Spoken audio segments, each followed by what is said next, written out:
I took the fallen class beauty home, and now she insists on marrying me. Chapter 1. You can't hang yourself on one tree forever, especially not for 2 years. You can't hang yourself on just one tree, but that's been me for the past 2 years. Tong Yining. Fine, I know. Here comes another confession. Every single day. Seriously? Zhou Heng watched the girl walk away, expressionless on the surface, but his eyes betraying a flicker of indifference. That girl was Tong Yining, his middle school classmate, and still his classmate now in high school. Since starting high school, Zhou Heng had been pursuing her relentlessly. Now, in their final year, he confessed nearly every day and got rejected just as often. He'd become the class joke. Though he didn't mind, he also didn't want to continue like this. Today was meant to be his last confession, but even before he could get the words out, she shut him down again. That tiny thread of hope dissolved completely.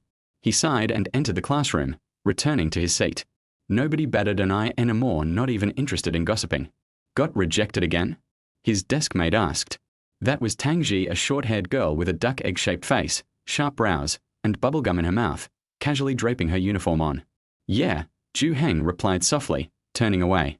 Tang Ji draped an arm over his shoulder. You want to hit the internet cafe after school? I've got a promotion match, help me win? His brow furrowed. Tang Ji, I just got rejected. Now you want to go gaming? I'm out. You and whoever else want to go ahead. I'll pay, and get you a large Coke. You play support. Make it sugar-free, okay? Okay. After school, around 9:30 p.m., the two of them headed to a nearby internet cafe. Tang Ji placed the Coke on his desk and sat down.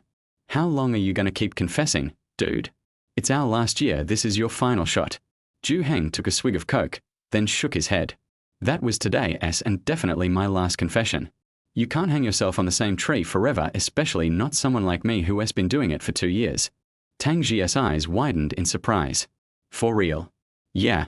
So that means you'll have plenty of time to play games with me now? Think again. If I slack off on school, my mom is cutting my allowance. They played together at the cafe until midnight. When they finally stepped out, they froze. Since when did it start raining? Under the cafe's eaves, they saw light rain drizzling and shallow puddles forming. Clearly it had been raining for a while. You have an umbrella? Tang Ji asked. I do. You? Yeah, me too. They opened their umbrellas, said their goodbyes, and went their separate ways. Walking down the darkened street under dim streetlights, the rain made his vision blur. He replayed Tong Yining's rejection just now and this morning, when he summoned his resolve and held onto a sliver of hope. They were close in middle school. Even though he was quiet and serious, she never minded. He developed feelings during those innocent adolescent years.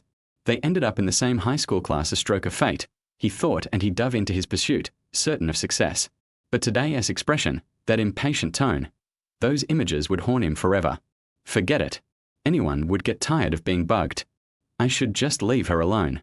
Suddenly he stopped. Under a streetlight on some steps sat a figure. It was a girl, no umbrella or raincoat, soaked in her school uniform, long hair wet and disheveled. She sat quietly, staring at the ground, looking utterly defeated. He nearly walked past, but after a moment he recognized her. She sensed someone watching and lifted her head, tucking wet hair from her eyes. The face that emerged was a living portrait: almond eyes, willow-shaped brows, a refined nose, cherry lips like a manga heroine. But her complexion was pale, worn, and sadness flooded her eyes. His heart stopped. Yin Mengran? Zhou Heng whispered, stunned. What are you doing here? She looked down and replied in a hoarse whisper, It's none of your business. Right. He tried to walk on, but then heard soft crying from behind. He stopped again, frozen for over 10 seconds, listening. Yin Mengran sobbed with her head bowed, letting the icy raindrops fall on her trembling shoulders. After a moment, she realized the rain had stopped falling on her. She looked up and saw Zhou Heng standing there, umbrella held protectively over her. Expressionless, he looked at her tear-stained face. Her white skin, red, swollen eyes like dewdrops on petals just waiting to fall.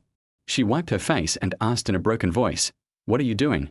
Zhou Heng replied simply, Minden's someone else's business. Chapter 2. This was only worn once, make do. I already told you, this has nothing to do with you. Yin Mengran sobbed, unable to form a complete sentence. Her tears flowed freely, punctuated by cracking sniffles.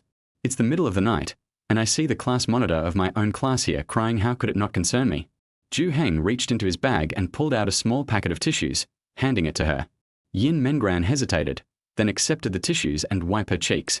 Her eyes were swollen and bloodshot, her nose bright red from crying. She looked like she'd been crying for a long time, maybe even days. Thank you. She clasped the tissues, turned her face away, and whispered her gratitude. Zhou Heng noticed her body trembling uncontrollably, chilled through and soaked. Without a word, he offered her his umbrella and said, "My place is just nearby, come inside and warm up a bit." Before she could protest, he helped her up from the steps.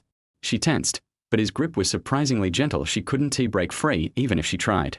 He walked her a few meters into a nearby building, still holding her hand tightly as if to keep her from bolting. The constant rush of cold air in the stairwell made her shiver violently. She didn't want to go outside again. She already had enough. Once they got into the elevator, Zhou Heng finally released her hand. Yin Mengran stood behind him, uncertainty written across her posture. On the 6th floor, he stepped out first and quietly said, "Come on in." She murmured, "Okay," and followed him in, frozen at the threshold. He shot her a helpless look and gently pulled her inside before closing the door behind them. Bang! The slam of the door quickened her heartbeat, a flutter of fear darting through her. Zhou Heng tossed a pair of slippers at her feet and turned to vanish into the bedroom. She stood there, unsure go in or run. After a moment's hesitation, she swapped her wet shoes for the slippers and stepped into the living room. The space was immaculate and well organized despite being packed with fitness equipment like dumbbells, barbells, a treadmill, and a stationary bike. Everything was neat and in place. Wow, no wonder he is so strong. She eyed a plush white rug in front of the couch, but she was still dripping wet, too wary to sit. Moments later, Zhou Heng emerged from the kitchen holding a fresh set of clothes, a towel, and a hairdryer. "Here, dry off and blow dry your hair. Change into these, okay? I only wore them once, so make do. You can change in the bedroom." He handed her the items, then headed back to the kitchen. Standing there, Yin Mengran felt paralyzed, but the word sounded like an order she couldn't refuse. Shivering, she wrapped herself in the towel and used the hairdryer to dry her soaking locks, which took a full half-hour. Once her hair was dry, she quietly made her way to the lone bedroom with the clothes and towel in hand. No lights came on. She simply closed the door and changed in the dark. The outfit was simple, a white velour top and matching loungewear bottoms, fresh and clean, even faintly perfumed. Blushing, she questioned herself, how did I end up changing clothes in a classmate's home? What am I doing? She closed the door behind her and stepped back into the living room. Zhou Heng had placed a small table on the rug and set a steaming bowl of noodles atop it. He didn't say much, simply looked at her and quietly said, "Eat." Before she could reply, he added a cup of hot water and 2 blister packs of medicine to the table. 1's fever medication, take it if you still feel chilled or hot. The other is cold medicine, take it for a sore throat, sneezing, or just as prevention. He stepped away to sit across the room, never again speaking to her. Chapter 3. If you leave now, do you have somewhere to go? Yin Mengran sat at the small table, looking at the noodles, hot water, and medicine on the table, feeling a little complicated, and she did not raise her hands for a long time. She must have resisted at first.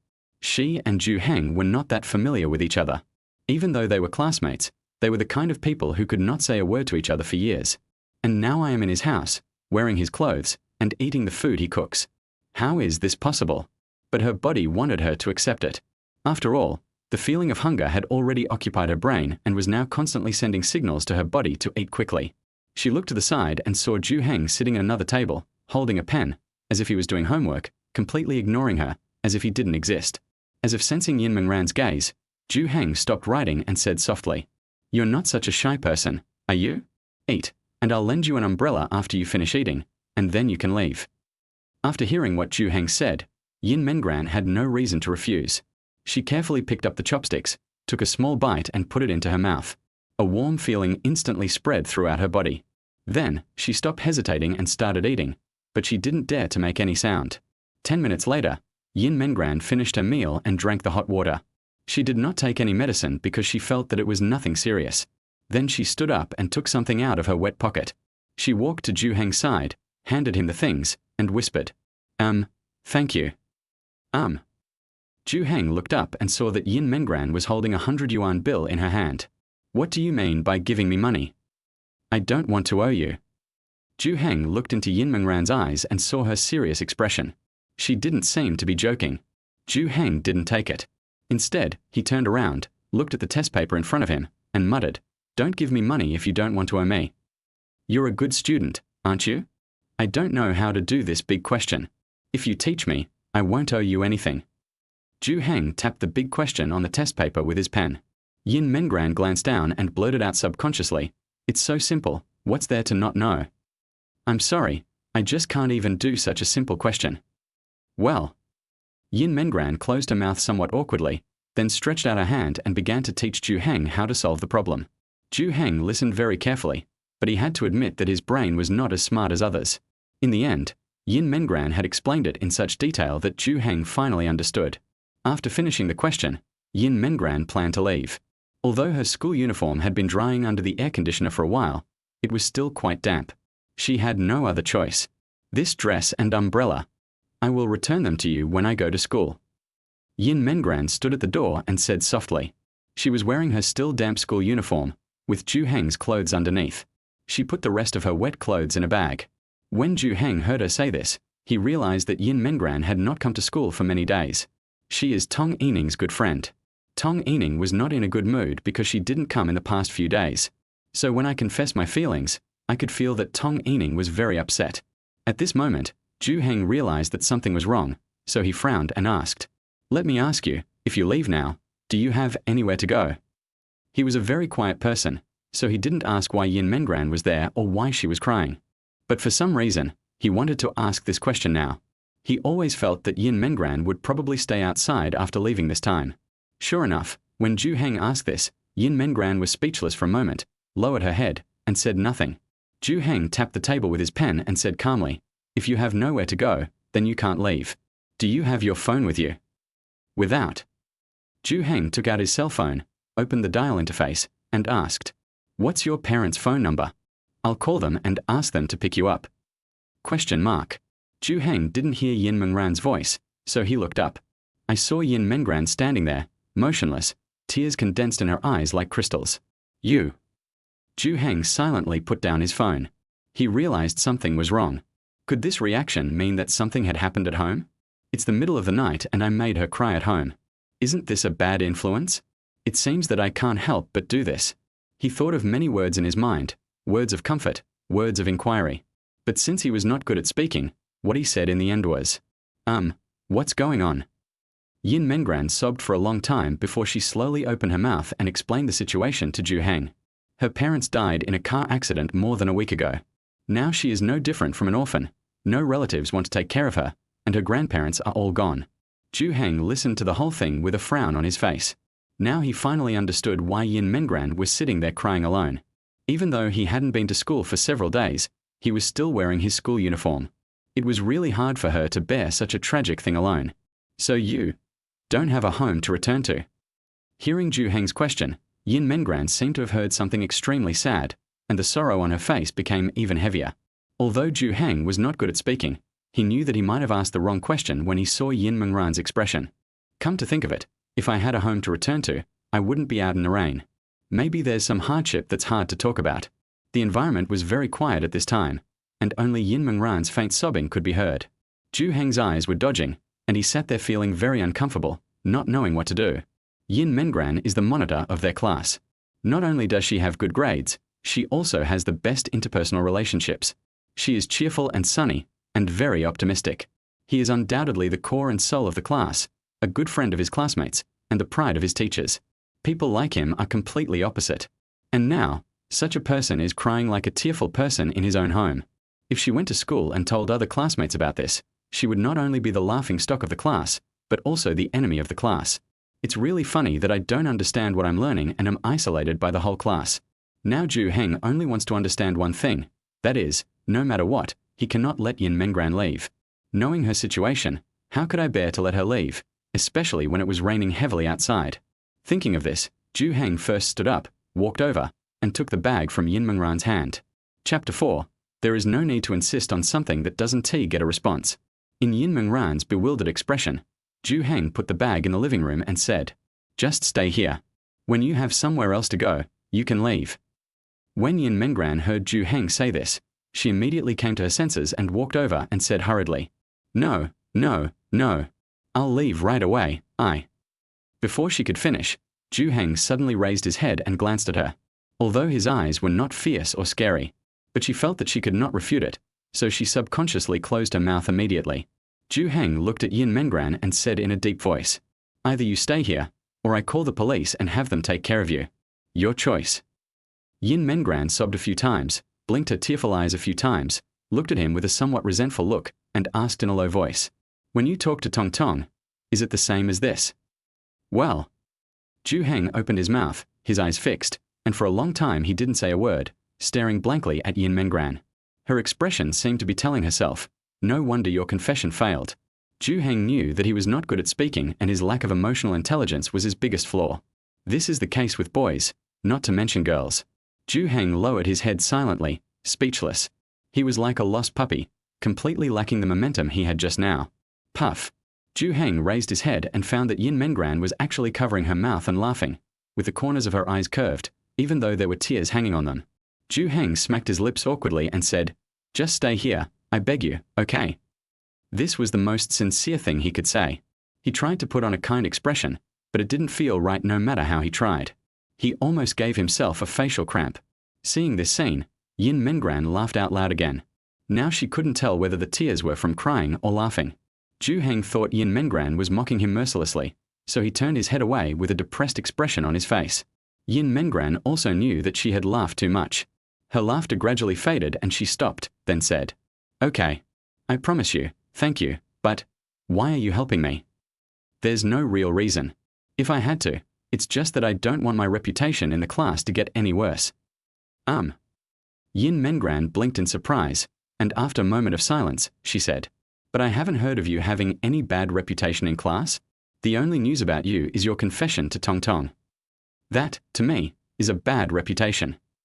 "Oh, aren't you afraid that Tong Tong will be unhappy if you say that?" "Whatever, it has nothing to do with me from now on." Zhou Heng shrugged his shoulders, looking nonchalant, with no expression on his face. Yin Mengran was a little surprised and asked tentatively, "You don't like her anymore?" Zhou Heng shook his head and said, "There's no need to persist in something that won't get a response." "Is that so? All right then." After deciding to stay, Yin Mengran hung up the wet clothes. She sat on the sofa, not knowing what to do, and looked around for a long time. She didn't expect that she would actually agree to stay and meet her classmate at his house. But this time, her impression of Zhou Heng changed a little. She didn't know he was such a person before. She looked at Zhou Heng and saw that he was still studying. She felt a little impressed. Someone who lived alone like him could be so self-disciplined, whether it was exercising or studying. It can be seen that he has strong self-control. TSK. After a while, Zhou Heng started grabbing his hair and making impatient noises, as if he was stumped by a question. Yin Mengran stood up, walked over slowly, and stood beside him. She saw that Zhou Heng was indeed troubled by a problem, but the steps involved were somewhat incomprehensible to her, at least for something she thought was simple. However, thinking of what had just happened, she didn't dare say anything offensive, so she stretched out her hand, pointed at the questions on the test paper, and began to explain them to Zhou Heng. Zhou Heng listened carefully, nodded from time to time, and finally, with the help of Yin Mengran, he solved the problem. Soon, he finished the test paper and looked at the time. It was already past 2 in the morning. He now felt a little regretful about going online with Tang Ji. There was not much time left for sleeping, and he would have to go to school after sleeping for a few hours. Zhou Heng packed up his things, looked at Yin Mengran who was sitting on the sofa, and said, "You go to the bedroom and sleep. I'll sleep on the sofa." Although he has a low emotional intelligence, he at least knows that he shouldn't let girls sleep on the sofa outside. But Yin Mengran refused again and again. She was already very grateful to Zhou Heng for being able to stay here. If she went to sleep in the bedroom again and let Zhou Heng sleep on the sofa, how could she feel comfortable doing that? "No, no, no, I can just sleep on the sofa, it's okay." "No, this sofa is not comfortable to sleep on. Go to the bedroom." Zhou Heng was also very determined. He knew that this sofa was not suitable for sleeping. It was easy to fall off and it was uncomfortable. "Then I can't let you sleep. You're bigger than me. Wouldn't it be even more uncomfortable if you fell asleep?" "Okay, this is my house, just listen to me. It's because it's your house and you're the host, so you can't let a guest like me sleep in the bedroom." The two of them kept pushing each other away, from the living room to the bedroom. Zhou Heng turned on the bedroom light, and Yin Mengran could see the bedroom clearly. It's clean and tidy, and doesn't look like the bedroom of a boy living alone. The bed is big, more than enough for 2 people to sleep in. Seeing Zhou Heng's insistence, Yin Mengran was unwilling to give in, so she proposed, "Then, we can all sleep in the bedroom, okay? I'll sleep on the floor." "Why should you sleep on the floor?" "I will." You. The two argued again for about 5 minutes. Yin Mengran found that Zhou Heng was such a stubborn person, and she really couldn't convince him. As the time was getting later, both of them knew they shouldn't argue about this for so long. In the end, they took a suggestion that they both reluctantly agreed to. In the middle of the big bed, it was divided into left and right sides by a quilt. Yin Mengran's face flushed uncontrollably. She actually agreed to such a suggestion. I actually have to sleep in the same bed with a boy in the same class. She sat on the left side of the bed, hugging her legs with both hands, feeling a little uneasy. She hadn't realized this problem just now, but now that Zhou Heng had gone to change into his pajamas, she realized. After all, she was a girl. And Zhou Heng was a boy, so how could she sleep here so confidently? Her safety awareness was too poor. What if Zhou Heng did something to her? Thinking of his strength, she was completely powerless to resist. After a while, Zhou Heng came in, wearing a thin ice silk pajamas. You can't really see Zhou Heng's figure when he's wearing other clothes, but when he's wearing these pajamas, the muscle lines underneath are especially obvious. Yin Mengran only took one look and quickly looked away, but her ears were quietly red. Chapter 5. Come back after you buy it. Otherwise I won't be able to get into the house. The lights are off. The lights were off in the bedroom. The two of them were lying on the bed, back to back, with a quilt between them. Yin Mengran was covered with a quilt, with only her head exposed, and the rest of her body was wrapped tightly. She closed her eyes tightly, but opened them again after a while. She couldn't fall asleep at all. All his attention was focused on Zhou Heng, who was on the other side of the bed behind him. Whenever Zhou Heng made a slight movement, even if he turned over, she would tremble slightly, and then wrap herself in the quilt more tightly. She kept recalling what happened after she met Zhou Heng. He didn't seem to have any unusual behavior. I didn't talk much to her and kept a certain distance from her, so she was so relieved and had no doubts. But now the distance between them is only about 20 centimeters. Zhou Heng turned over and was able to press on her first. In this state, after 30 minutes, Yin Mengran heard the sound of even breathing. She knew that Zhou Heng must have fallen asleep, so she relaxed her guard a little. She didn't know how long it had been since she had a good night's sleep, so after relaxing, she quickly felt sleepy, making her eyelids heavy. Soon, she fell asleep and slept very soundly. She even had a dream in which her parents gradually walked away. When she opened her eyes and sat up suddenly, she found that it was already morning and bright outside. It was around 6 in the morning. A lot of memories flooded into Yin Mengran's mind, and she finally came to her senses. Where was she? Yin Mengran looked to the side and found that she was the only one on the bed. Zhou Heng was no longer in the bedroom. Then, she heard a sound coming from outside, probably from the kitchen, as if someone was cooking. Yin Mengran sat up from the bed. She was still wearing the clothes Zhou Heng had brought her yesterday. When she walked out of the bedroom, a fragrance floated out from the kitchen, penetrated her nose, and instantly awakened her still dormant stomach. She looked towards the kitchen and found Zhou Heng wearing an apron and cooking in the kitchen. She walked over, and when she reached the kitchen door, Zhou Heng turned around and looked at Yin Mengran behind him. Morning. Good morning. Yin Mengran greeted him quietly. Zhou Heng glanced at her, then nodded and responded softly. Yin Mengran looked at the dining table in front of her. There was a lunchbox with the food Zhou Heng had just prepared. It was then that Yin Mengran realized that Zhou Heng seemed to bring his own lunch to school instead of eating the school meals. It seemed that he was the only one in the class who did not eat the school meals. I'm preparing lunch. Why do you need to bring your own? Are the school meals okay? Zhou Heng simply replied, minority nationalities have dietary restrictions. Really? No wonder. Looking at your face, I feel like it. Yin Mengran was a little surprised, then looked at Zhou Heng's face and found that his facial features were indeed quite like those of ethnic minorities. The high nose bridge and double eyelids make the facial features look like those of a foreigner. I never noticed them before. I've made breakfast, you can eat first. Zhou Heng pointed to the side where a steaming hot breakfast was placed. At this time, Yin Mengran's stomach had long been awakened by the aroma, and seeing this breakfast, her stomach sent out hunger signals. Yin Mengran answered softly, nodded, and then sat down at the dining table. But she didn't start eating right away, but waited for Zhou Heng to finish and sit at the table before she started eating. While eating breakfast, Zhou Heng asked, are you still going to school? This.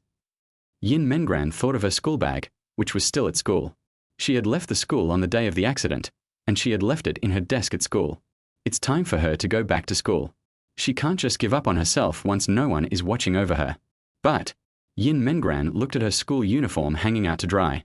It wasn't completely dry yet. She was in a bad state, her eyes were swollen, and she didn't have anything to wear. I have to go shopping for clothes today. Maybe I can't go to school until tomorrow. Oh. Zhou Heng nodded, then took out a key from his pocket and threw it in front of Yin Mengran. House key, come back after you buy it, otherwise I won't be able to get into the house. Yin Mengran looked at the key in front of her and knew that Zhou Heng was afraid that she would have nowhere to go and left secretly. She picked up the key and answered in a low voice. Oh, I see. She thought to herself, can't she just stay at Zhou Heng's house forever? He intended to keep her, so she can't just stay there without caring about him. But the money I have is not enough to rent a house. Going to school is the most important thing now. You can't just drop out of school to work. I'm sure your parents in heaven won't be able to bear it. So now, apart from agreeing to stay here temporarily with Zhou Heng, there is really no other way. My good friend Tong Yining, I can't bother her or her parents. Zhou Heng lives alone, so it's more suitable for him. After breakfast, Zhou Heng packed up and left in a hurry, without saying anything to Yin Mengran before leaving. Yin Mengran looked at the empty house and couldn't help but sigh in her heart. Zhou Heng really trusted her so much, leaving her alone in his house. Yin Mengran planned to help Zhou Heng clean up the house. After all, she was staying here temporarily, so she had to do something. After I'm done packing, I'll go out and buy some clothes, take a shower, and clean myself up. She first went to the bedroom, made the bed, and opened the window for ventilation. Then I went to the living room to sweep and mop the floor. When she dragged herself to Zhou Heng's fitness area, she looked at the dumbbells in front of her and suddenly felt a headache. She had to move these things away before she could clean up. So she rolled up her sleeves, walked over, held the dumbbell bar with both hands, took a deep breath. 1, 2, 3. Yin Mengran moved the dumbbells aside, her face flushed. It's so heavy. How does Zhou Heng have so much strength? I should have let him compete in last year's tug of war.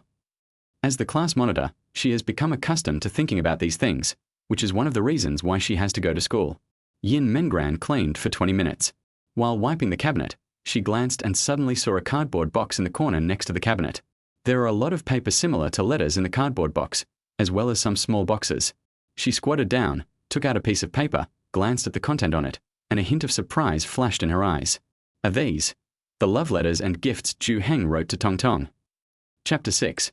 Well, I feel like there is no fun in the game. It's been a while since the class monitor came to school. Is everything okay? TSK, I don't know. I can't contact Ran Ran either. I'm worried about her too. I don't even know where her home is. How about we ask the teacher? Ask if he has her home number. Zhou Heng arrived at the school and heard someone talking at the classroom door. The voices were getting closer and closer, and the voice of one of them was very familiar to him. It was Tong Yining. When Zhou Heng was about to enter the classroom, Tong Yining and a girl came out, and the three of them met at the door. Tong Yining has black hair and delicate features, and is the type Zhou Heng likes. But that only lasted until yesterday. Ouch. When the other girl saw Zhou Heng, she subconsciously glanced at Tong Yining, her eyes widening with excitement. After all, the whole class knows about Zhou Heng and Tong Yining. Now that they meet, Zhou Heng will definitely confess his feelings to Tong Yining. As a front-row audience member, she was of course excited to see Zhou Heng being cruelly rejected. When Tong Yining saw Zhou Heng, a hint of impatience quickly flashed across her face, and her eyebrows slightly furrowed. In her heart, she was thinking that Zhou Heng would confess his feelings to her next. He follows me wherever I go, and I can't get rid of him. She thought to herself, if she and Zhou Heng had not been classmates for several years, she would have been angry a long time ago. Anyway, every day is the same, she is used to it. Seeing Zhou Heng opening his mouth to say something, Tong Yining spoke first and said, Zhou Heng, I've already told you, could you please stop bothering me? Can you please pull over? Tong Yining's words were instantly retorted. Her mouth opened slightly, her eyes suddenly widened, and her throat seemed to have a bone stuck in it, making her unable to answer. Tong Yining didn't react, but the girl next to her did and made way. Zhu Hengsho took it and walked away, leaving Tong Yining standing there, blinking, stunned. The girl leaned forward, carefully looked at Tong Yining's profile, and asked, Tong Tong, are you okay? What's wrong with me? Really? It's so good that he doesn't bother me. Tong Yining reacted and hurriedly explained, but her eyes accidentally glanced at Zhou Heng in the classroom. Her heart was beating a little faster, and her mind was full of questions. She didn't understand what was wrong with Zhou Heng. It seems different from usual. Zhou Heng walked to his seat and sat down. Tang Ji, who was sitting at the same table, was spinning a pen, looking very bored. When Zhou Heng came down, She threw him a piece of chewing gum. Zhou Heng didn't say anything. He just took it and opened it to eat. The guild is going to play a dungeon tonight. Are you going to be online? No, the monthly exam is coming up soon, and I have to move up at least 50 places this time. Zhou Heng sighed, then took out the exercise book from his bag and prepared to do the exercises. There's a piece of equipment in the dungeon tonight that you've been wanting. Are you sure you don't want to come? Zhou Heng stopped writing, turned to look at Tang Ji, sighed, and said helplessly, Tang Ji, I think you are partly responsible for my poor grades. Tang Ji shrugged and said, but I'm playing with you too. But you're ranked in the top 20 in the whole grade, and I'm ranked around 200th or so. Okay. I'll help you get the equipment tonight, and I'll give it to you when you're online later. Thank you. At this moment, a boy came over and patted Zhou Heng's shoulder gently. Zhou Heng turned his head and looked at the boy, frowning. Kong Yu, what are you doing? Zhou Heng, please give this to Tang Ji for me, thank you. The boy handed Zhou Heng a love letter and then ran away in a hurry. Zhou Heng turned around and handed the love letter to Tang Ji, saying, Here you go, Kong Yu gave it to you. Tang Ji took it, didn't even look at it, and threw it aside, as if she didn't take it seriously at all. Don't you want to take a look? No, I'm not interested in a relationship. Tang Ji shook her head and replied calmly. This was like a heavy blow to Zhou Heng. After all, he had been pursuing someone until yesterday. Jian Shou's behavior was completely opposite to Tang Ji's. I envy you so much. You have no interest in this at all. Well, it feels like there are no fun games. Zhou Heng was thinking at this moment, if he had the same idea as Tang Ji, he wouldn't feel so lost because of so many failed confessions. The class started soon. Zhou Heng listened attentively. He glanced and saw the seat belonging to Yin Mengran. The seat had been empty for a long time, and the owner was still at home. She should come to school tomorrow, right? Should I say something nice to her tonight? This way she probably won't tell me tomorrow about how she made her cry. He turned his gaze and found someone looking at him. If it was in the past, if this person looked at him, he would definitely be happy. But today, the feeling is completely different. This person is Tong Yining. When she was looking at Yin Mengran's seat just now, she was also staring at herself. After being discovered by myself, I looked at each other for a moment before turning my head away.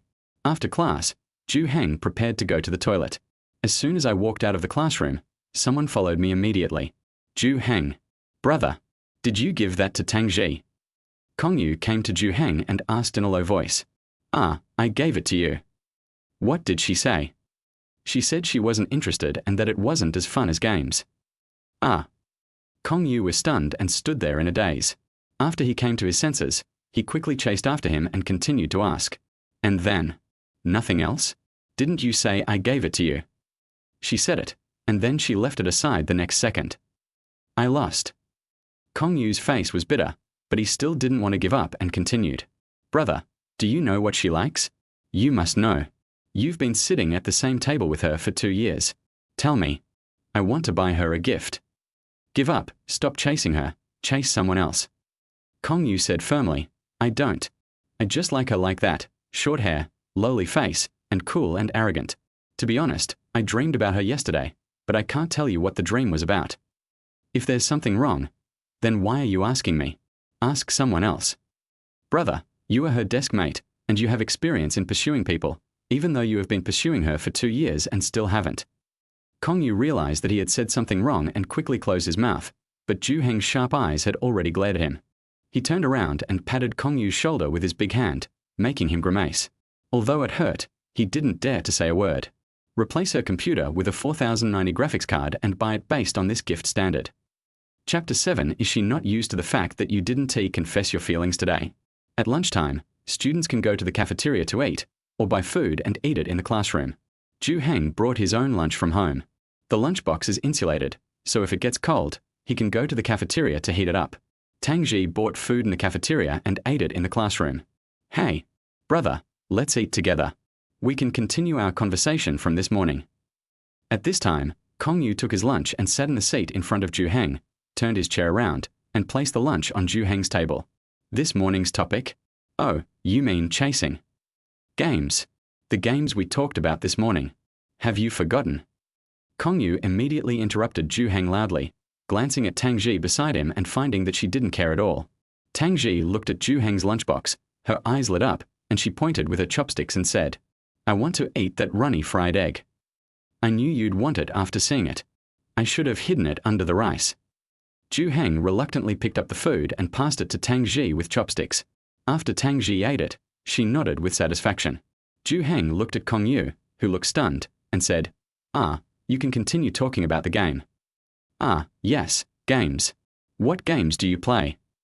Zhou Heng and Tang Ji looked at each other and said, "We play everything." At this time, Tang Ji looked at Zhou Heng and said, "Did you watch last week's game? I knew their team would lose. They played really poorly in those 2 games." Zhou Heng nodded and continued, "Honestly, their jungle is terrible. You can tell from those ganks. They don't even remember to dodge, and their ultimate AoE is terrible. The AD is also average. The output is too low. I can't understand why he didn't carry in the last wave." Wait.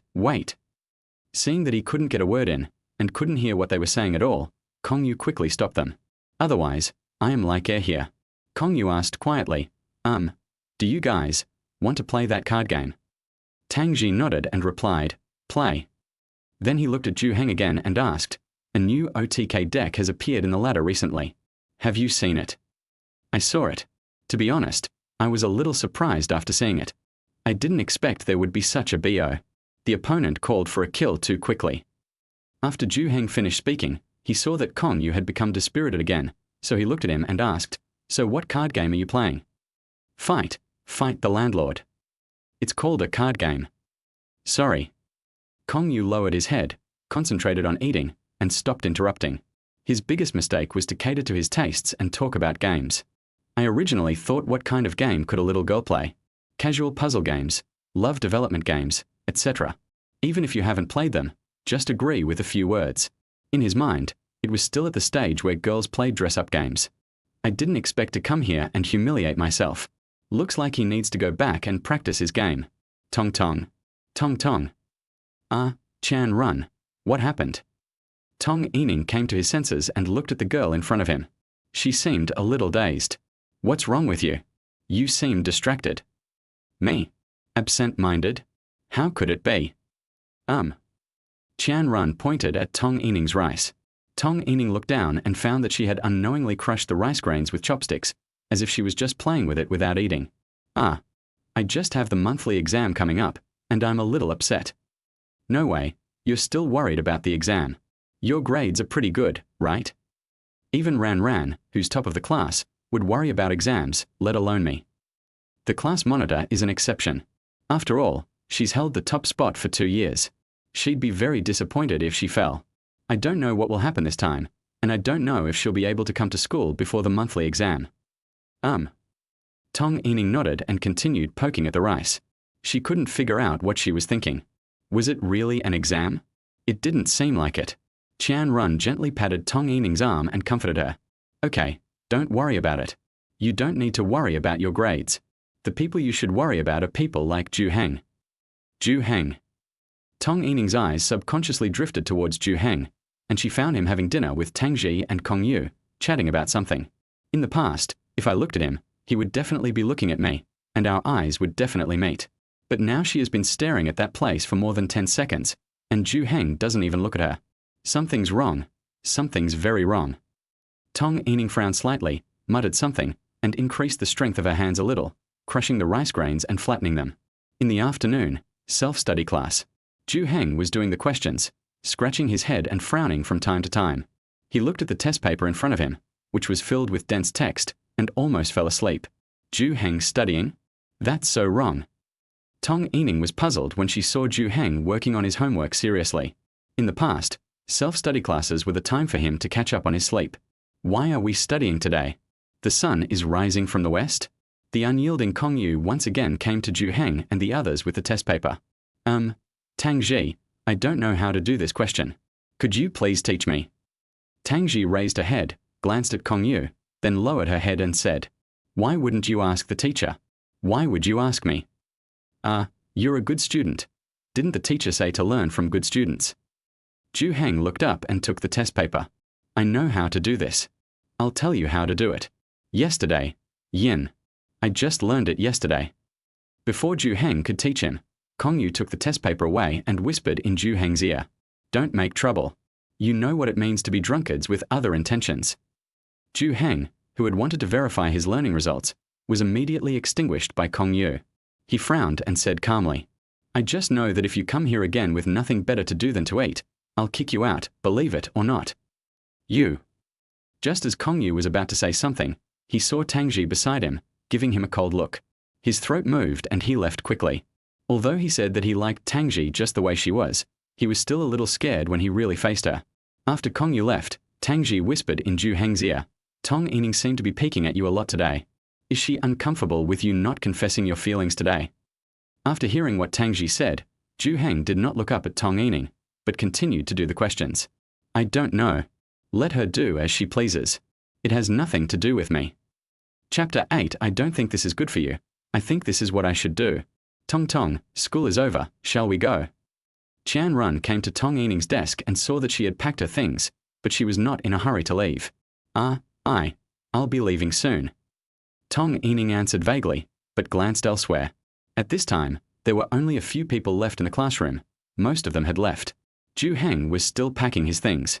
He used to be the fastest to leave after school, but today he was studying so hard that he messed up everything, making it very difficult for him to clean up. After finally packing up, Zhou Heng stood up and prepared to leave the classroom. At this time, Tong Yining also stood up and walked out of the classroom. If nothing unexpected happens, the two will meet at the classroom door. Page. Damn Zhou Heng, don't say I didn't give you a chance. Tong Yining observed Zhou Heng's speed of movement. Seeing that she was a little slow, she deliberately quickened her pace. Finally, he arrived at the classroom door before Zhou Heng. She turned her head and pretended to tell Qian Run to leave quickly, but in fact she secretly glanced at Zhou Heng. She knew that this was Zhou Heng's last chance today. He would definitely come to her and confess his feelings to her, just like before. And in order to punish him for being so late today, Tong Yining decided to reject him harshly, more ruthlessly than before. Zhou Heng lowered his head to look at his phone and didn't even notice Tong Yining standing at the door of the classroom. Just like that, Zhou Heng walked straight past without even looking up, and missed Tong Yining perfectly. Tong Yining's entire body seemed to be petrified. Her eyes filled with disbelief, her mouth opened blankly. She couldn't believe that Zhou Heng didn't see her. Was it intentional or accidental? Tong Yining stood at the door, watching Zhou Heng walk away without even looking back, and her mood instantly plummeted. I was so kind to give him an opportunity, but he didn't seize it? This makes me look stupid. Move aside. At this time, Tong Yining heard a voice behind her. She subconsciously dodged and looked back, and found that the person behind her was Tangji. Tangji was Zhou Heng's deskmate, but she didn't know him very well. Even after 2 years of being classmates, they had almost no communication. She only knew that Tangji had good grades, and sometimes she could see her and Zhou Heng leaving school together, but Tong Yining didn't know where they went. Could it be that Zhou Heng is with Tangji? Tong Yining couldn't help but have doubts in her heart, but then she felt that it didn't make sense. Zhou Heng picked up Tangji as soon as she got home from school and left without waiting for her. The two of them didn't seem very close, did they? Besides, they have been deskmates for more than 2 years. If they could be together, they should have been together a long time ago. Why did she spend so much time pursuing me? Tong, what are you doing? Let's go. Qian Run left the classroom and found Tong Yining still standing there, not knowing what she was thinking, as if she was sleepwalking. Tong Yining looked at Qian Run and asked, Run, do you think Zhou Heng is a little weird today? No. I think you're a little weird today. At this time, Zhou Heng was already on his way home. On the way, he saw the stairs where he found Yin Mengran yesterday. I should have left her phone number. What if she really left? I only have one key. But I think she said she didn't bring her phone, right? Zhou Heng returned home, stood at the door and knocked on it. Bang, bang. After a while, he heard footsteps coming from inside the door and he breathed a sigh of relief. Crack. The door was opened, and Zhou Heng saw that it was Yin Mengran who opened the door. She looked a little different from the one he saw in the morning. She seemed to be more radiant and beautiful, with fair and smooth skin, new clothes on, and her hair was smoother and tied up. The moment I saw Zhou Heng coming home, there seemed to be a glimmer in my eyes. You're back. Well, it's a good thing you didn't leave, otherwise I would have to spend 200 to unlock it. Hearing Zhou Heng's words, Yin Mengran lowered his head and replied in a low voice. I've already promised you, how could I possibly leave? Zhou Heng entered the house, and the next second he found that Yin Mengran had cleaned the house, which was even tidier than when he left in the morning. There was still a faint fragrance in the air. The clothes I had given her yesterday were washed and hung there. She went to school by herself, while Yin Mengran did the housework and laundry at home, just like a housewife. By the way, did you really not bring your phone? I'm worried I won't be able to contact you if something happens. Zhou Heng put down his bag, took out his cell phone, looked at Yin Mengran and said. Yin Mengran turned her head awkwardly and said, a few days ago. I threw my phone into the river. You're amazing. Zhou Heng reluctantly put his phone back in his pocket. The person in front of him didn't look like the squad leader he had imagined, who was good at taking care of others, kind-hearted, gentle, cheerful, and lively. It's like I went out for a walk and found a crying lost child. Zhou Heng stood up and walked back to the bedroom. After a while, he came out of the bedroom with a cell phone in his hand. You can use this first. It's my old phone, and it still works. I'll give you my second SIM card later, so I can at least contact you. This. Yin Mengran took the phone. A look of surprise appeared on her face, and she looked at Zhou Heng with disbelief in her eyes. Even though it's an old phone, you're just going to use it for yourself? I'm just his classmate. We are not related at all, so why is he helping me so much? Why? Are you treating me like this? Is it because of Tong Tong? Yin Mengran asked in a low voice. In her heart, this was a very likely answer. Is it because I have a good relationship with Tong Yining, and Zhou Heng likes Tong Yining, so he wants to have a good relationship with me and then use this to get close to Tong Yining? But didn't Zhou Heng say yesterday that he would no longer pursue Tong Yining? Zhou Heng sat on the chair, looked at Yin Mengran puzzledly, and asked, What did I do to you? That's why. You're so nice to me. Yin Mengran's voice became increasingly quiet. She felt that this was a little unlike herself. Why was she so cautious in asking such a question? In the past, she would ask this in a joking tone in class, and it seemed very natural. But now, it feels so unnatural. Zhou Heng was slightly startled, silent for a few seconds, then shook his head and responded. I don't think this is good for you. I think it's what I should do. Just like you helped me clean up the house, it's not because you are being nice to me, but because you think it's what you should do. Besides, no matter what I do, it definitely has nothing to do with Tong Yining. Chapter 9. What are you talking about? Is it a two-dimensional thing? Zhou Heng started studying at the table, doing his homework quietly, while Yin Mengran was fiddling with his phone on the sofa. She opened the album and found that there were photos in it. She subconsciously wanted to exit. After all, this was Zhou Heng's privacy. It would be bad if she saw any private photos in it. But at first glance, she only saw screenshots, not even a photo of a person. Out of curiosity, she clicked on the screenshots and found that they were some chat records. She was also familiar with the person Zhou Heng was chatting with. It was Tong Yining. Looking at the chat content above, Yin Mengran was very surprised. Tong Yining had told her that her relationship with Zhou Heng was not very good. Even though we were classmates in junior high school, we weren't very familiar with each other and had never spoken much. However, judging from these chat records, although there is no ambiguous content, it can be seen that the relationship between the two should be very good. At least they should be good friends. Yin Mengran knew that reading these records was not a good idea, but the content above made her want to read on uncontrollably. Finally, she understood the turning points of these screenshots. These screenshots almost recorded how the relationship between Zhou Heng and Tong Yining changed. I'll promise you when I become an adult next semester. Let's talk about it later. I've been under a lot of pressure from exams lately. I don't want to talk about this. Let's talk about next semester. Did I say that? In my senior year, believe it or not. Tong Yining's attitude ended there. After that, Zhou Heng should have changed his phone. Yin Mengran also witnessed that Zhou Heng's words in the chat records gradually became less and less. Even at the end, after Tong Yining sent that message, Zhou Heng simply replied with a hum. Although it was just some news records, Yin Mengran could see the change in Zhou Heng's mentality. From full of expectations, to painstaking persistence, to gradual numbness, and finally to complete disappointment, this series of changes. Yin Mengran understood the entanglement between the two of them. Zhou Heng started pursuing Tong Yining in high school, but he was not in the state he is now. He speaks concisely and directly, and sometimes it is even quite irritating. From the chat records, it can be seen that he used to like chatting, at least he liked chatting with Tong Yining. Although it can be seen that his emotional intelligence is not very high and he speaks quite awkwardly, at least he talks a lot. Then Tong Yining promised Zhou Heng that she would accept his pursuit after she reached adulthood in the second semester of her senior year. But it didn't seem to go as planned.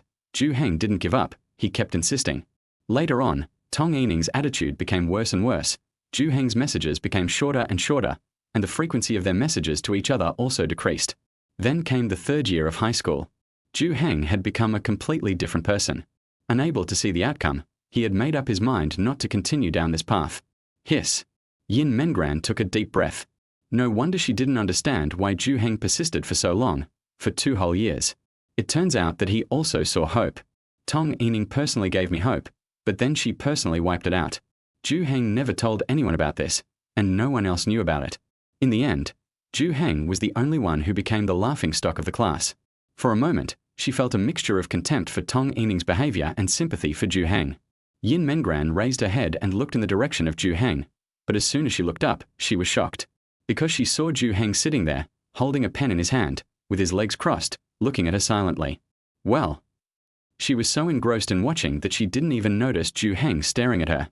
Now she feels very embarrassed and ashamed because she pried into someone else's privacy out of curiosity.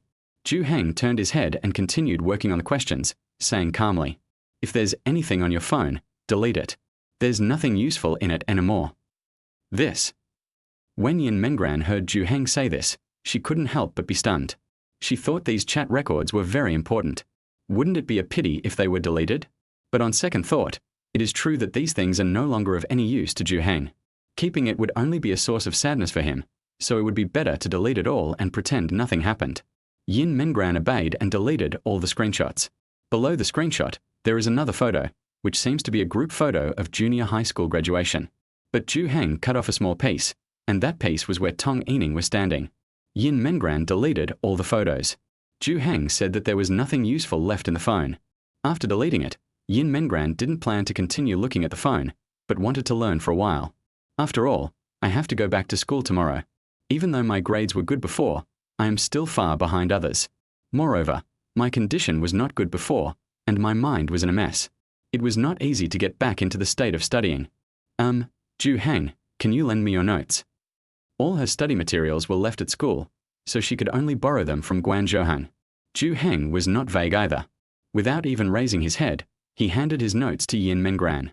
Yin Mengran sat next to Zhou Heng, opened his notebook and began to read. The two of them sat at the table, studying quietly. At this time, it was already around 11 o'clock in the evening. TSK. Zhou Heng started scratching his head again. He couldn't figure out the answer to a question he didn't know how to answer. If he plays a new game, he will definitely be able to figure it out in less than half an hour. But if I were to do a new problem, I would spend half a year thinking about how to solve it. What's wrong? Is there something you don't understand? Yin Mengran stood up and came to Zhou Heng's side, looking at the test paper in front of him. Zhou Heng knew that this kind of question was very simple in Yin Mengran's eyes, so simple that she couldn't understand why she couldn't answer it. What exactly was it that she couldn't answer? But a fool like him just can't. Yin Mengran pointed at the questions on the test paper and said, "Well, let me teach you. You see, since y equals fx is monotonically increasing on 2, 1, fx equals 3v squared plus 2x plus b0 always holds on 2, 1. Wait, what are you talking about? Is this from the second dimension?" Yin Mengran was stunned for a moment, then chuckled softly. "Don't make trouble, I'm teaching you, please be serious." "I swear, what are you talking about? I don't understand a single word." Chapter 10. What could be less valuable than returned love letters and gifts? Finally, under Yin Mengran's patient teaching, Zhou Heng learned how to do this question. The moment he wrote down the correct answer, he collapsed in his chair with a look of despair on his face. He felt like his head was a clogged toilet, completely stuffed, and he really couldn't learn anything else today. He just felt that mathematics was a really scary thing. In the game, it was at least a T0 level boss. It was normal to feel defeated, but if you defeated it, you would feel really awesome. Chuckle. Seeing Zhou Heng's exhausted look, Yin Mengran covered her mouth with one hand and laughed non-stop. Zhou Heng glanced at her and said nothing. He just felt that there was little hope. How to improve his ranking in this exam became his biggest problem. At this moment, besides Yin Mengran's laughter, a gurgling sound suddenly came. Yin Mengran's laughter stopped abruptly, and her face froze. That gurgling sound just now was her stomach growling. Zhou Heng looked at Yin Mengran doubtfully and asked, "Have you eaten dinner?" Yin Mengran's cheeks flushed slightly, and she hesitated and said, Well, no." In fact, she hadn't eaten anything the whole day, except for the breakfast Zhou Heng made in the morning. "I went out to buy various things and took a shower, which exhausted my energy." Because she realized that it was almost time to eat, and she was worried that eating out would waste time, so she decided not to eat. It's midnight now and I'm starting to feel hungry. Zhou Heng exhaled heavily through his nose, then stood up, walked towards the kitchen, and said, "Wait." Yin Mengran saw Zhou Heng was going to cook for her, and quickly waved her hand and persuaded him. "Oh no. Don't bother, I don't need to eat, it's too late, forget it. You can't go hungry here." Zhou Heng just replied this, then stepped into the kitchen and closed the door. She had experienced Zhou Heng's stubborn temper yesterday, so she knew that no matter how she tried to persuade him, it would be useless. She sat in her original position, lowered her head slightly, looked at the table, pursed her lips, and didn't know what she was thinking. But no matter what I think, the feeling of hunger in my stomach cannot be ignored. After a while, the sound of sizzling food being put into the pot came from the kitchen, followed by the aroma wafting out. She ate a bowl of noodles made by Zhou Heng yesterday and had breakfast made by Zhou Heng this morning. Although she couldn't feel anything special, she could feel that they were delicious. You can feel that Zhou Heng is a very good cook. 10 minutes later, the kitchen light went off and Zhou Heng came out with a plate of steaming fried rice. "Well, eat it." Zhou Heng pushed the fried rice in front of Yin Mengran and said softly. Yin Mengran did not refuse too much. She had not eaten for a day, and when she saw the fragrant fried rice in front of her, she could not help herself. "Thanks." After quietly thanking her, Yin Mengran started to eat. She ate in small bites and would not wolf down her food even if she was very hungry. But he kept eating one mouthful after another until the whole plate was empty. Soon, he ate up the whole plate of fried rice. After finishing the meal, Yin Mengran quickly stood up and went to the kitchen to wash the dishes. She realized that Zhou Heng's cooking was really delicious. It would be great if she could eat it every day, or even bring Zhou Heng's cooking to school. Yin Mengran reacted and quickly threw the idea out. "I am only staying here temporarily. Once I settle down, I will definitely leave. I can't stay here forever." Before leaving, she planned to pay Zhou Heng some rent. She couldn't just live here for free and eat and drink for free. That was not her style. After walking out of the kitchen, Yin Mengran looked forward and was stunned the next second. She saw Zhou Heng standing next to the cabinet, staring at the cardboard box next to him. That was the love letter and gift he had given to Tong Yining. "I saw it this morning. Although I didn't peek at all of them, I didn't put them back in their original shape. It seems like I just put them there after I finished looking at them." Sure enough, after Zhou Heng saw Yin Mengran, he asked, "Did you see it?" Yin Mengran trembled all over, feeling like she knew too much and was about to be silenced. No. Well, okay, I saw it, but I didn't open them all. I just saw one." Zhou Heng picked up a letter, took a look at it, and threw it back, muttering, "It's okay to look at it. It's ridiculous anyway. Just treat it as a joke. I plan to throw these away tomorrow morning." Are you really going to throw it away? What could be worth less than returned love letters and gifts? Just a bunch of garbage. Zhou Heng looked at the box of love letters in front of him. His eyes became deep, and there was a trace of disappointment in his eyes. Yin Mengran saw this scene clearly, and she felt even more sympathy for Zhou Heng. She knew that Zhou Heng had also imagined what it would be like to be with Tong Yining, but it was ultimately a fantasy that never came true. Zhou Heng took a piece of tape, sealed the cardboard box, took it to the door, and put it together with the garbage to be thrown away tomorrow morning. Then he turned around, his expression changed, the disappointment he had just shown completely disappeared, and he went to the bathroom to wash up. Even Yin Mengran was a little surprised. She didn't expect Zhou Heng's mood to change so quickly, but she changed her mind and thought that maybe it was because she had endured so much that she could let go so easily now. In the past 2 years, Zhou Heng may have been conflicted in his heart countless times, so he will not be conflicted anymore now. Soon, it was midnight, and it was time for the part Yin Mengran was most worried about, sleeping. The lights are off. Snap. As the lights in the room were turned off, the bedroom was dark. The two of them were lying on the bed, separated by a quilt. "It's still like this." Yin Mengran was wrapped tightly in a quilt, with only her head exposed, like a baby in swaddling clothes. They didn't discuss who would sleep in the bedroom and who would sleep on the sofa today. Just like yesterday, both of them slept in bed. "This was the second time I slept in the same bed with a boy in my class. If other people, including my classmates, knew about this, how would I explain it? I'm afraid even if I had 10 mouths I wouldn't be able to explain it." At this moment, a different voice appeared in Yin Mengran's mind. "But, do you really still care about being misunderstood? My family had a major misfortune. I wanted to die at that time. I was wandering outside in my school uniform, crying as I walked, completely ignoring other people's gazes and whispers. I have to admit that if it weren't for Zhou Heng, I wouldn't know where I am right now, and I wouldn't have the heart to go to school tomorrow. It can be said that it was Zhou Heng who saved himself. In comparison, what's so important about this little thing? Zhou Heng. When Zhou Heng heard Yin Mengran calling him, he responded quietly. The next second, Yin Mengran's soft and weak voice was heard. Good night. Chapter 11. I really want her to hear what you say. Yin Mengran slept much more soundly this time than last night, perhaps because she was familiar with it. Or maybe, I have let it go and become calm. After all, she has endured a huge blow and feels that nothing can knock her down. When Yin Mengran opened her eyes, she found that it was already daytime, just like yesterday. She was the only one on the bed, and then she heard the sound of cooking coming from the kitchen. She particularly admired and even worshipped Zhou Heng for this. As high school students, most people probably couldn't control themselves as well as Zhou Heng did. I get up when I want to, make breakfast every day, and exercise. Now I have started to study independently, and there is a lot of room for improvement. Anyway, apart from the weaker aspects of emotions and communication, the rest is basically impeccable. This should be the reason why his parents are so confident in letting him live alone. There is nothing to worry about. Yin Mengran sat up, tied up her hair, and began to fold the quilt. When she walked out of the bedroom, Zhou Heng had already prepared lunch. However, she saw that today was a little different from yesterday. There seemed to be 2 lunchboxes on the table. When Zhou Heng heard Yin Mengran walk out of the bedroom, he looked up and then continued to fiddle with the lunchbox. He closed the lids of both lunchboxes, and then pushed the smaller one in front of Yin Mengran. This is... Yin Mengran looked at the lunchbox in front of her and blinked in surprise. I prepared this for you. It's something that comes naturally to me. This will save me some money on food. If you don't want me to, I won't prepare it tomorrow. No, I do. Yin Mengran quickly protected her lunchbox with her hands, as if she was afraid that Zhou Heng would snatch it back. Oh yeah, there's fruit and yogurt too. Zhou Heng casually threw a small fresh keeping box over, which contained cut fruits and a bag of yogurt. Wow.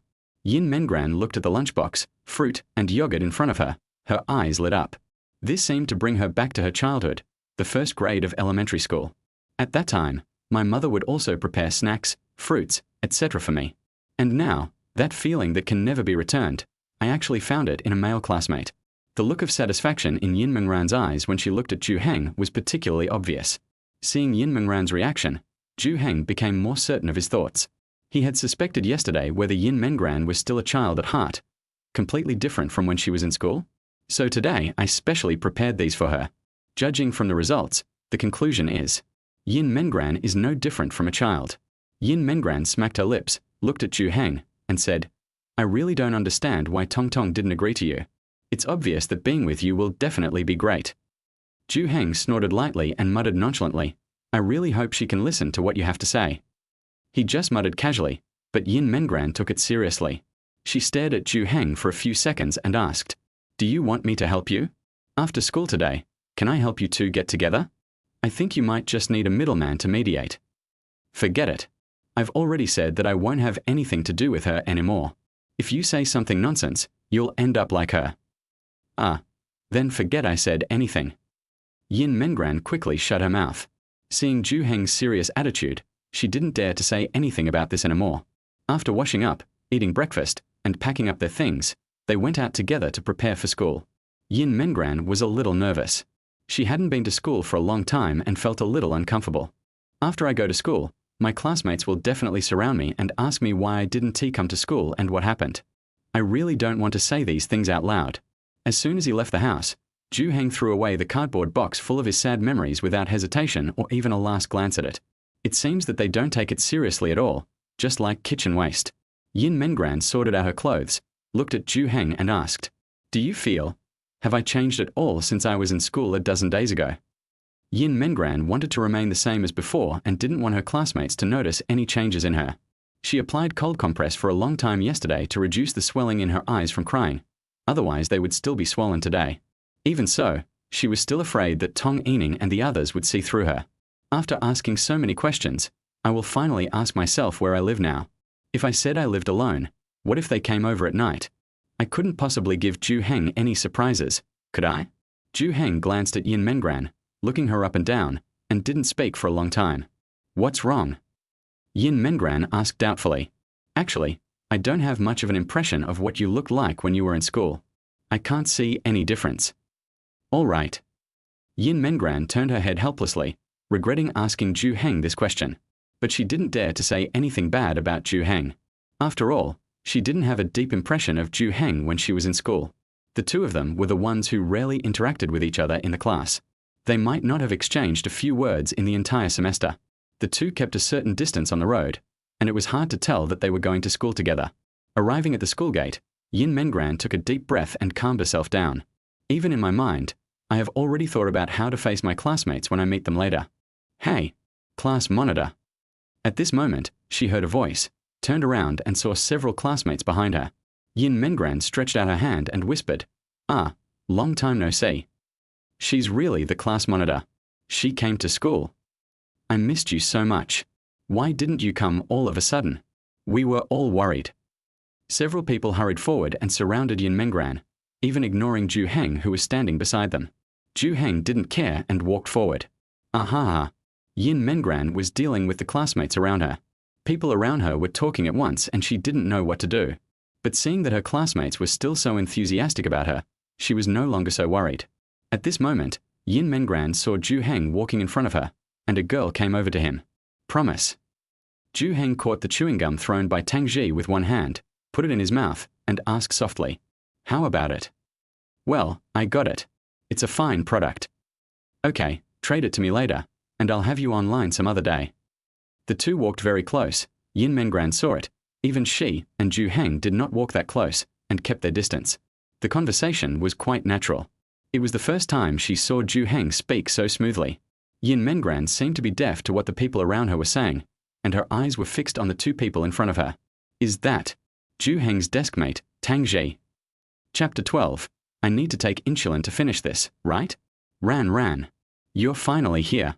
I was so worried about you. What happened? The moment Tong Yining saw Yin Mengran, she immediately ran over and hugged her. It was like finding a long-lost relative. Something happened at home, so I didn't come to sing. Yin Mengran answered, but her eyes drifted towards Zhou Heng and the others. Most of the students in the class gathered around Yin Mengran. Only Zhou Heng and the others sat in their seats. Yin Mengran saw Zhou Heng and Tang Ji chatting non-stop. Where did they get so many topics to talk about? I live in Zhou Heng's house, but I never see him talk to me so much. Class monitor. The teacher wants you to go to the office. Oh, okay. Yin Mengran stood up and prepared to go to the office to find the teacher. Before leaving, she kept staring at Zhou Heng, but she didn't see him look at her. After walking out the door, Yin Mengran felt a little strange. It was normal for Zhou Heng to chat with her deskmate, so why did she feel unbalanced? Is it because Zhou Heng and I haven't talked that much? But that's normal, since Zhou Heng and I weren't familiar with each other before. Yin Mengran's mind was full of random thoughts, and she didn't see anyone in front of her. Bang! Yin Mengran bumped into the man, quickly took a step back, and said, I'm sorry. Yin Mengran, are you coming to school? Yin Mengran raised her head and saw the boy in front of her looking at her with surprise. Lu Yunshu. Yes, these past few days, something happened at home. The boy in front of me is tall and is the class sports committee member. In the first few days after I left school, he seemed to often send me messages to say hello. It's just that I didn't reply to him until I threw my phone into the river. Are you okay? You don't look well. Lu Yunshu lowered his head and approached Yin Mengran's face, trying to see something on her face. Yin Mengran took a step back, quickly walked around him, and said, The teacher asked me to go to the office. Bye. Then he fled from here in a hurry.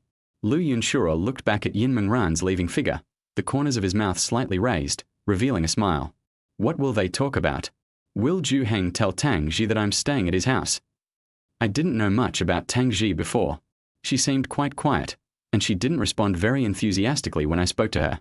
Could it be that they have similar personalities, so they have topics to talk about? Tang Ji's academic performance is very good. If Zhou Heng has any questions, he will ask her. Yin Mengran. Yin Mengran suddenly came to her senses after being called out, realizing that she was still in front of the teacher. What were you thinking about just now? Why did your thoughts drift so far away?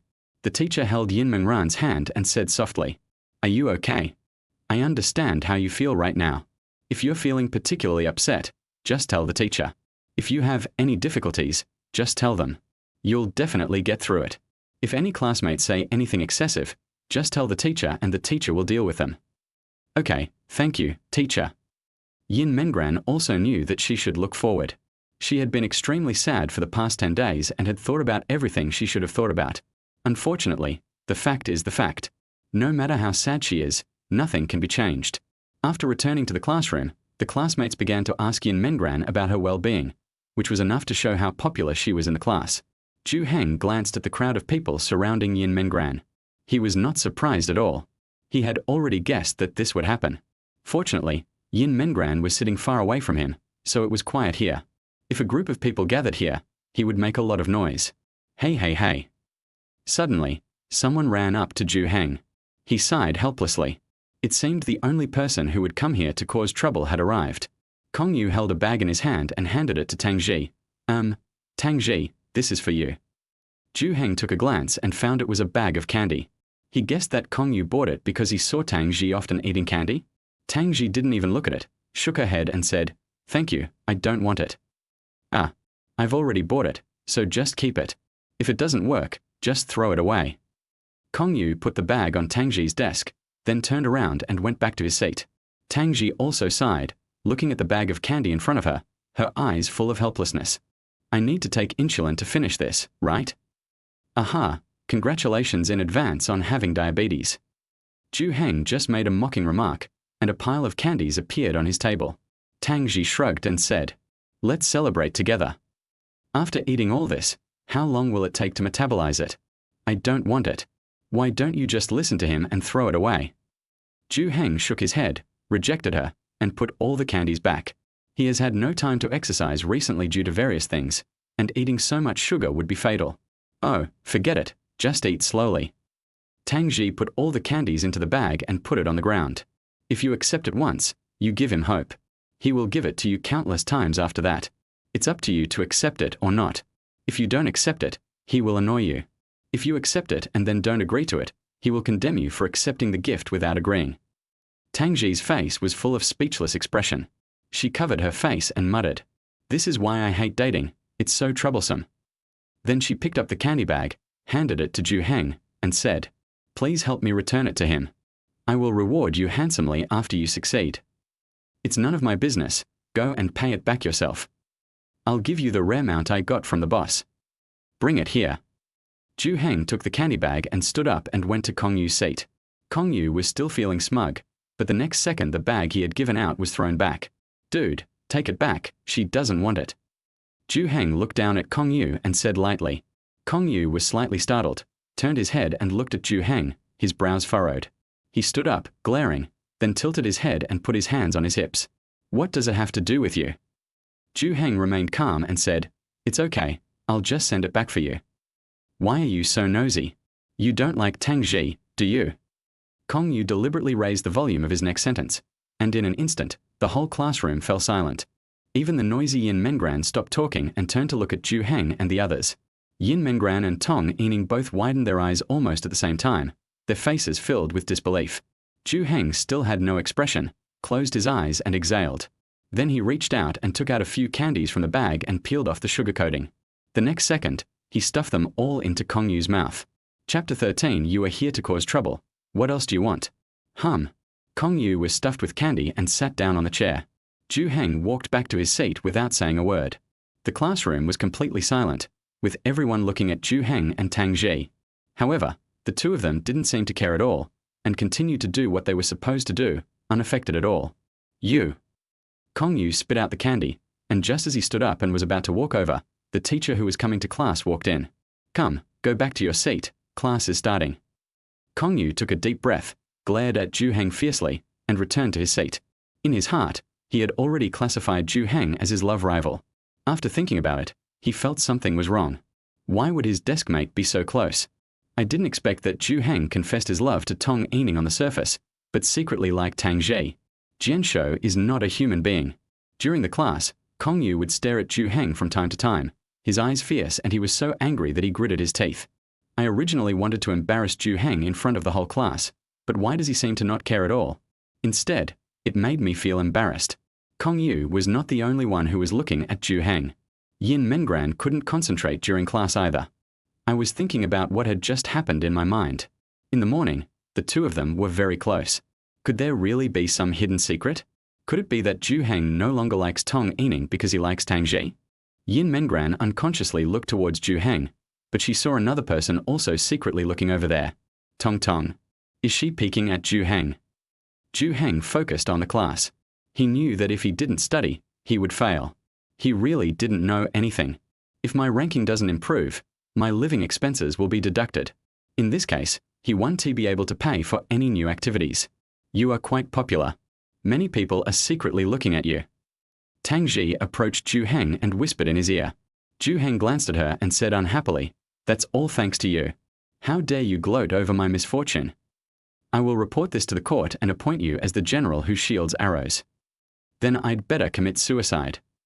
Seriously, my mom asked you yesterday when you would come to my house so she could make you something delicious. Some other time." After class, Kongyu immediately stood up from his seat and went to Zhou Heng. He must seek justice for himself and cannot just swallow his anger. Kongyu came to Zhou Heng, patted him on the shoulder, and said coldly, "Hey, come out." Almost everyone else in the class was looking at them. After all, there was something exciting to watch, and who would want to miss it? Without even looking up, Zhou Heng responded, "No." Hiss. "You don't understand what I'm saying." Kongyu reached out and grabbed Zhou Heng's clothes. Yin Mengran immediately stood up and stopped him. "Don't do it. After all, she is the class monitor, and she must take care of such things, not to mention that it is about Zhou Heng, his benefactor." After Yin Mengran spoke, someone moved. This person was Lu Yunshuo. He immediately came to the two of them, stretched out his hand and pulled Kongyu's hand away. "Hey, let go. Lu Yunshuo, please move aside. This has nothing to do with you." Kongyu wanted to push Lu Yunshuo away, but Lu Yunshuo was tall and strong. Kongyu was much shorter than him and not as strong as him. "No fighting, or I'll tell the teacher." Yin Mengran also came to them and warned Kongyu. Zhou Heng ignored him from beginning to end, and even Tang Ji didn't look up. This made Kongyu very embarrassed, as if he was hitting cotton with all his strength. Lu Yunshuo spoke up at this time, saying, "If you really don't agree, then you can just have a civilized PK, arm wrestling. You can have a competitive spirit, but you can't fight." Arm wrestling. Kongyu raised his eyebrows, hesitated for a moment, and looked at Zhou Heng's arm. Although he couldn't see anything because of the clothes, but he felt that he was no match for him. After all, I exercise regularly. How could I lose to someone like Zhou Heng who plays games frequently? If I fight, I might be disliked by Tang Ji, but if I arm wrestle, if you win, you will have face and no one will dislike you. I can do it. Do you dare? Kongyu looked at Zhou Heng. After all, Zhou Heng had been silent from the beginning. He didn't know what he was planning. Zhou Heng's chest rose and fell. He turned to look at Kongyu and said lightly, "Whether it's arm wrestling or fighting, it's up to you to decide how to stop bothering me." Oh my God. Kongyu was so angry that he was furious. Zhou Heng's words clearly showed that he looked down on him. "Okay, come on, let's arm wrestle. If I lose, I'll never bother you again, okay? Well, don't bother me anymore." Tangji suddenly looked up and said to Kongyu, "Ah." Kongyu was stunned for a moment. The corner of his mouth twitched, and his face looked a little ugly. Saying this in front of everyone was like giving Jian Shou a hard slap in the face. Kongyu gritted his teeth and nodded in agreement. Okay. If I lose, I won't bother you guys anymore. But what if I win? You win if you win. You came here to cause trouble. What else do you want? Why do you think so beautifully? Zhou Heng snorted coldly and rolled his eyes at him. This caused the onlookers to burst into laughter, and Kongyu's face turned green, as if he had been poisoned. I was so angry that my whole body was shaking and my scalp was numb. Kongyu sat in front of Zhou Heng, stretched out his hand, ready to compete with Zhou Heng. Everyone in the class came to watch, and some even started betting on who would win. Yin Mengran was also watching from the side. She felt that Zhou Heng should not lose. After all, he was so strong. Zhou Heng looked at Kongyu and said, "You can use both hands." "Ha!" Kongyu's brows were twisted into a knot. He was not familiar with Zhou Heng before, but today he finally saw him. How can this person be so full of himself and use his own hands? Is he planning to use his two hands so that even if he wins, it will be dishonorable? Okay, stop talking nonsense. Class will start soon. Just use your right hand. Hurry up. Kong Yu stretched out his right hand and said impatiently. Zhou Heng also stretched out his right hand, and the two held hands together. Lu Yunshiro was the referee in the middle. After seeing that the two were ready, he announced, "Ready, set, go." At the beginning, Kong Yu gritted his teeth and used all his strength, intending to make a quick decision.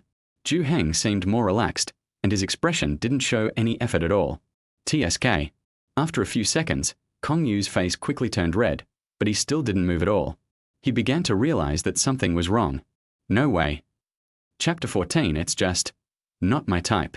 Fuck your sister. Kong Yu used all his strength, but he still didn't move. His heart was beating wildly, and his face was red, almost bleeding. He felt Zhou Heng starting to exert force, and he didn't have the strength to resist at all. His arms were slowly moving downwards. In fact, Zhou Heng could have pressed down first, but he was worried that he would break Kong Yu's arm if he pressed too fast, so he didn't use too much force. Kong Yu widened his eyes, seeing that he was about to lose. In front of everyone, he was the one who started the trouble, and he was about to lose all face. The next second, he stretched out his other hand as if by reflex, and pried both hands together. The people around looked at him with disdain. Isn't this just cheating? It's like they can't afford to play games. Zhou Heng didn't care. Since he was using both hands, he should not be so fragile, so he began to exert force. Bang! In just a moment, the contest was over, and Zhou Heng won completely. Zhou Heng won. I really don't know what to say. You'll just have to take care of yourself. Lu Yunshiro patted Kong Yu's shoulder and shook his head, obviously despising his behavior. Whispering sound. The people around him booed and dispersed. Kong Yu was still standing there in a daze, as if he was stupid, with his eyes wide open and his mouth slightly open, looking like he would drool even if he was cured. He really didn't expect that he would lose, and he cheated and lost both hands. Whether it was the competition or his character, it seemed like he had lost completely. Bye, go back and eat more candy. Zhou Heng waved his hand, signaling Kong Yu to leave.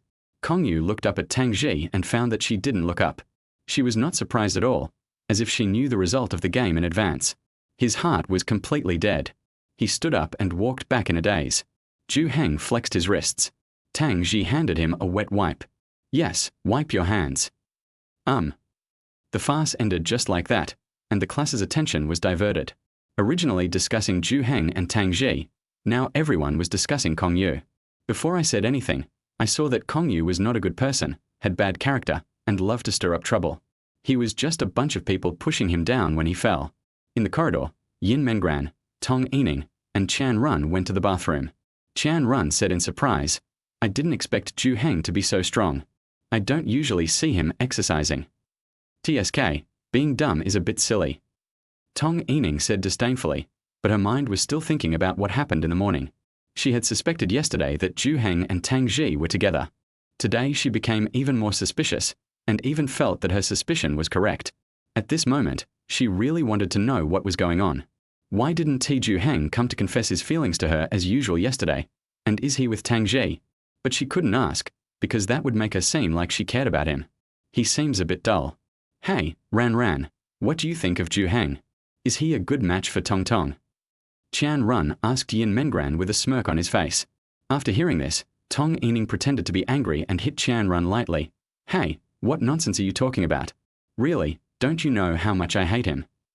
I thought Yin Mengran would not answer, but she nodded seriously and replied, Well, I think he is indeed quite dull, but he is a very good person. I think so. As for whether he is suitable for Tong Tong. Yin Mengran suddenly thought of the chat record she saw last night, shook her head, and said, I don't think it's appropriate. Tong Yining spread out her hands and said to Qian Run, See, I told you it wasn't appropriate. Yin Mengran added in her heart, Well, I'm sorry, Tong Tong, I don't think you are worthy of the love he has given you. Qian Run nodded helplessly and said, Yes, it's not suitable. You have to be with a handsome guy like Lu Yunshiro, right? Lu Yunshiro? Stop it. Everyone knows that he likes Ran, so it must be Ran's, don't you think? Tong Yining curled her lips and smiled meaningfully, poking Yin Mengran beside her with her arm. This looked just like Qian Run just now. After hearing this, Yin Mengran slowly shook her head. No, I don't like him. Tong Yining and Qian Run were somewhat surprised and asked in astonishment. Huh? Why? He's tall and handsome, and his grades are good too. What's wrong with him? He's not bad in any way. Just, he's not my type. So what type do you like? Yin Mengran was stunned for a moment, thought for a while, opened her thin lips and whispered. It's leadership, independent-minded, caring, self-disciplined, and a bit manly. Huh. Who is it? Is there a boy like this in our class? Qian Run and Tong Yining looked at each other, their minds constantly searching for the characteristics of the boys in the class, to see if there were any who matched their characteristics. But from the surface, it seems that there is no such person. I just said I like this type. I didn't say who it is. A trace of panic suddenly flashed across Yin Mengran's eyes, and she hurriedly explained. Please, can you dare to be a little more ambitious? What kind of person is this? You, with such good conditions, can definitely have higher standards. When Yin Mengran heard what the two said, she lowered her eyes sadly, a trace of sadness flashed in her eyes. My current conditions must be really bad. She murmured to herself, feeling a little sad. All she could do now was study hard and work hard to improve her conditions, but there was one condition that could never be made up for. Who would be willing to marry me in the future? A girl without a family. No one loves her. Even if I marry him, without the support of my family, I will definitely be bullied. She has already made up her mind to be alone for the rest of her life. The morning passed quickly and it was time for lunch. Yin Mengran started looking forward to lunch since morning. After all, this was made by Zhou Heng himself. She took out the lunchbox from the desk, placed it on the table, and after opening it, a full bowl of delicious food appeared before her. Her eyes lit up, and she felt that just looking at it had whetted her appetite. Hey, Ran, why did you bring lunch today? Tong Yining saw the lunchbox on Yin Mengran's desk and asked in surprise. In her impression, Zhou Heng seemed to be the only one in the class who brought his own lunch. I just had a sudden impulse. Chapter 15. It's fun to challenge you. Don't you dare. Let me have a taste. Is this made by your mother? Tong Yining asked with a smile as she looked at Yin Mengran's food. No. I did it myself. Really? Let me try. Tong Yining picked up the chopsticks, took a small bite, put it in her mouth, and chewed it slowly. After a while, she slowed down her chewing and frowned slightly. Did you do this yourself? Yeah, what's wrong?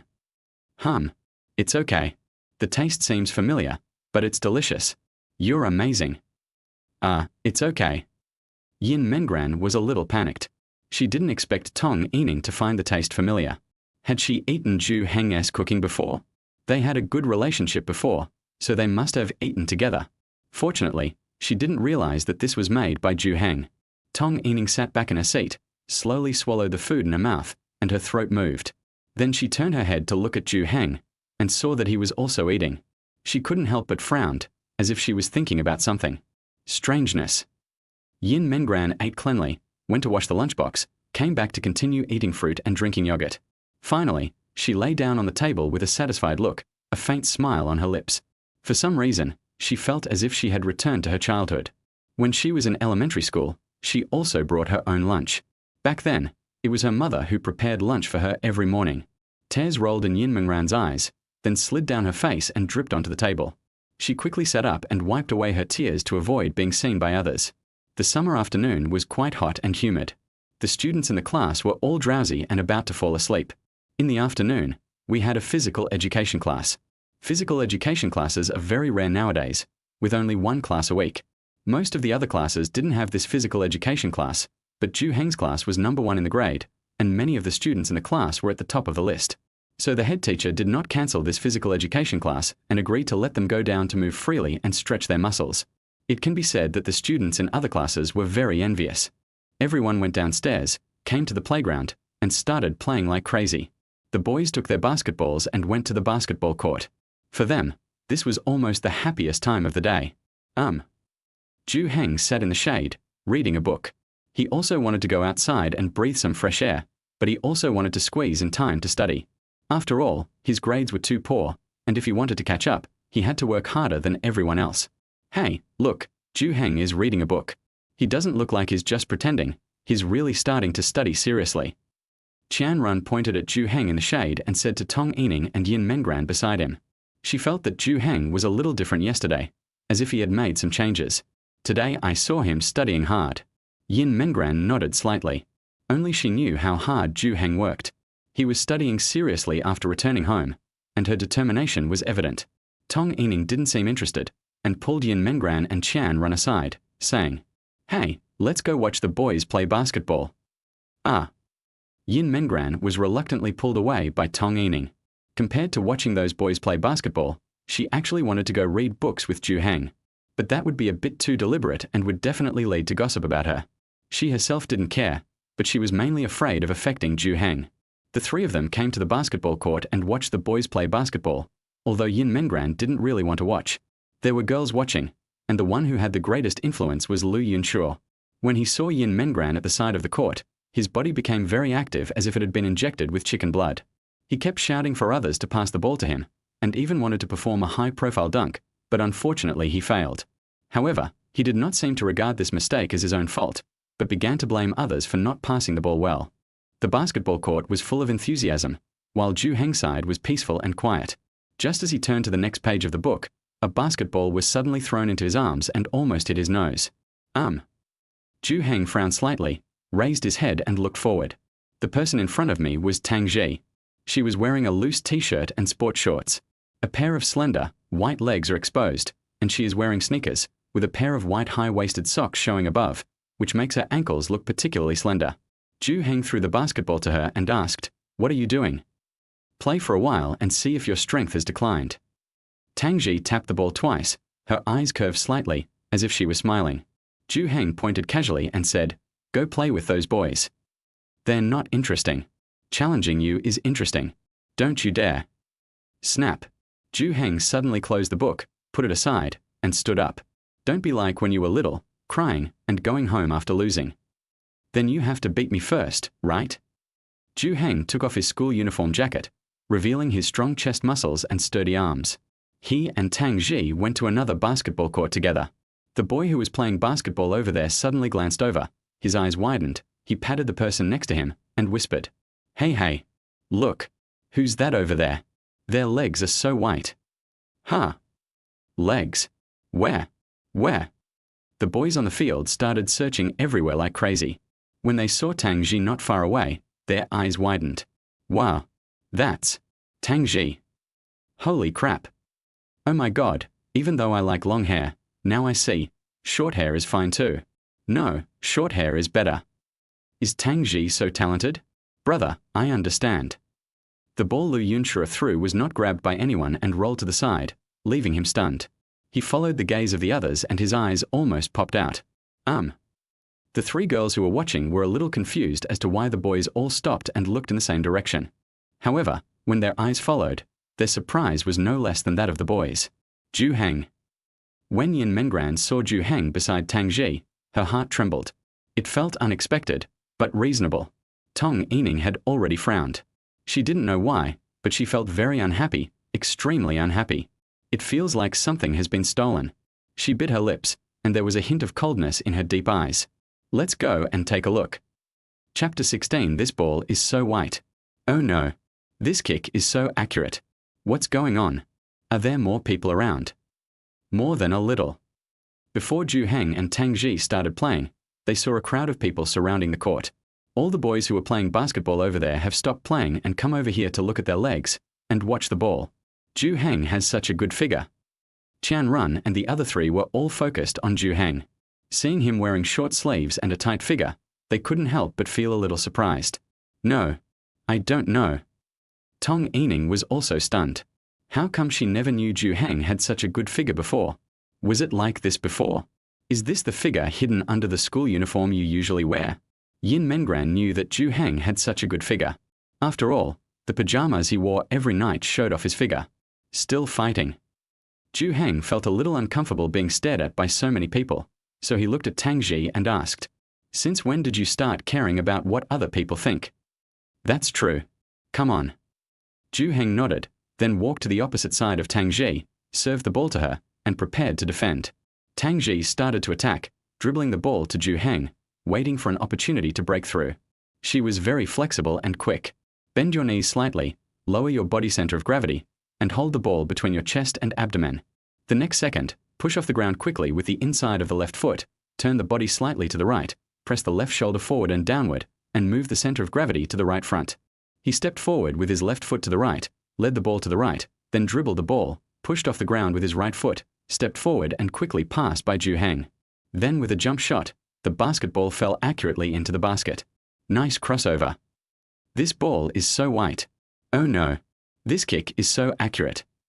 The boys on the sidelines exclaimed in amazement and began to applaud Tang Ji. Tang Ji looked at Zhou Heng and smiled faintly, then asked softly, "How does it compare to before?" There's been progress, but not much. Zhou Heng stretched his muscles and wrists, ready to enter the next round.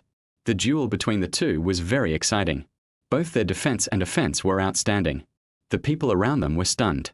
Moreover, Zhou Heng didn't use his physical advantage to break through at all. He relied entirely on his body skills. Otherwise, Tang Ji would have no chance. Zhou Heng had never played basketball with them, and they didn't know Zhou Heng could play basketball. Tang Ji was even more surprising to them. They didn't understand why this girl was so good at playing basketball. Kong Yu felt dry in the mouth and throat as he watched from aside. He didn't expect Tang Ji to have this side. If this kind of body movement were to play against me, I'd probably beat myself to death. Lu Yunshuro bit his lips behind the crowd and stamped his feet anxiously. He originally wanted to perform well in front of Yin Mengran, but why did it become Zhou Heng's turn to perform now? Every time Zhou Heng scored, Yin Mengran would clap along, watching with great concentration, a completely different state from when he just watched them play. Moreover, he just found out that Zhou Heng is such a good fighter and has such a great body. Cough. Zhou Heng coughed, holding the ball in his hand, staring at the front. The score between the two of them was very close. But now he wants to change the situation, at least to slightly widen the gap with Tang Ji. Without the advantage of physique, he really does not have any advantages. Tang Ji's defense is very good. In that case. The next second, Zhou Heng slammed the ball towards the backboard. The moment Tang Ji turned her head, Zhou Heng moved and rushed up quickly. Before Tang Ji could react, he jumped up, caught the ball, and slammed it out in an instant. Bang! With a burst of explosions, the spiderweb-like cracks that had quickly spread across the backboard suddenly shattered. Broken glass scattered all over the ground, and Zhou Heng landed steadily, a bewildered look on his face. Oh! The people watching around cried out in surprise. Everyone's eyes were wide open, and they were so shocked that they couldn't close their mouths. The girls were even more shocked. It was the first time they saw someone break this thing. Lu Yunshuro and Kong Yu's eyes were red as they looked at Zhou Heng at this moment. How they wished it was them. If they were the ones who broke the backboard during the dunk, then such a serious matter must be reported to the entire school. When Lu Yunshuro thought about his failed dunk just now, he wanted to find a hole to crawl into. Tang Ji walked over, patted the glass shards off Zhou Heng's body, and said, "Okay, you win. It's enough to force you to this point." TSK. Zhou Heng covered his head helplessly. He originally thought that he would not be disturbed by the outside world, but today he was actually watched seriously. So handsome. Oh my God. When he jumped up just now, I thought I saw his abs. Qian Run excitedly shook Tong Yining's arm beside him, and at this moment, she jumped around like a little fangirl. Tong Yining hadn't recovered yet, her eyes fixed on Zhou Heng, her pupils twitching slightly. She felt that she already knew Zhou Heng quite well. Her previous impression of Zhou Heng was that he was boring, had low emotional intelligence, poor grades, and was a rather dull boy. But now, it seems like I don't understand him at all. Is he such a good basketball player? Is he so athletic? Is he so good under his clothes? And now looking at it this way, it seems quite handsome. Yin Mengran looked at the many girls watching around her, and even showed a fondness for Zhou Heng in her eyes. She didn't know why she had a strange feeling, as if a kind of uneasiness deep in her heart. The physical education class ended like this. Zhou Heng took the initiative to admit his mistake. In the end, the school did not ask Zhou Heng to compensate, but simply gave him a simple verbal criticism and then asked him to clean up.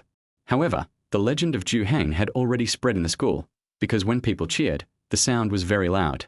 The students in the teaching building also heard it, and the students near the window went to see what was happening.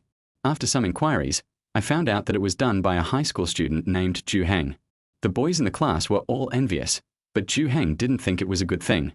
After I became prominent, it seems like people are looking at me more often and differently. Especially those girls, when I walked by, they stared at my chest and abdomen, which made me feel a little creepy. As a result, the zipper of his school uniform was pulled all the way up, covering his neck. At this time, Kong Yu came to Zhou Heng and said softly, I'm sorry, Brother Zhou, I was wrong this morning. Please don't hold it against me." He thought that Lu Yunshuro stopped him in the morning to help Zhou Heng. But now it seems that I am helping myself. If I hadn't stopped it, I would have broken into pieces like that backboard. Zhou Heng raised his head and looked at him. Seeing him apologize, he shook his head and said, I didn't bother with you in the first place. Chapter 17. No, my dad will beat me to death. The day passed quickly and it was time to go home from school. Zhou Heng always had a feeling that he would be surrounded after school. He didn't know whether it was a man or a woman who was blocking him, or why they were blocking him, but he just had this feeling. So after school, Zhou Heng packed up his things and left the classroom immediately. Yin Mengran panicked when she saw Zhou Heng leaving so quickly. She also quickened her pace, picked up her bag, and prepared to catch up. Hey! Ran, wait a moment, shall we go together? Tong Yining saw Yin Mengran was so anxious and quickly called her. But Yin Mengran didn't have time to wait for Tong Yining to go together. Moreover, if she went with her, wouldn't it be easy to expose the fact that she was going back to Zhou Heng's house? So Yin Mengran stopped and said, No, I have something to do after school, so I'll leave first.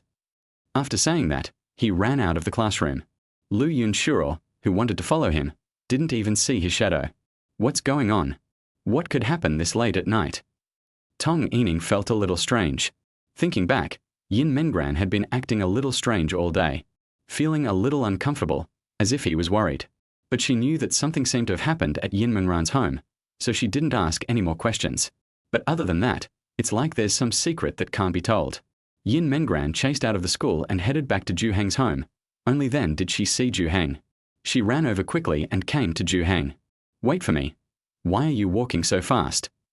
Zhou Heng saw Yin Mengran panting and asked in surprise. Huh? Why are you in such a hurry? You know where my house is, so why don't you just walk slowly? Well. After hearing what Zhou Heng said, Yin Mengran felt that it seemed to be right. If I catch up, I might be seen and my secret discovered. Then why am I so anxious to catch up? In her heart, she seemed to be looking forward to having a straightforward conversation with Zhou Heng as soon as school was over. So without thinking about anything, he immediately caught up with Zhou Heng when he thought about walking back with him. Are you not hurt? Yin Mengran thought about the many glass shards that fell on Zhou Heng's body today, and was afraid that he would be scratched, so she asked softly. Without? That's good. Oh, by the way, I ate all the food today. It was delicious. Good. Zhou Heng's response word by word made Yin Mengran feel a little depressed, and she couldn't help but think. Today Zhou Heng and Tang Ji chatted so naturally.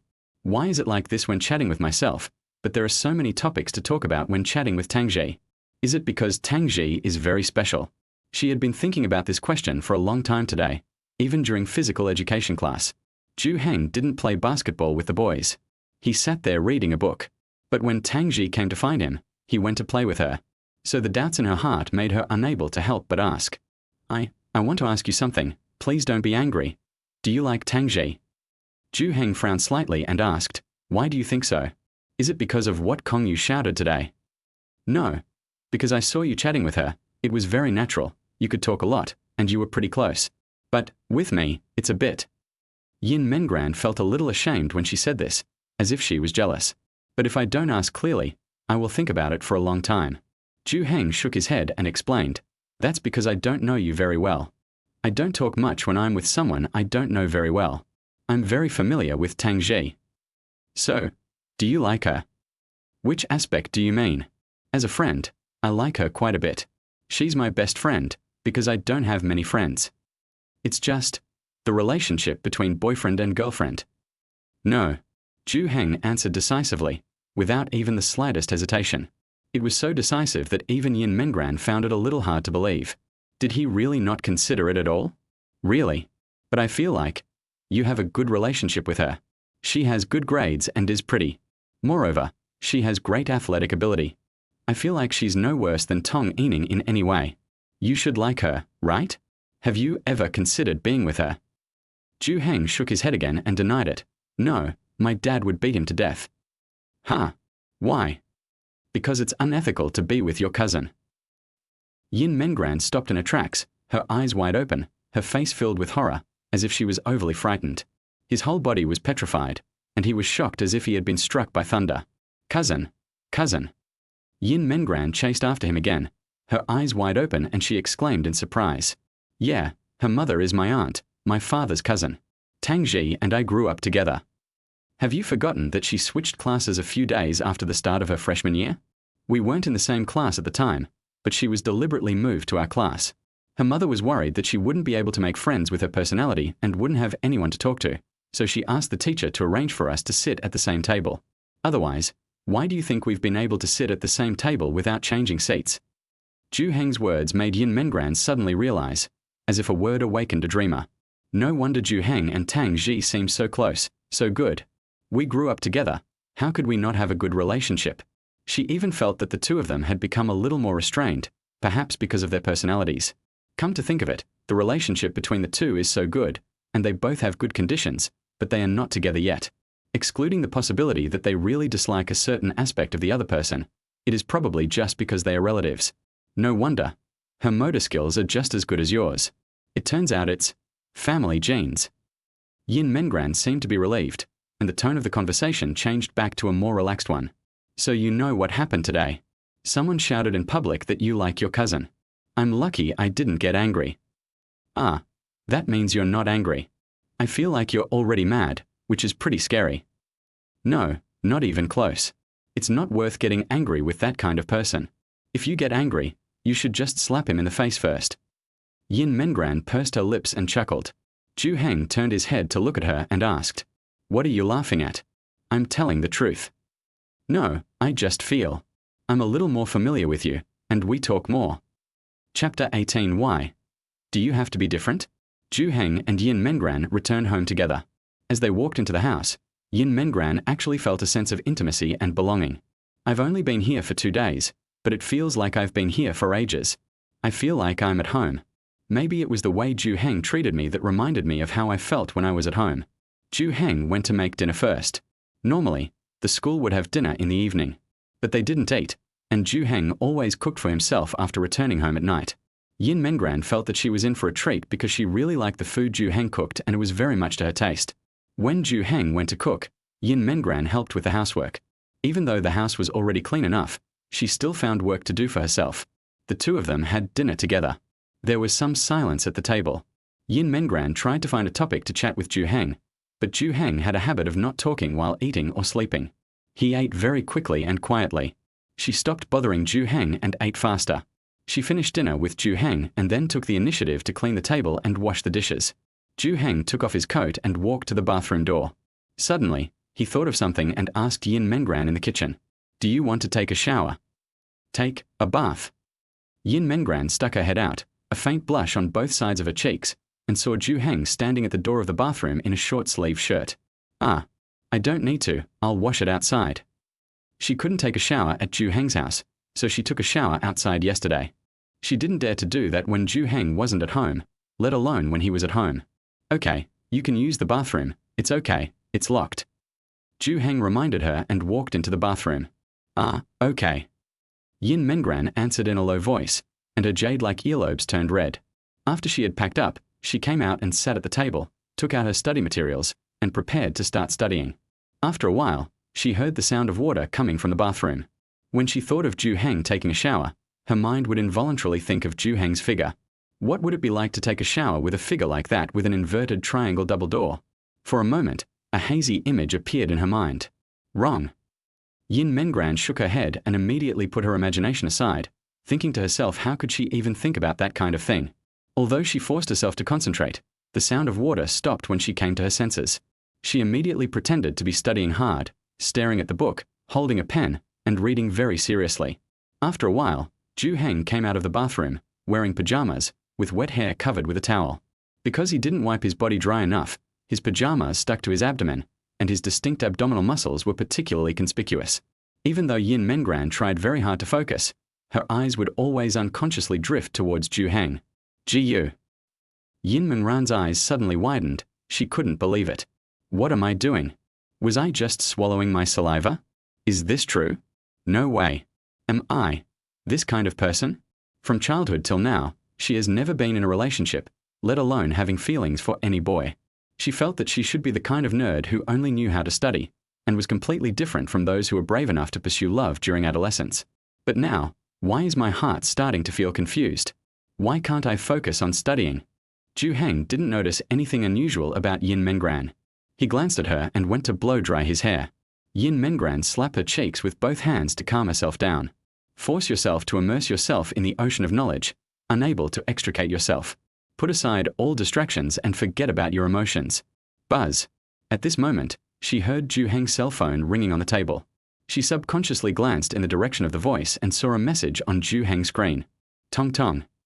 Yin Mengran's heart trembled uncontrollably when she saw the message with the note Tong Yining. Why did she send a message to Zhou Heng? Isn't she very annoyed with Zhou Heng? Yin Mengran was filled with curiosity. She only saw who sent the message, but not the content of the message. When she thought that it was a message from Tong Yining, she wanted to know what the message was about. She reached out her hand, wanting to touch Zhou Heng's phone, but just one glance. But her hand suddenly stopped in midair. She realized that this seemed wrong. This seems like prying into other people's privacy. What if the content of the message is something inappropriate for children? I just saw the screenshots in my old phone, and the time limit was before my senior year of high school. She didn't know if they had chatted on Zhou Heng's new phone, or what they had talked about. After hesitating for a long time, Yin Mengran took his hand back, thinking that he could not do such a thing. Although she really wanted to know what Tong Yining had sent Zhou Heng. When Zhou Heng came back, he took out his exercise book and prepared to start studying. Yin Mengran spoke a little unnaturally, and whispered, your phone rang just now. Really? Zhou Heng picked up his phone, opened it and took a look. After seeing the message reminder, his brows slightly frowned. I just took a look and turned off my phone without replying. Yin Mengran observed Zhou Heng's expression. Such a reaction made Yin Mengran even more curious. What message would Tong Yining send to Zhou Heng? Could it be that Tong Yining confessed her feelings to Zhou Heng? That's unlikely. I've also seen the chat history on my phone, and I know Tong Yining's attitude at school today. It's obvious that she doesn't want to be with Zhou Heng. At this moment, in Tong Yining's home, she was lying on the bed. She held the phone in her hand, and inside it was a message she had just sent to Zhou Heng. What are you doing? There were only 3 short words, but she had hesitated for a long time before sending them out. If it was in the past, Zhou Heng would reply quickly. Even if he didn't reply immediately, he would explain the reason later. But now, half an hour has passed and Zhou Heng still hasn't replied. She really hopes there will be a read function so that she can know whether Zhou Heng has seen the message. I haven't seen it yet, or I saw it but didn't reply. Tong Yining stretched out her hand and slowly typed a few words. Why are you ignoring me? I want to click send to send it, but my finger won't press it, as if I'm having an ideological struggle. After a moment, she deleted these words. I turned off my phone, lay flat on the bed, and covered my eyes with my arms. Really? It would be great if it could just be the same as before. Why? Do we have to be different? Chapter 19 Anyway, you should not contact her. The lights are off. In the middle of the night, the two returned to the bedroom to prepare for bed. Yin Mengran was familiar with it the first time, and by the third time, she had nothing to worry about, and it even felt natural. After all, if Zhou Heng wanted to do something, he would have done it 2 days ago. She also got to know Zhou Heng a little bit and knew what kind of person he was, so she was no longer on guard. Turning off the lights, she looked at the dark ceiling and began to recall what had happened that day. To his classmates, Zhou Heng was definitely the biggest protagonist today, and he also gave everyone else a great shock. Maybe he has even started to change his opinion of Zhou Heng. The most shocking thing for her was to learn that Zhou Heng and Tang Ji were relatives. After thinking about it carefully, it seems that Tang Ji did transfer to their class not long after the start of the first year of high school. Then I started to sit at the same table with Zhou Heng, and we haven't changed a song until now. The impression Tang Ji gave her was actually similar to the impression Zhou Heng gave her. They are the kind of people who talk very little, are not good at communicating, and have few friends. And she really had never seen Tang Ji playing with anyone. Occasionally she saw her sitting in her seat, not knowing what she was doing. Tang Ji, doesn't she have any friends? Yin Mengran suddenly spoke and asked in a low voice. Although it was very quiet, it was very clear in the quiet bedroom. Then, if I take the initiative to talk to her, will she pay attention to me? Yin Mengran began to be interested in Tang Ji and even wanted to get to know her. It would be even better if we could become friends. I'm just worried that she doesn't like communicating with others and rejects herself. Yes, but I suggest you don't make friends with her. Why? Yin Mengran was stunned for a moment. She thought she had misheard. Zhou Heng was silent for a long time before he slowly spoke. If you stay with her for too long, I'm afraid your self-confidence will be frustrated. What does this mean? It's nothing. Just don't get in touch with her. She doesn't need any friends. Zhou Heng turned over and changed the subject, as if he had something to say. Yin Mengran was already very curious about Tong Yining's news, and she still couldn't suppress her curiosity. Now, because of Tang Zhi's matter, Zhou Heng kept her in suspense, and she really couldn't bear it anymore. If she doesn't know this, she really won't be able to sleep at night. Yin Mengran propped herself up with her arms, looked at Zhou Heng on the other side, and said seriously, "Just tell me, I will definitely make friends with her, don't worry." Zhou Heng opened his eyes, and he didn't expect Yin Mengran to be so determined. After hesitating for a while, he sat up and turned on the light. "All right." Zhou Heng sat up from the bed and began to search for something on the computer desk in front of him. Yin Mengran also sat up and leaned against the headboard, not knowing what Zhou Heng was looking for. After a while, he found a photo and handed it to Yin Mengran. Yin Mengran took it and saw that the photo was of a little girl who looked only 7 or 8 years old, with long black hair and a bright smile. What was extremely eye-catching was the stack of certificates in her hand. He held more than a dozen certificates in his left hand and a trophy in his right hand. Is this Tang Zhi? Is this true? Yin Mengran couldn't believe it. The little girl in front of her was so different from Tang Zhi. Let's not talk about the difference between long hair and short hair. Just look at this expression. It looks like myself when I was a child, lively and cheerful, especially loved to laugh. Why has it become so cold now? What happened in the meantime? Yeah, really. Zhou Heng nodded and continued. She's the quintessential other people's kid. She's the smartest child I've ever met. She's shown immense talent since she was young. She's proficient in everything from music, chess, calligraphy, and painting. She learns quickly and easily wins first place in any competition. Her grades have also been among the best since she was young. You're in the top 5 in your grade, right? She's just not putting her mind to it right now. If she could stop playing games for a month and focus on studying, she'd definitely surpass you. Yes. Is that so? Yin Mengran opened her mouth in surprise when she heard what Zhou Heng said. She knew Tang Zhi was very outstanding, but she didn't expect her to be so outstanding. I was never as good as her in anything since I was little. She was so talented and had a very arrogant personality.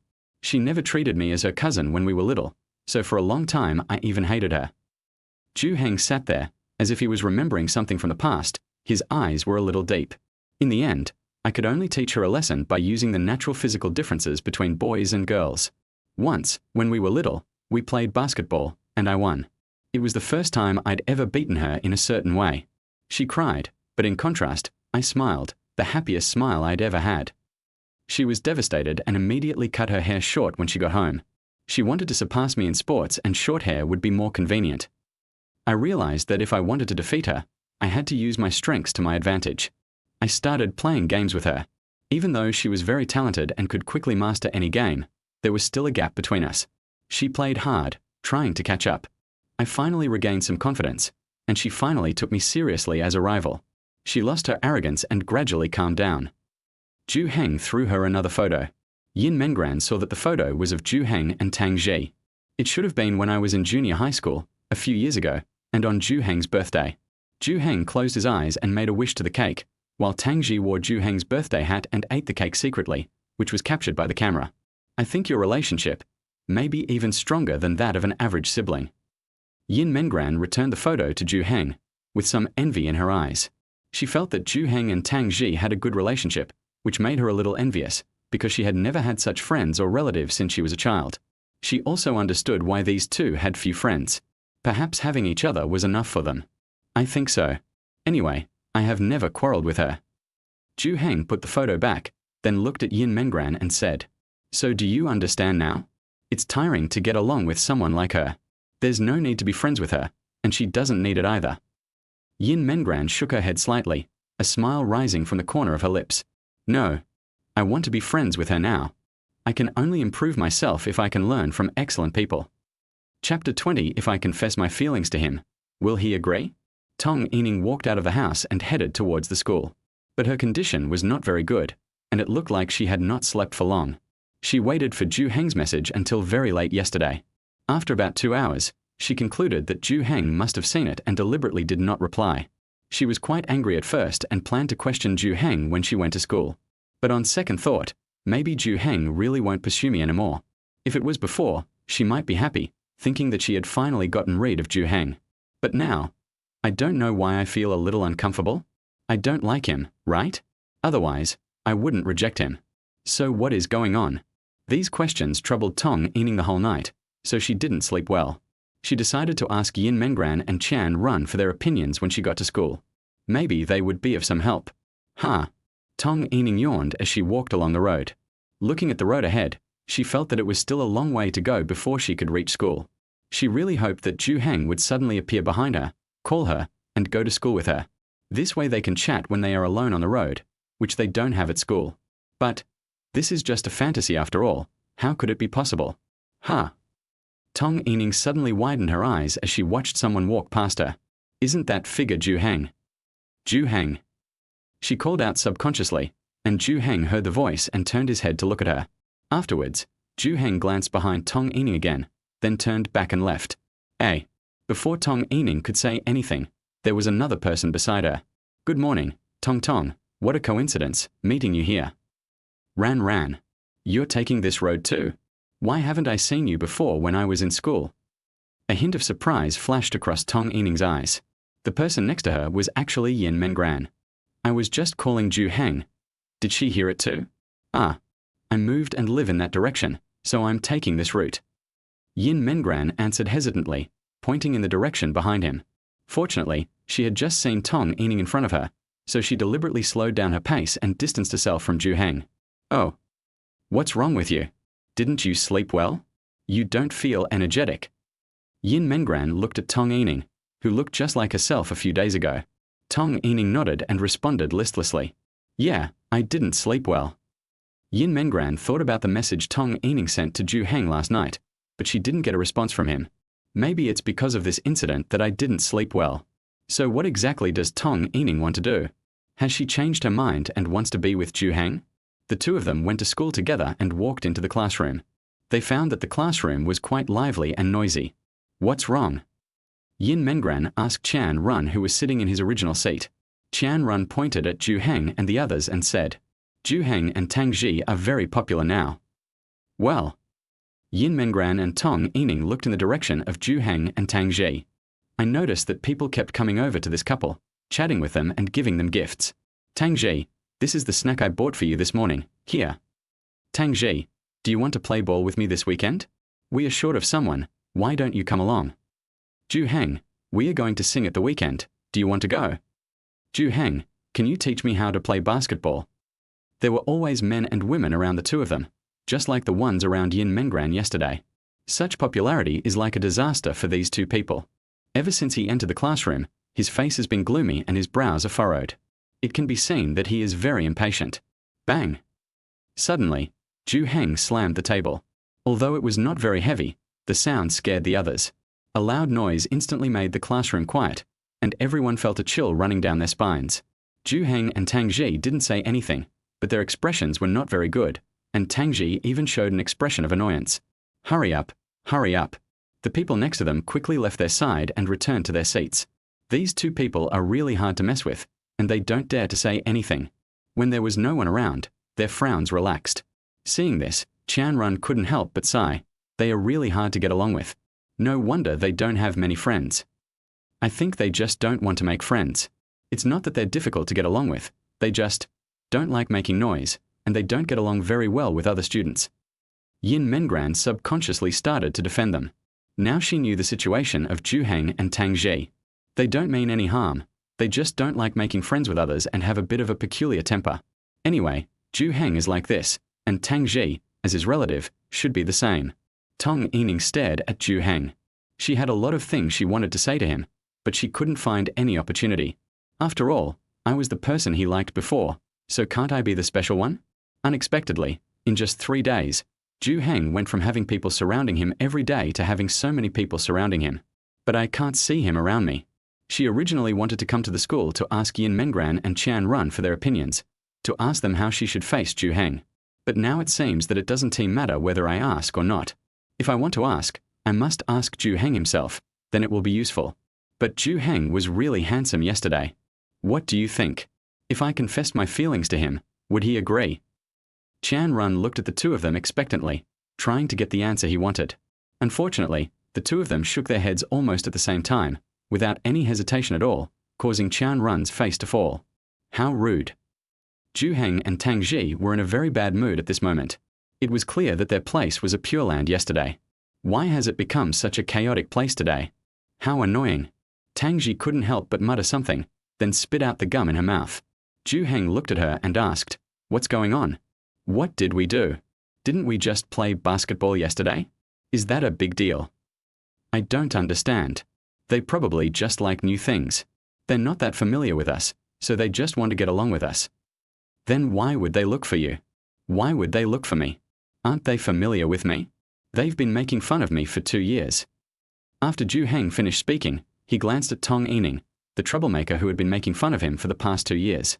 It turned out that she was also staring at him, and this time, his eyes met hers. Tong Yining saw Zhou Heng looking at her. The moment they met eyes, her heart beat faster and she felt a little nervous. She quickly turned her head away, a cherry-like blush appeared on her face, and she placed her right hand lightly on her chest, mumbling, "What's going on?" Chapter 21. Does he not like me anymore? After class, Tong Yining left her seat and immediately went to Yin Mengran's side.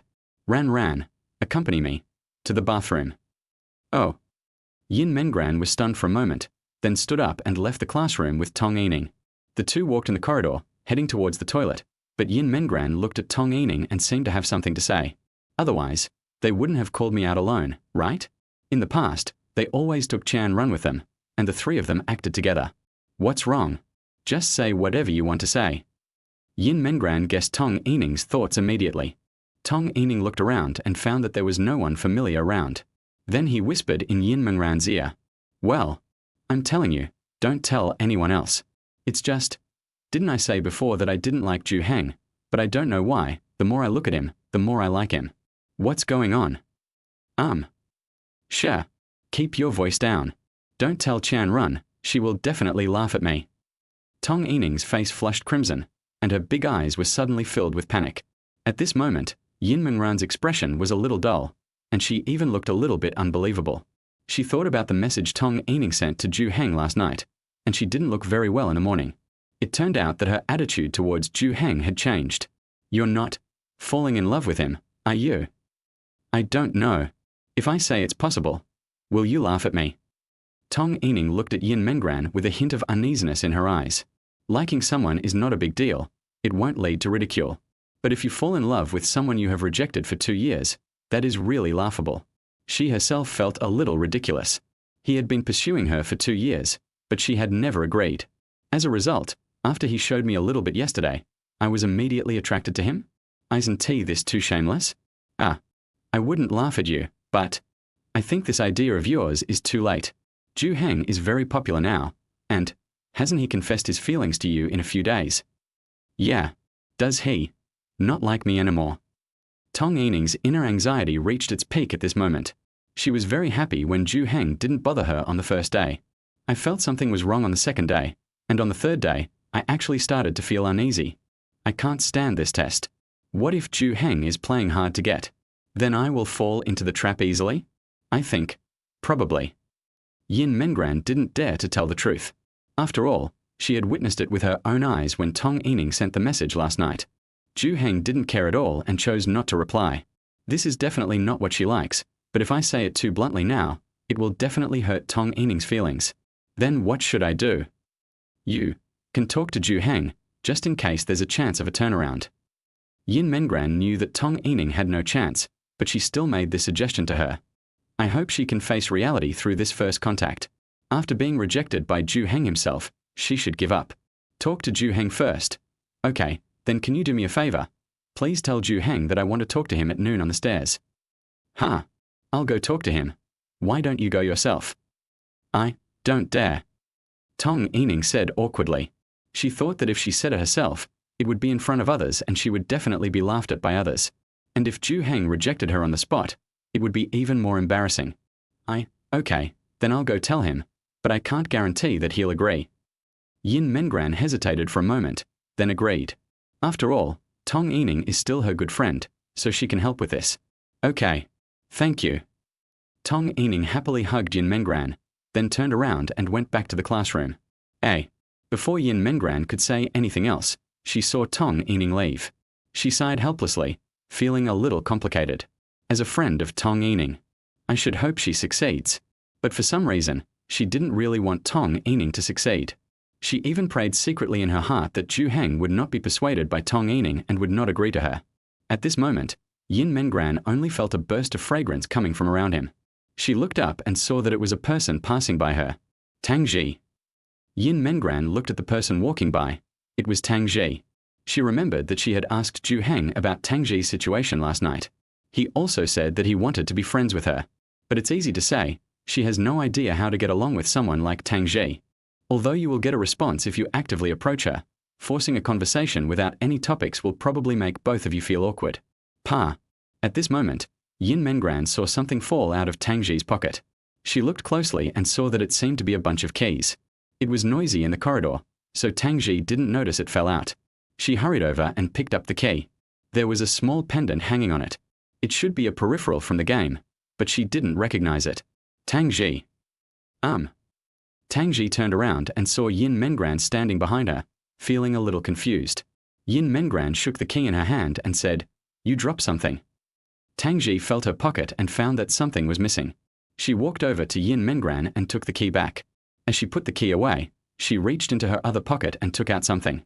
He took Yin Mengran's hand and placed the thing in her palm. "Thanks." Then, after saying thank you softly, he left. Well, Yin Mengran didn't have time to say anything to her before she left. She looked at the palm of her hand and found that what Tang Ji had just given her was actually a lollipop. She knew that making friends with Tang Ji wouldn't be difficult, but she couldn't rush into it. Tang Ji, like Zhou Heng, was very cold towards people she didn't know well. She would even reply word by word. But once you get to know them, you'll find that they are very nice people.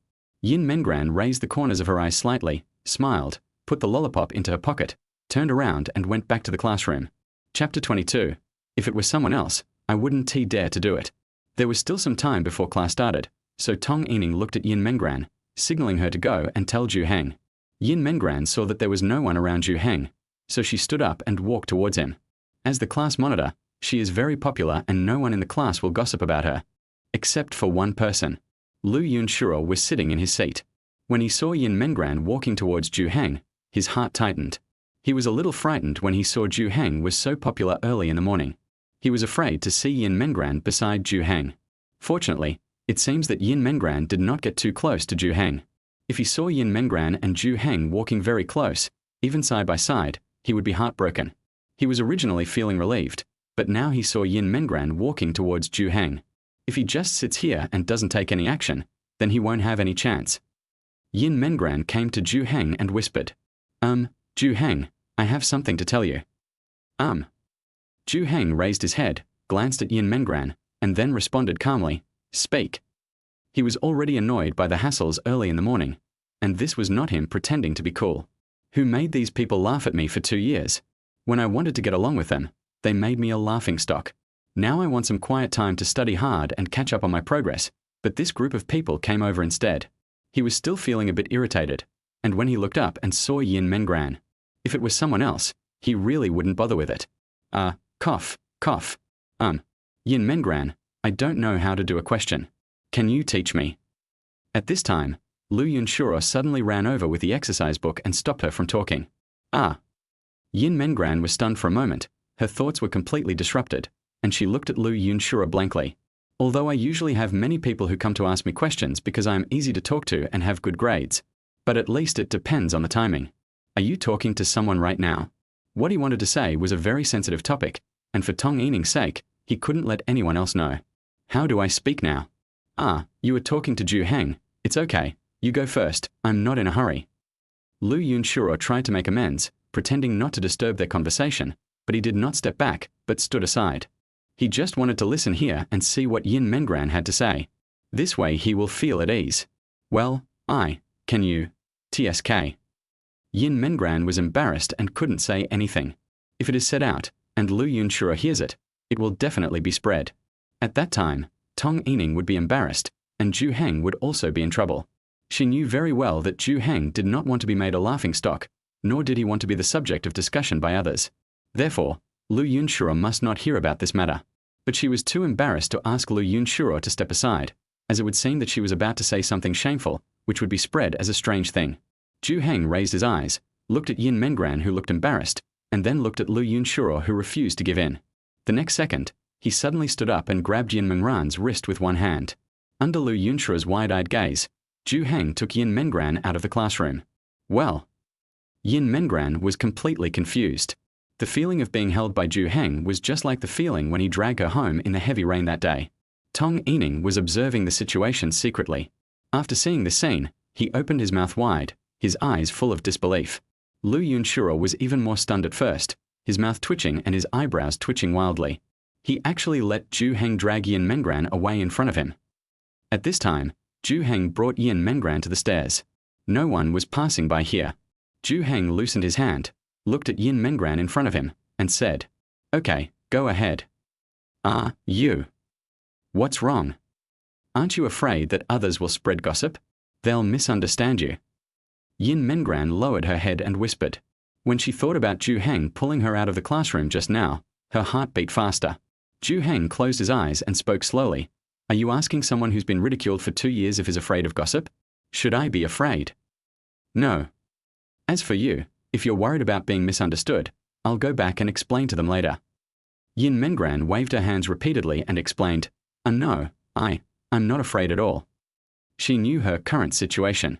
She was already alone and was not afraid of being ruined, so how could she be afraid of gossip? "That's it, okay, say what you want to say, class is about to start." "Well, I'm just a messenger. It's Tong Tong. She wants to talk to you alone. She wants you to meet her at noon, right here." "I refuse. Tell her there's nothing to talk about." Zhou Heng shook his head and refused without even considering it. Yin Mengran had already anticipated this result. Or rather, based on her understanding of Zhou Heng, this was the most likely thing to happen. "Are you really not going to talk to her? Maybe, after the conversation, she will be with you." "Then I can't talk to her anymore. Think about it, I pursued her for 2 years, but she didn't agree.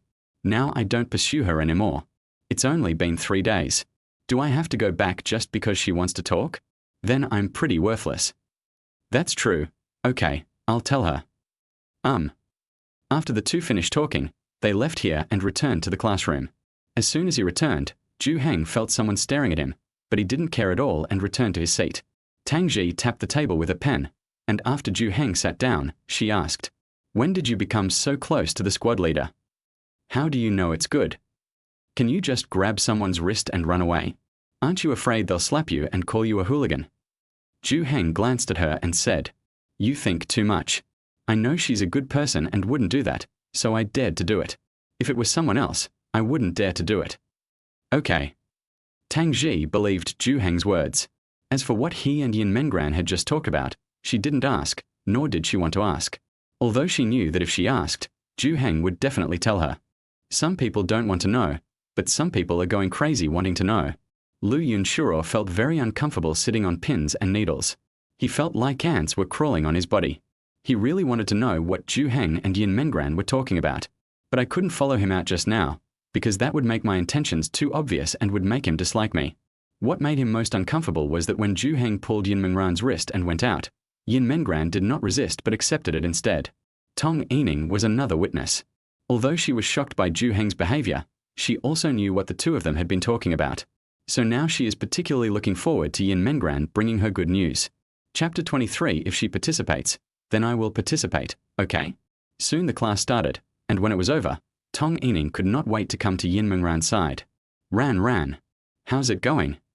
she asked in a low voice, her voice and eyes full of expectation. But when she saw that Yin Mengran's expression was not right, her heart skipped a beat. "Well, Tong, you should just give up on Zhou Heng. Didn't you say it yourself that you're not suitable for him? He refused, didn't he?" Tong Yining lowered her eyes sadly, feeling her eye sockets tighten and an urge to cry. She didn't feel wronged, she just felt that it was her own fault. After all, she didn't miss it, but it was right in front of her, and she ignored it for 2 years. It was as if fate was playing a trick on her. She hadn't liked him for 2 years, but just a few days after he stopped liking her, she started to be interested in him. Yin Mengran didn't know how to comfort her, so she shook her head gently and said, "It's okay. You're so beautiful. When you get to college, there will be a lot of people who like you. You're already in your 3rd year of high school. Even if you really get together with Zhou Heng, your grades might not allow you to go to the same university. Long-distance relationships will be even more painful then." Um. Tong Yining didn't know what to do, so she could only listen to Yin Mengran's words of comfort. What else could she do? Could she shamelessly beg Zhou Heng to come back? Just now, she was still thinking about what to say to Zhou Heng at noon. But now, all those thoughts are useless, because no one wants to talk to me at all. What's going on? Qian Run came to the two of them, and seeing that Tong Yining's face looked a little strange, he asked doubtfully. But Yin Mengran gently pulled Qian Run's hand, signaling her not to ask any more questions. Qian Run also obediently shut her mouth, but since it was Tong Yining's matter, she also had some ideas. Maybe it has something to do with Zhou Heng? At noon, when it was time to eat, Yin Mengran happily took out the lunchbox prepared by Zhou Heng. She used to not really look forward to lunch because she ate very little and even felt that eating was a waste of time. But now, she feels that what she looks forward to most is mealtime. When the lunch break was almost over, most of the classmates had returned. At this time, the head teacher came in and stood on the podium. Come, let me tell you two things. The head teacher's voice made the students who were resting immediately look up. First of all, we have our monthly exam next Tuesday. Everyone, study hard and strive for a good grade. The second thing is, at the end of the month, there will be our school sports meet. This will be your last sports meet in high school. Oh, when the students heard about the sports meeting, they started to make noises of excitement. For them, the pressure of study and life is too great, and the two-day sports meeting is undoubtedly the best time for them to relax and have fun. Here are all the events for the sports meet. Sign up voluntarily. Then there's the opening ceremony performance. This time, it's entirely up to you to discuss and decide for yourself. Class monitor, sports committee member, these two things are now your responsibility. The head teacher handed all the forms to Yin Mengran, who was sitting in the front, and then left the classroom. The next second, a group of people gathered around, ready to join in the fun. Of course, there is also Lu Yunshaw. After all, he is the sports committee member. When he heard that he could be responsible for this matter together with Yin Mengran, he immediately became excited. The people around were talking at once, making Yin Mengran's ears buzz. The class was in chaos. All right, all right. Yin Mengran quickly stopped the people around him, looked at them, and said, the sports meet is at the end of the month, so there's plenty of time. What's more important right now is the monthly exam next Tuesday. Those who want to sign up can do so, and the rest of you can focus on studying. We can discuss the opening ceremony performance after the exam is over. Hearing Yin Mengran say this, Lu Yunshaw also quickly supported her and echoed, yes, listen to the monitor. Go back and come to me if you want to sign up for a project. Tang Ji was awakened by the sound. She raised her head, sleepily looking at Zhou Heng beside her, and asked, what's going on? Monthly exams next Tuesday, sports meet at the end of the month. Tang Ji yawned and said, oh, can we take a leave for the sports meet? We can just go out and surf the internet, otherwise it'll be too boring. I guess not. Compared to the sports meet, I'm still worried about what to do with the monthly exam. Zhou Heng covered his head with his hands. He was beginning to feel overwhelmed. The value of being ranked over 200th in the grade was really high. Zhou Heng has no confidence at all that his ranking will rise by 50 places this time. Do you want me to come to your place and help you with your studies this weekend? No, I can't keep up with your thinking. Zhou Heng thought that even Yin Mengran's explanation took him a long time to understand. Let Tang Ji explain the problem to you. She is not the type to teach others at all. She will only give you an answer and then let you figure it out. Well, then it seems you can't go out to play tonight. I was thinking about going to the internet cafe to play for a while after school because we have activities today. Forget it. Go home and play at home. I really don't have time to play. Then I'll take over your mission and help you complete it. Okay. After school in the evening, Zhou Heng left the school and prepared to go home. Yin Mengran was not in a hurry to follow him, because she knew where Zhou Heng's home was. She went home from school with Tong Yining and Qian Run. After chatting for a while, she said goodbye to them on the way and returned to Zhou Heng's house alone. After knocking on the door and entering, I found Zhou Heng was already making dinner. When the two of them were having dinner together, Yin Mengran wanted to find a topic, so she asked, sports meet, are you interested? You're such a good athlete, why don't you sign up for an event? Yin Mengran recalled that Zhou Heng had not participated in the sports meet in the past 2 years, and she did not know that he was good at sports at that time. Now that she knew this, she certainly didn't want to miss out on this talented Zhou Heng. If she let him play, he would definitely win a few gold medals. Zhou Heng shook his head and said, not interested. What about Tang Ji? Do you think she'd be willing to participate? Yin Mengran did not give up. She thought of Tang Ji. After all, Tang Ji was comparable to Zhou Heng in sports. She would have no problem participating in the women's competition. She didn't feign illness and ask for leave that day. It's already good enough. You still want her to sign up for the project? Impossible. Yin Mengran became interested, raised her eyebrows, and asked, "Oh, how can it be impossible?" "Well, I can make a bet with you. If she participates, then I will participate, okay?" "Okay, it's a deal." Yin Mengran wasn't sure if she could persuade Tang Ji, but if she did, she'd also be gifted Zhou Heng, giving them 2 more generals to join the fight. Why worry about not winning? So she agreed without thinking. Chapter 24, I'll go next weekend. After dinner, Zhou Heng and Yin Mengran studied at the table. Zhou Heng was now racing against time. With Yin Mengran's help, he didn't get stuck anywhere and his learning efficiency was very high. Yin Mengran checked the time and looked at Zhou Heng's profile, seeming to be hesitant to speak. After hesitating for a few seconds, she slowly opened her mouth and asked softly, "Can I take a shower?" Of course, just wash it off." Zhou Heng couldn't help but be stunned for a moment. Just go take a shower.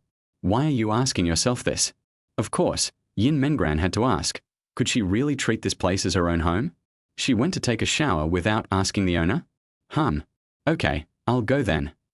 Yin Mengran slowly got up and went to the bathroom. It was her first time taking a shower at Zhou Heng's house, and she was a little nervous. She prepared everything and brought a change of clothes, just in case she didn't leave anything behind and couldn't ask Zhou Heng to deliver it. She locked the bathroom door and looked at Zhou Heng's bathing supplies. Although she bought toiletries, she only bought toothbrushes and towels, and did not buy shampoo and shower gel. Since I want to take a shower, I must borrow Zhou Heng's things. She opened the bathroom door, stuck her head out of the bathroom, looked at Zhou Heng at the table, and asked in a low voice, "Can I use your shampoo, body wash, or whatever?" "Can." Zhou Heng responded to her without looking up. This was no big deal to him. After getting permission, Yin Mengran closed the door. After a while, the sound of water came from the bathroom. Although the door was locked, Yin Mengran's heart still beat violently when she thought of Zhou Heng sitting outside. She used Zhou Heng shower gel, slid it across her skin, and the scent she smelled was the same as when she was lying in bed. After taking a shower, she dried her hair in the bathroom and walked out of the bathroom to find Zhou Heng still sitting there studying, his movements unchanged. She felt that Zhou Heng was working too hard. He would probably get tired if he continued like this. After all, learning is not something that can be done overnight. It is important to combine work and rest. I see there's a computer in your room. Don't you usually play with it? Play? Isn't it time for an exam? There's no time to play. Zhou Heng thought about how he used to play computer games with Tang Ji as soon as he got home. As a result, his studies were not affected. After all, he had a smart brain. He could learn as soon as he learned in class and play with himself when he got home. I became more than 200th in the class, and she played with me every day, and often went to the internet cafe with me. She was in the top 20 in the class. Even though I guide her in playing games like this, she can still rank so high. I really have no idea what to do. I can't beat her, and I can't hold her back either. You can actually have some fun. You don't have to study all the time. You'll get tired. Why don't you take a break and have some fun? Yin Mengran knew that she couldn't persuade Zhou Heng. Zhou Heng's stubbornness was beyond her reach. But after she finished speaking, Zhou Heng hesitated and stopped writing. He raised his head, looked at Yin Mengran, and asked tentatively, "Really? Are you really okay?" "Of course. You've been studying for so long. It's time to have some fun. This is to relax and learn better." "Well, then I'll listen to you. Just play for a while." Zhou Heng first stood up and went to the room. He hadn't played games since that day, except for going to the internet cafe with Tang Ji. Listening to Tang Ji talk about games every day, he was so itchy that he couldn't bear it anymore. Now that he heard Yin Mengran say that it was okay to play for a while, of course he listened to her advice. What can be wrong if I'm the first in the class and in the top 5 in the grade? There's no doubt about it. Well, Yin Mengran was stunned for a moment. She didn't expect that Zhou Heng would actually listen to her. Or does he really want to play computer games? Because she had never seen Zhou Heng use the computer, she thought Zhou Heng didn't play with it usually. Yin Mengran also followed him into the room and saw Zhou Heng already sitting in front of the computer, turning it on. She sat on the bed, wanting to see what game Zhou Heng was playing. As a result, he couldn't understand the game he opened. Zhou Heng seemed to have opened a chat box with someone and typed a few words. Then I saw him put his headphones on the table and turned up the volume to the maximum. "Hello. Can you hear me?" Yin Mengran was a little surprised. The voice she heard coming from the headphones was Tang Ji. "Ah, I can hear it. Why are you online today? Aren't you in a hurry to study? Work and rest. Well, come and help me with a mission. I'll team you up." Yin Mengran watched quietly from the side. Seeing Zhou Heng was so engrossed in the game, she didn't dare to make a sound, for fear that Tang Ji, who was listening through the headphones, would hear. "Oh, Mom. What are you doing?" At this moment, Yin Mengran suddenly heard Tang Ji's voice coming from the headphones, and she called Mom. Then, the voice on the other end of the headset changed, becoming a woman's voice. "Is it Zhou Heng?" After hearing this, Zhou Heng opened his eyes, raised his brows, and quickly replied, Yes, Aunt, I'm Zhou Heng." Zhou Heng's voice was very soft and cautious. It was the first time Yin Mengran heard Zhou Heng speak like this. "It feels like I have gotten to know another side of Zhou Heng, which is very interesting. Look, that voice just now sounded like yours. When are you coming here? Your uncle and I miss you so much. Come here and your aunt will make you something delicious." The woman's voice was very gentle and soft, and her tone was like Zhou Heng's mother. Auntie, I'll go next weekend." "Okay, it's a deal. I'm going to buy groceries next weekend, so please don't miss me." "Okay, I'll definitely go." Yin Mengran listened at the side, and a trace of envy appeared in her eyes. This is what it feels like to have family, someone who is considerate and caring. Even if you live alone here, there are people who miss you. Unlike herself, when she thought about what happened to her a while ago, she felt heartbroken. Yin Mengran lowered her head, her long hair falling in front of her chest, revealing a beautiful and slender neck. My heart felt like it was being cut by a knife, and it felt hot. My eyes were immediately covered by something like a mist. Zhou Heng glanced and saw Yin Mengran's condition at the moment. After a while, he said into the headset, "Okay, I'm off." "Okay, bye." Afterwards, Zhou Heng closed the game and turned off the computer. Yin Mengran quickly turned her head away, not wanting Zhou Heng to see her current state. If she could forget these things forever, she would do so without hesitation. Zhou Heng seemed to have guessed that Yin Mengran didn't want to say it out loud. He stood up and walked to the bed. Then he stretched out his hand and gently placed it on Yin Mengran's shoulder. "You want to move on, right? Then you should speak up. Why bear the sadness alone? You can always tell me. At least there will be someone who understands your feelings." Yin Mengran raised her head, tears still hanging in the corners of her eyes, but when she saw Zhou Heng's eyes, for some reason, her heart's sadness was relieved by half. "I have no place to live, because I no longer have a home. That home doesn't belong to me, and I can't live there." "Who does it belong to?" Zhou Heng was puzzled. It seemed that there was something unspeakable hidden in this. He took some tissues and asked Yin Mengran to wipe her tears first. After her emotions calmed down a lot, she slowly spoke. "My family is remarried. My mother brought me here. My father also has children, but they are with his ex-wife. After they passed away, my father's ex-wife took over the house with his son, because her name was on the property deed, and she was a co-owner. When we divorced, she didn't ask for the house back, but now they're asking for it back. I have no way to stop them, so I have no place to live." Zhou Heng's eyebrows were almost twisted together, and his face looked very ugly. Taking advantage of someone's misfortune? Is there anyone who is so unreasonable? Doesn't she intend to give you any compensation? Yin Mengran shook her head in extreme disappointment. Zhou Heng also felt that it was meaningless to ask this question. If she could do such a thing as taking advantage of someone's misfortune, how could she possibly have a change of heart? My mom and dad remarried, but none of my relatives agreed. So even now, no one wants to take care of me. Behind my back, they all call me a wild child. What about your biological father? I can't find him. There's no contact information. I haven't seen him in years. And even if I did, he wouldn't care about me." After Yin Mengran said this, it was obvious that her emotions had stabilized a lot. Perhaps it was because she had been holding these words in her heart that she felt a little overwhelmed. But if you talk about it, it will be much easier. Zhou Heng nodded silently, as if he understood Yin Mengran's thoughts. He really didn't expect that Yin Mengran still had such pressure in life. He originally thought that Yin Mengran couldn't get over it, often shed tears, couldn't face reality, and was not strong enough in her heart. But now he has changed his mind and changed his opinion of Yin Mengran. After encountering these things and going through these experiences, with nowhere to go in the heavy rain and the possibility of not even surviving the next day, she was just crying, just using this way to relieve her stress and sadness. No revenge on society, no self-abandonment, no suicide. Now I can even go to school normally and see smiling faces. Zhou Heng felt that she was strong enough, so strong that he looked at her with new eyes and admired her very much. Thinking of this, Zhou Heng had already made a secret decision in his heart. Since God arranged for him to help Yin Mengran, we must not let her stagnate or lose all her previous efforts. Such an outstanding girl will definitely have a bright future, at least more promising than herself. She shouldn't let these external factors block her future. That's such a pity. Even he feels it's a pity. Zhou Heng patted Yin Mengran on the shoulder and said, "Don't worry about anything. You don't have to worry about anything. I've taken care of your food and accommodation.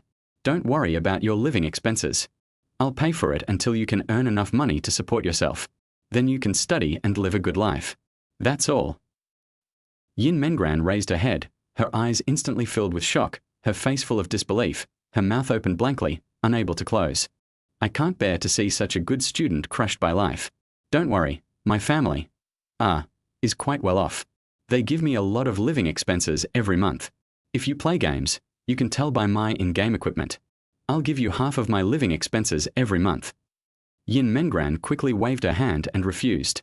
"No, no, no. How can that be? We are just classmates. I can't bear to do this to me." She couldn't believe that Zhou Heng would actually make such a promise to her. They were just high school classmates, and they were barely familiar with each other after 2 years in school. Now Zhou Heng can say that he wants to support himself? All right, stop arguing with me. You know you can't beat me. My biggest flaw is my stubbornness.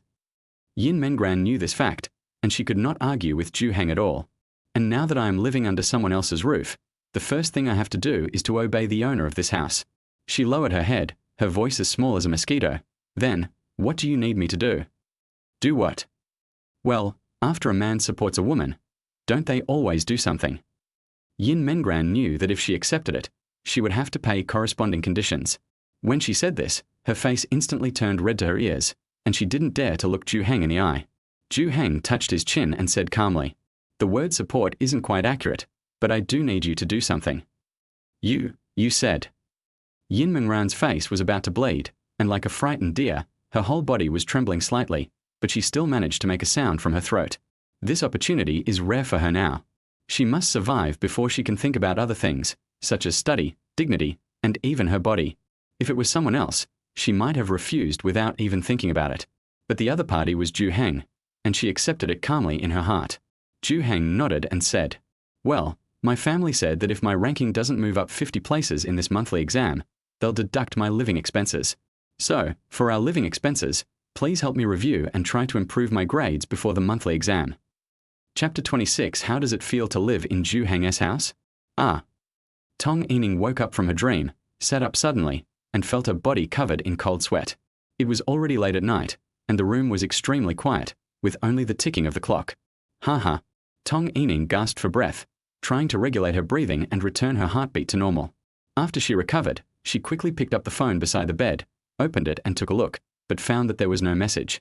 Dream is a dream. She put down her phone, her mind still replaying the dream she had just had. Maybe it was because she was thinking about a song before going to sleep, but she dreamed about Zhou Heng. In the dream, he recalled everything about their acquaintance and knowledge, as well as some things that did not exist. They were even together in their dreams, chatting a lot on the phone every day, and their relationship was getting better day by day. But the good times didn't last long. Someone appeared between them and destroyed their relationship. This person is Tang Ji. That's why she suddenly woke up. She had already decided to give up Zhou Heng, but now, after having this dream, Tong Yining didn't know why, but she missed Zhou Heng so much at this moment. Can't wait to see him. In the end, you still can't let him go. Tong Yining looked at the chat history on her phone. She had sent a message but hadn't received a reply yet. My request to talk to him was also rejected.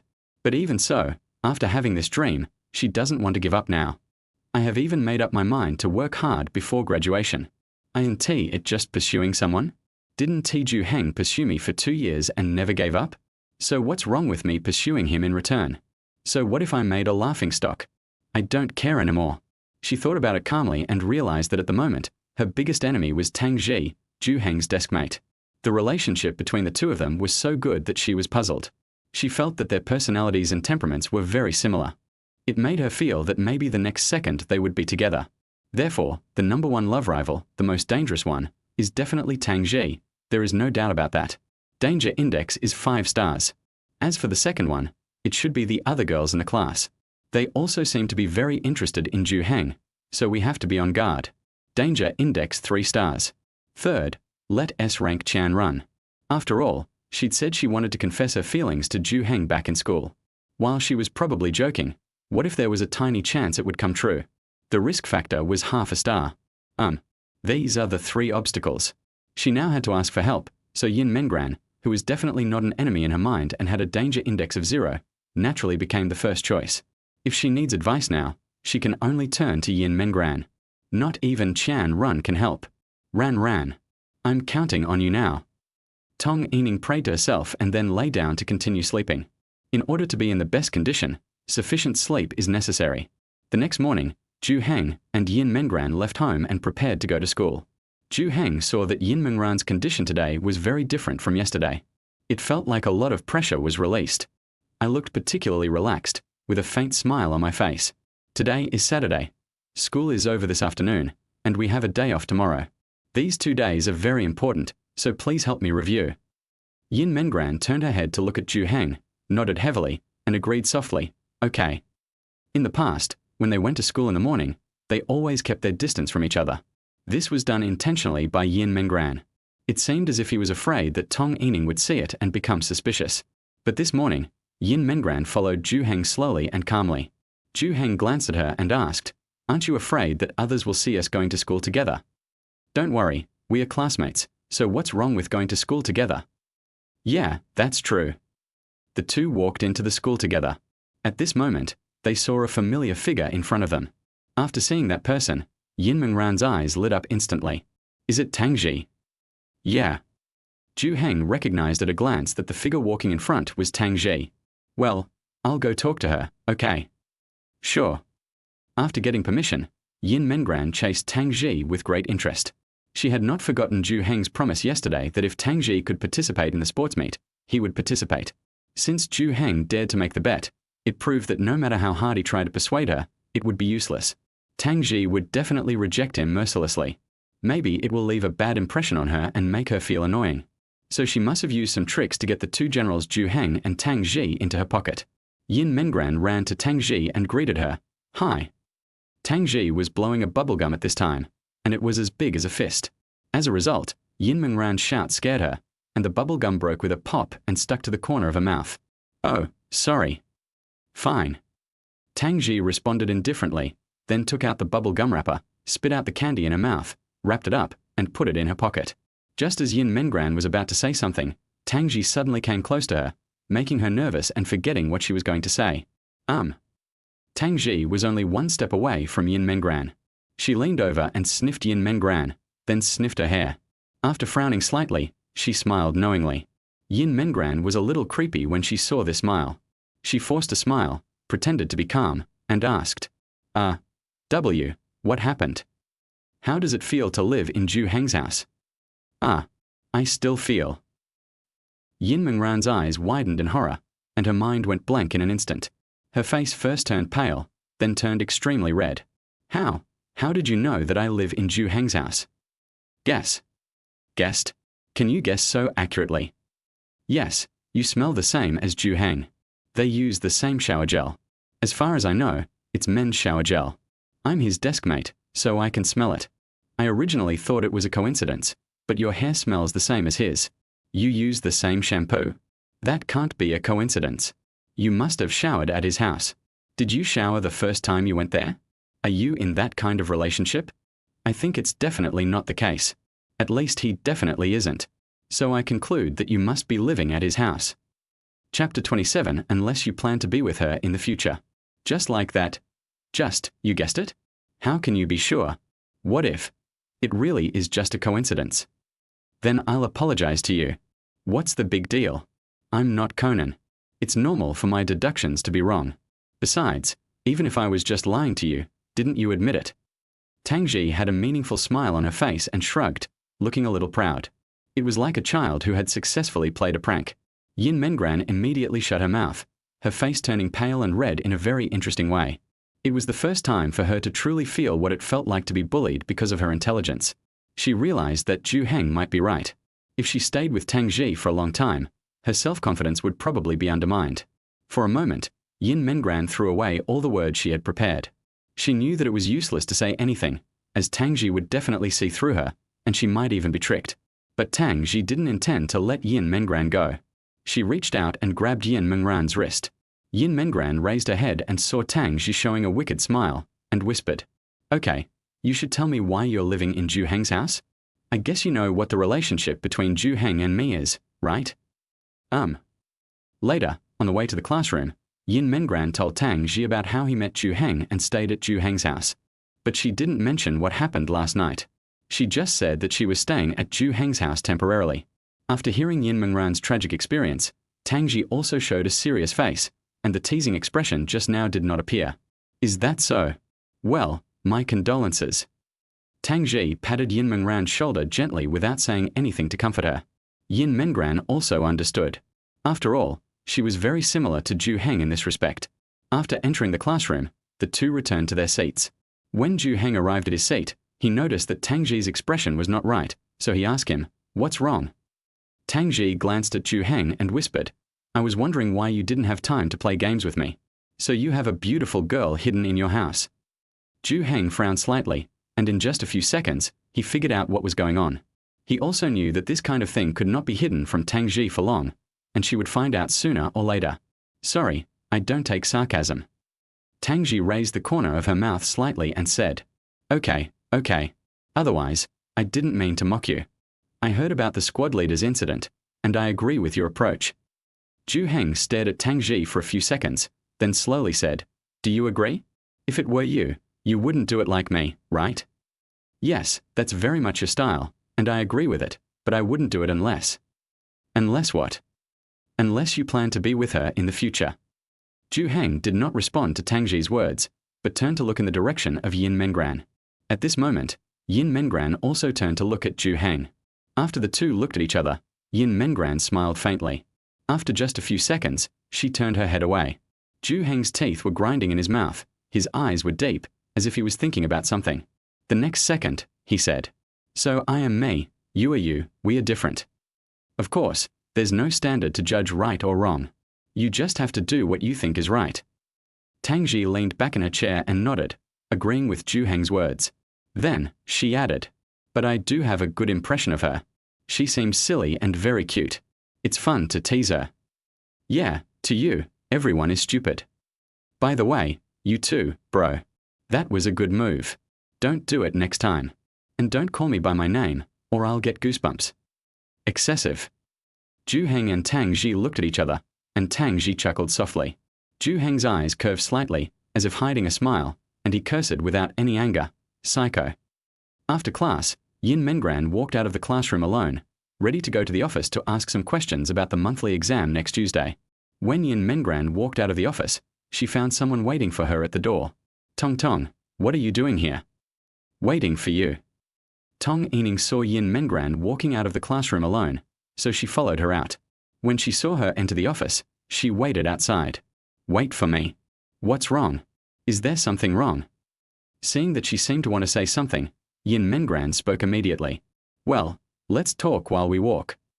The two of them walked slowly in the corridor. Tong Yining thought of her firm belief last night and said, Ran, I don't plan to give up on Zhou Heng. I want to try to pursue him." "Is that so? Okay, you try it." Tong Yining didn't expect Yin Mengran to agree with her so readily. She thought Yin Mengran would persuade her to give up. "Really? You agree? Do you think I can do it?" "I don't know about that, but it's normal for you to want to give it a try. It's better to just give it a try than to have regrets later." "Well, you're right." Tong Yining received Yin Mengran's support and immediately felt a surge of confidence.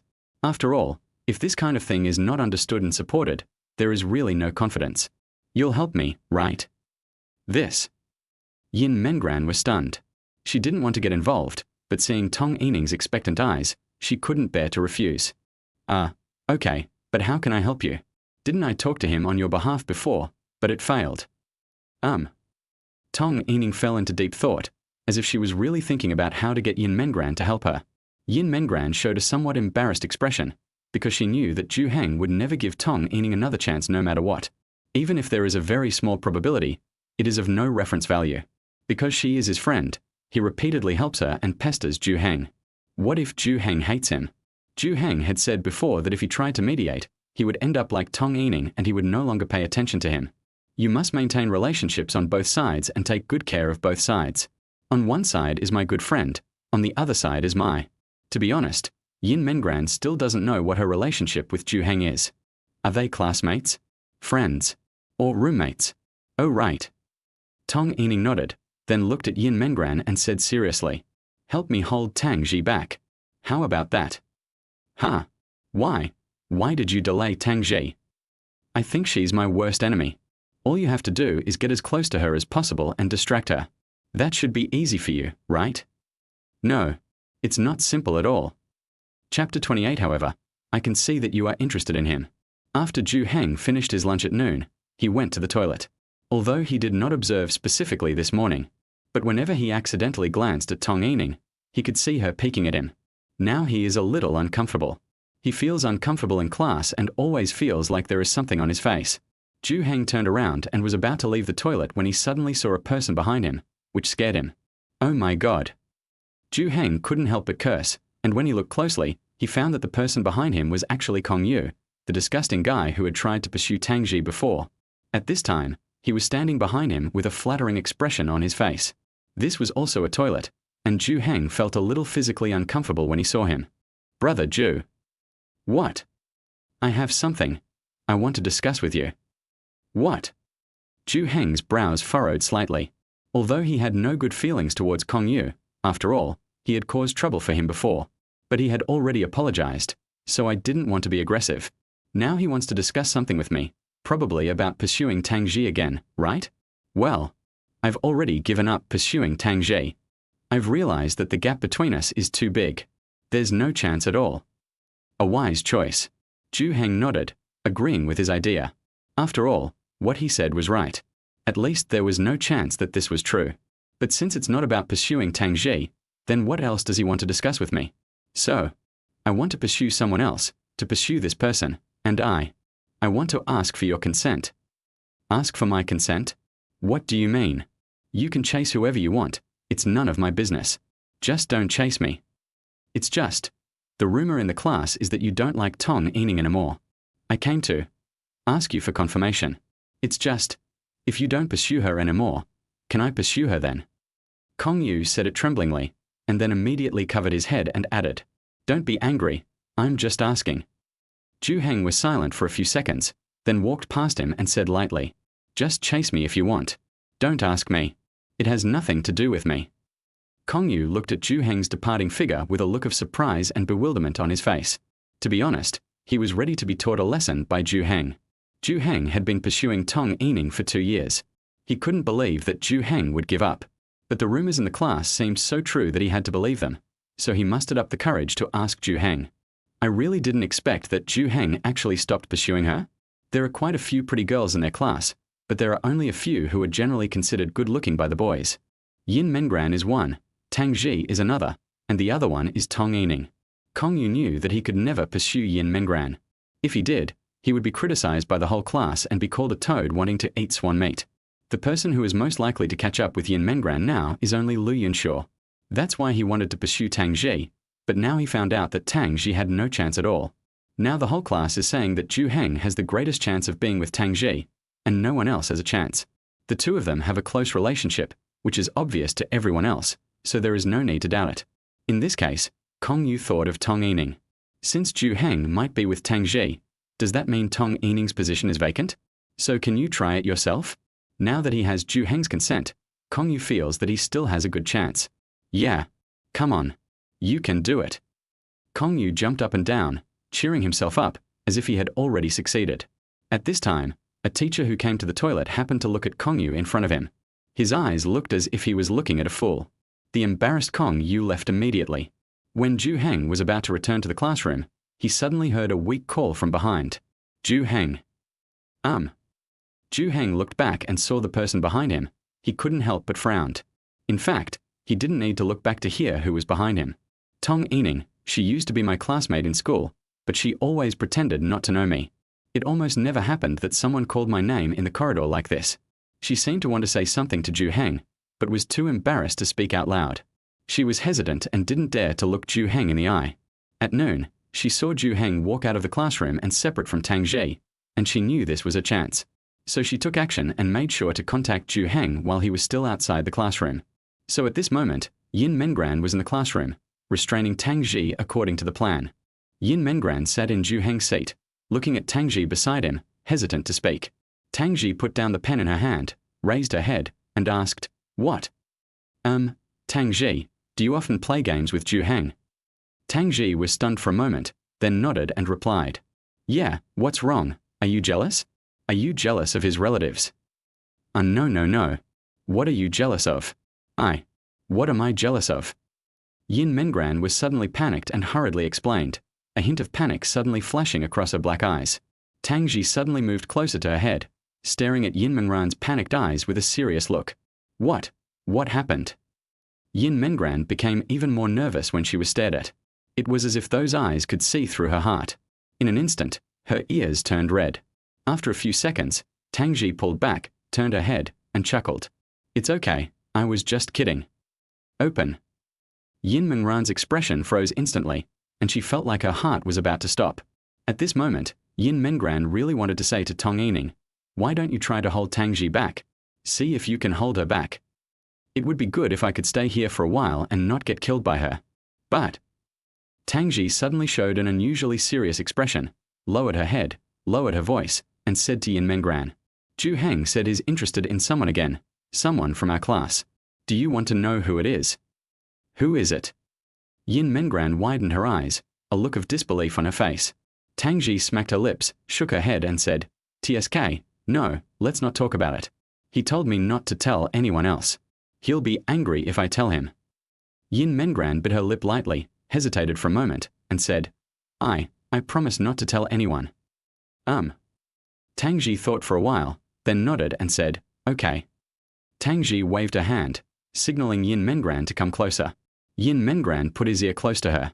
Tang Ji whispered in Yin Mengran's ear, "I don't know who he's interested in, but I can see that you're interested in him." Chapter 29. I just did someone a favor, and I owe her that. Yin Mengran lay on Zhou Heng's desk, her whole face buried, her 2 ears exposed, very red, her 2 feet rubbing against the floor. Tang Jisho laughed until tears came out, then she stopped laughing, reached out her hand and gently patted Yin Mengran's shoulder, saying, Okay, I apologize. I'm sorry, I didn't mean it. It's just, you're so funny, I couldn't help myself." Yin Mengran shrugged slightly, as if resisting Tang Ji's apology, because she now felt that she was too naive, and was embarrassed by Tang Ji's teasing. She wanted to find a hole to crawl into. Tang Ji also felt that she had gone too far, so she comforted him softly. "Don't be angry. Actually, I think Zhou Heng must be a little interested in you, right? Otherwise, he wouldn't let you live in his house, right? If I had to choose who would be the most suitable person to be with Zhou Heng, I would definitely choose you." Yin Mengran slowly raised his head, revealing one eye, and looked at Tang Ji beside him. "Are you teasing me again?" "No, I mean it this time, I swear." The slight smile on Tang Ji's lips made Yin Mengran believe her words. "I feel like she is much more reliable than when she looks serious." "All right." Yin Mengran sat up and thought about it. Then I realized that I seemed to have been tricked. I haven't even been sitting here for 5 minutes and I feel like my family's wealth has been emptied out. Why did he admit that he was interested in Zhou Heng? And why did he feel happy because Tang Ji supported him? This makes me lose face. When did you start to be interested in Zhou Heng?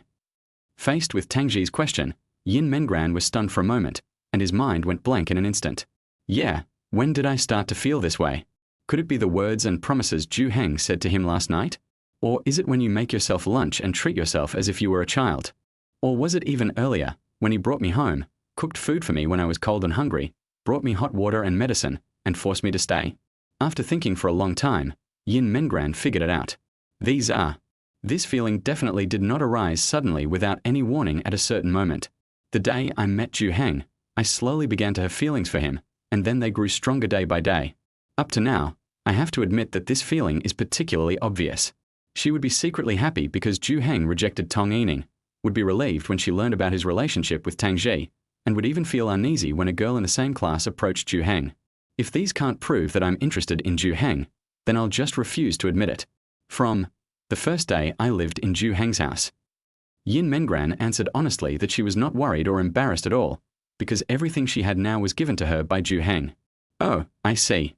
Are you really willing to accept this now? Yin Mengran was stunned and asked blankly, What mean?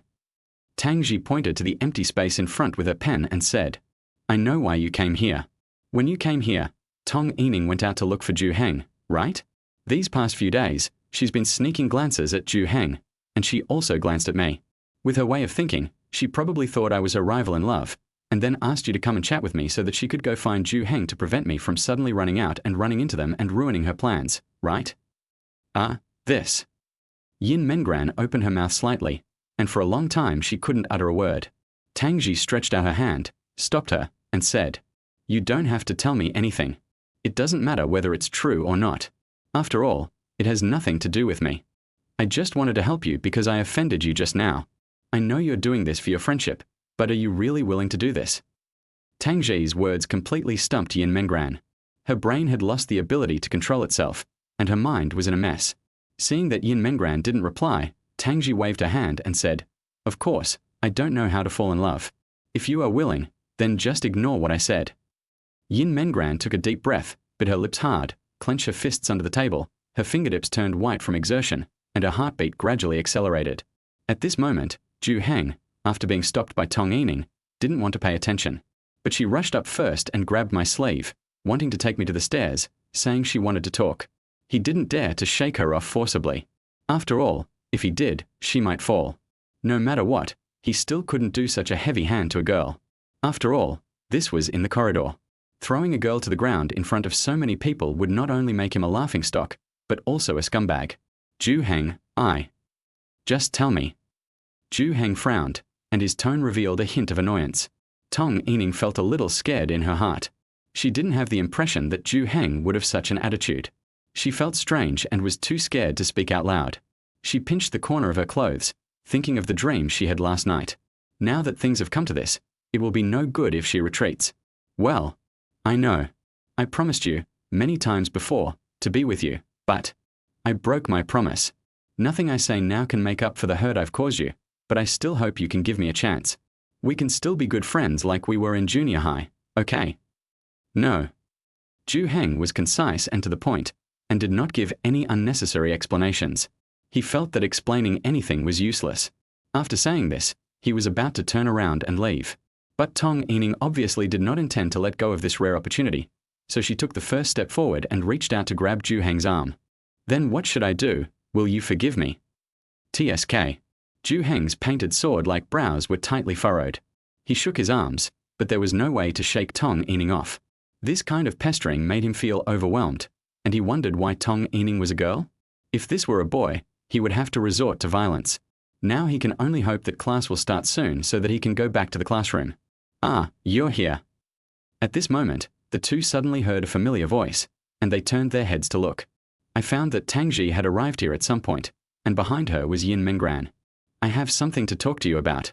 Come with me. Tang Ji almost ignored Tong Yining, walked over quickly, grabbed Zhou Heng's wrist, and dragged him away. Tong Yining stood there in bewilderment, watching Tang Ji pull Zhou Heng away, her eyes wide open and her mouth slightly open. Yin Mengran walked over and whispered, I'm sorry, Tong, I didn't stop Tang Ji. I couldn't.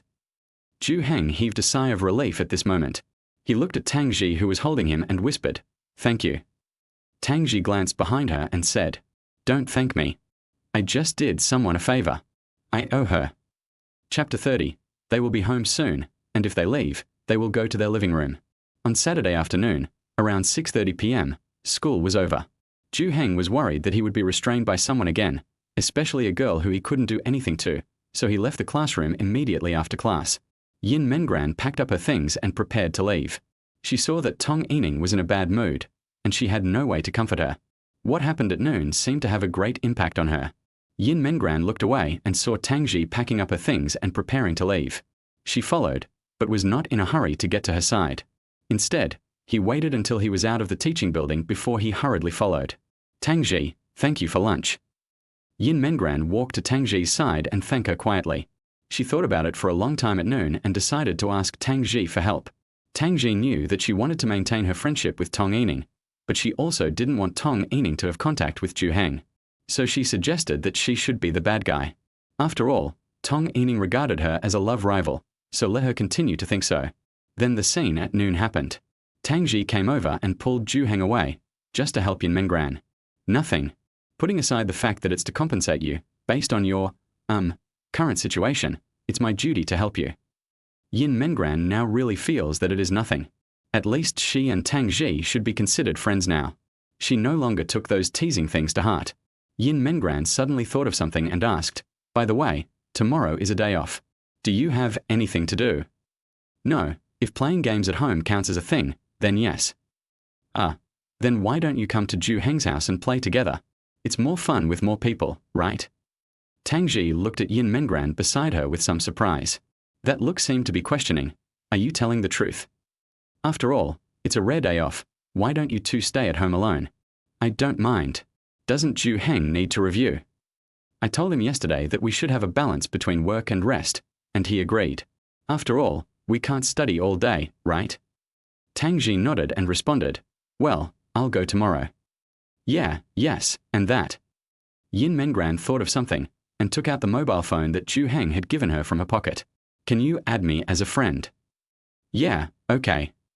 Tang Ji also took out a phone and added Yin Mengran as a friend.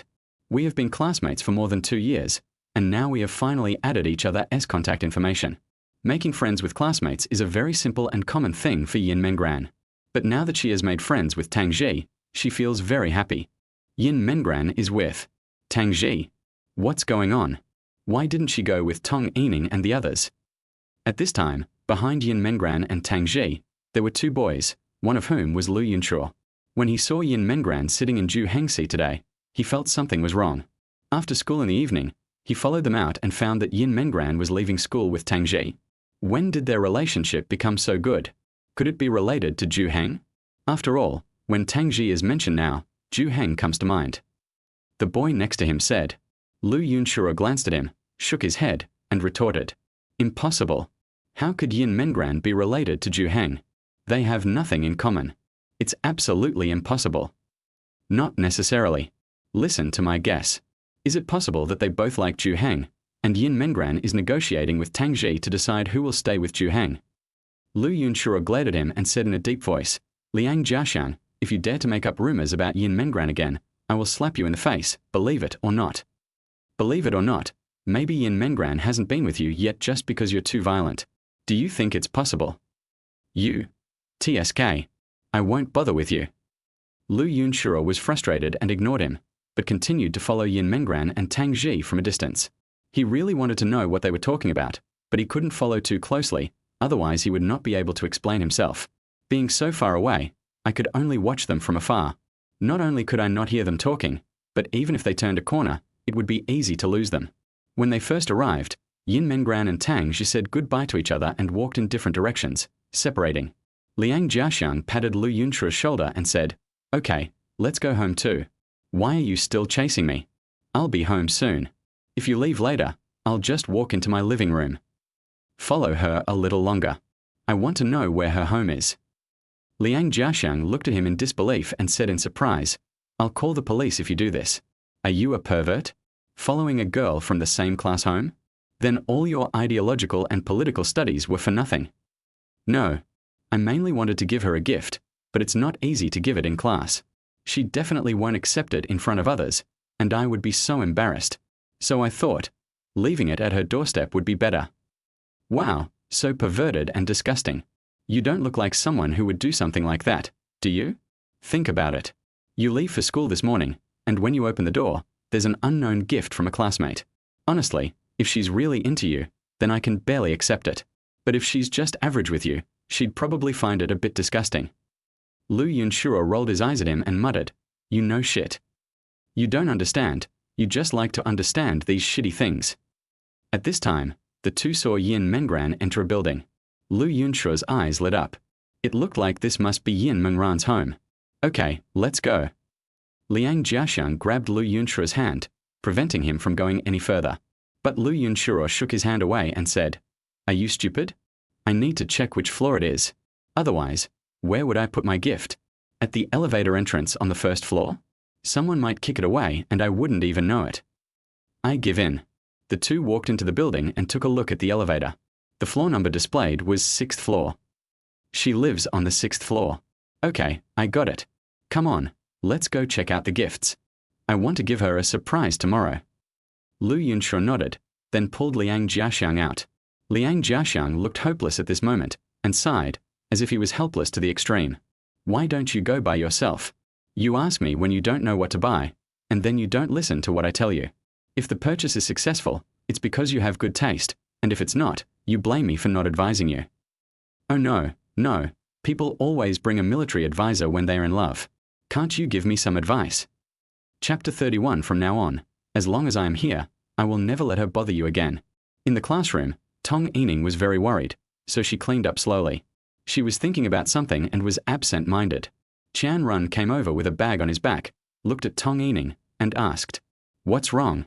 I feel like I've been dumped." Tong Yining suddenly raised her eyes and looked at Qian Run with despair, as if she had lost all hope in life. Oh. Qian Run immediately covered his mouth, realizing that he seemed to be right. Normally, shouldn't she say something like, "Who could dump me?" She just said it casually. She felt that something was wrong with Tong Yining all day, so she didn't talk to her much. I don't know what happened to her. Hey, hey, hey. At this moment, they heard a sound like Zhu Beiji running towards them while laughing. They looked back and saw Kong Yu walking towards them with a smile on his face. The smile on his face made Tong Yining and Qian Run shudder. What? What are you going to do? Tong Yining stood up and hid behind Qian Run. Qian Run stood in front of Tong Yining, stretched out his hand, and was wary of Kong Yu. There are only 3 of them in the classroom now. Who wouldn't be afraid when 2 girls see a boy walking towards them with a smirk on his face? Ah, I'm looking for Tong Yining, something. Kong Yu scratched his head awkwardly, pointing at Tong Yining behind Qian Run and said, "What's going on?" Tong Yining poked her head out and asked cautiously, but in fact, she didn't care what it was. When this man had a conflict with Zhou Heng, Tong Yining had no good feelings towards him. She was still in such a state that people couldn't avoid her. It was very polite of her not to run away immediately. Can we talk alone, just the 2 of us? Don't worry, I have no ill intentions and won't hurt you. Ha! Hurry up, hurry up. Qian Runsu immediately pulled Tong Yining out of the classroom. Tong Yining just felt uncomfortable all over. Not to mention talking to him alone, just listening to what he said now made her want to call the police. Kong Yu stayed where he was, his body instantly stiffened, as if he had been petrified. He didn't know what was wrong with him. Why was everyone avoiding him? Am I really annoying? Impossible. Kong Yu immediately denied this. He couldn't possibly think that he was the annoying one. I haven't done anything wrong. It's true that I'm not that popular, but it's impossible for me to be hated, right? After figuring this out, Kong Yu breathed a sigh of relief and left the classroom. In his heart, he thought that Tong Yining was just a little inconvenient today, so he would tell her next time when he had the chance. Yin Mengran returned home and saw the exercise book on the table. It seemed that Zhou Heng had already started studying. Thinking about what happened today, Yin Mengran was filled with guilt. She knew that Zhou Heng didn't want to have any contact with Tong Yining anymore.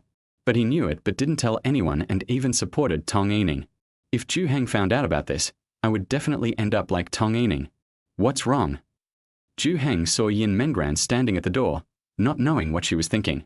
No, it's okay. She had secretly decided in her heart that she would never make such a mistake again, although Tong Yining was a friend. But in terms of importance, Zhou Heng is more important in her heart, and this does not need to be considered. Yin Mengran quickly put down her things, sat next to Zhou Heng, and said, "Let me help you review." Zhou Heng nodded. He admitted that it was a good idea to let Yin Mengran teach him. At least it gave him some hope. Otherwise, based on his previous learning progress, it would be good if his ranking in this monthly exam did not drop, let alone rise by 50 places. Zhou Heng looked at Yin Mengran beside him, and suddenly thought of what happened at noon. Yin Mengran came here with Tang Ji. Tang Ji knew that she was being harassed by Tong Yining, which meant Yin Mengran also knew.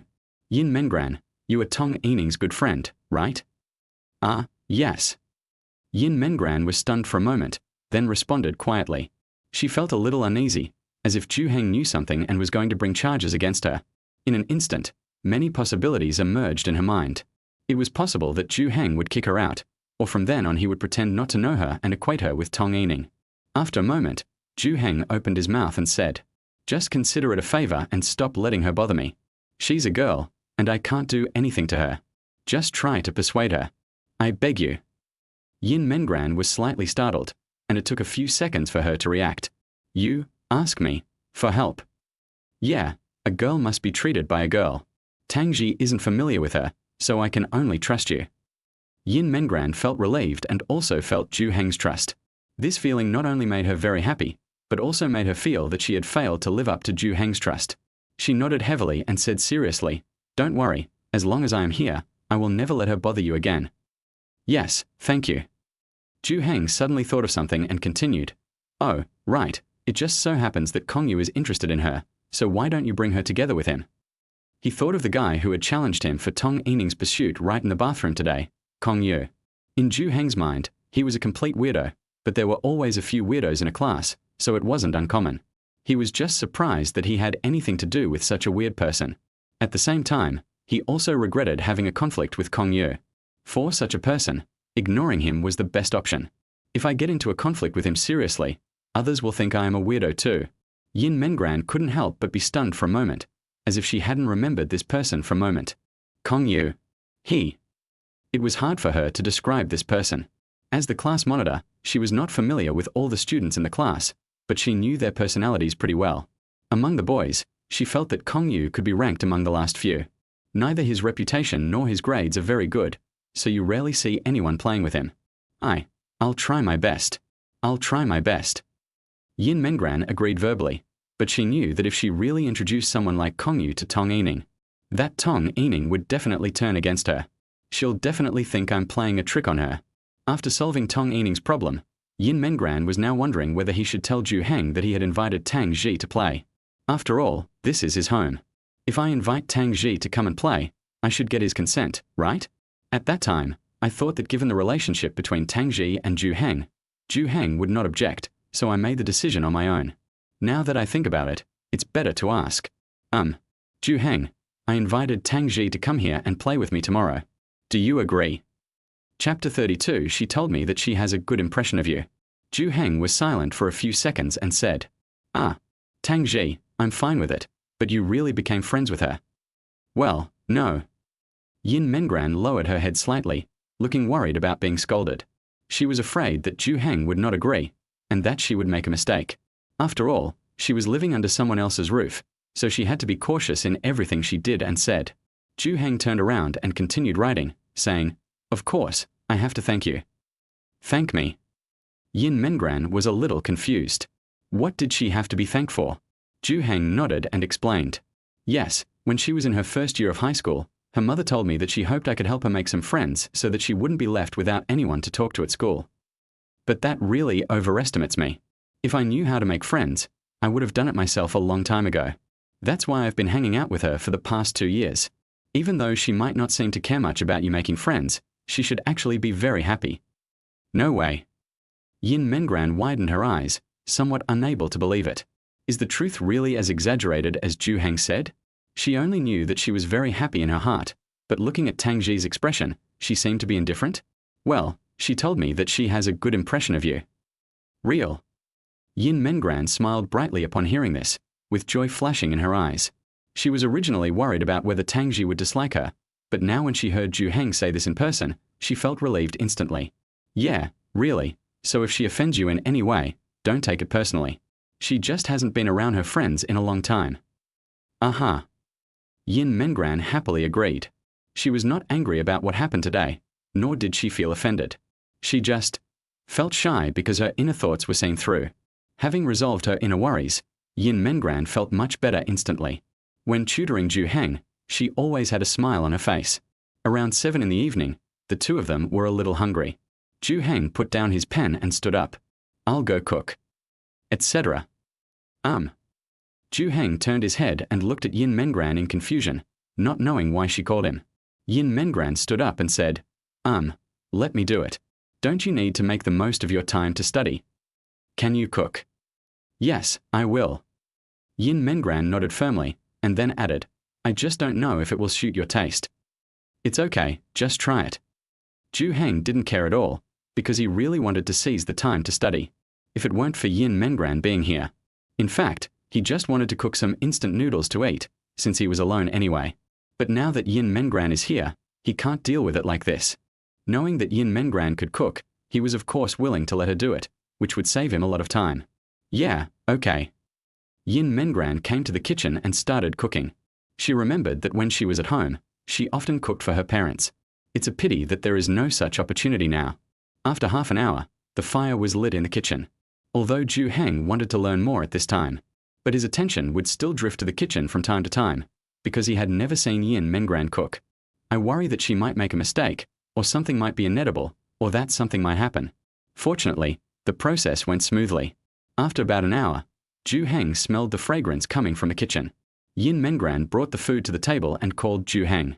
Okay. You can come and eat now. Yeah, here I come. Zhou Heng put down his pen, went to the dining table, and saw the food on the table. First of all, the steamed rice looks fine, the grains are plump and the hardness should be normal. The two dishes were also delicious and without any flaws, which made Zhou Heng feel relieved. It looks pretty good. Try it, Yin Mengran said with a smile, motioning Zhou Heng to sit down. Zhou Heng picked up the chopsticks and took a quick bite. He frowned slightly at first, then nodded silently and praised. It's delicious. Really? As long as you like it. Yin Mengran's heart was relieved immediately. She was confident in her cooking skills. But I was still very worried that Zhou Heng might not like it. Now that I have passed the test, that is more important than anything else. Yin Mengran also sat down, ready to eat, and said, if you like, I'll do it from now on. This way you can save a lot of time. Zhou Heng didn't reply immediately. He looked up at his fitness area. He hadn't exercised for a long time. It is true that time is too short for me now. I have almost no time after school every day. It is simply impossible to squeeze out an hour or two for exercise. If Yin Mengran cooks, it will save me time, which I can use to exercise or do other things.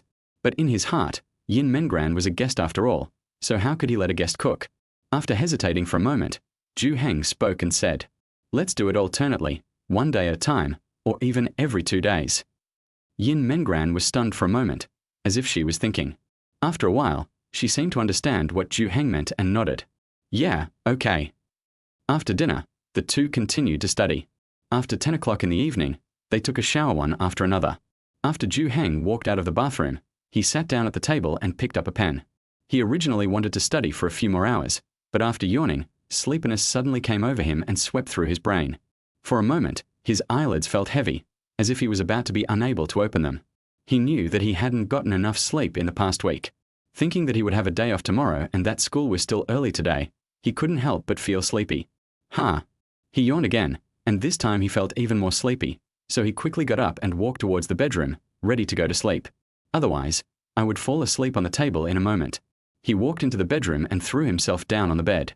He didn't even have time to cover himself with the quilt before closing his eyes and falling asleep. All his fatigue from the week was released at this moment.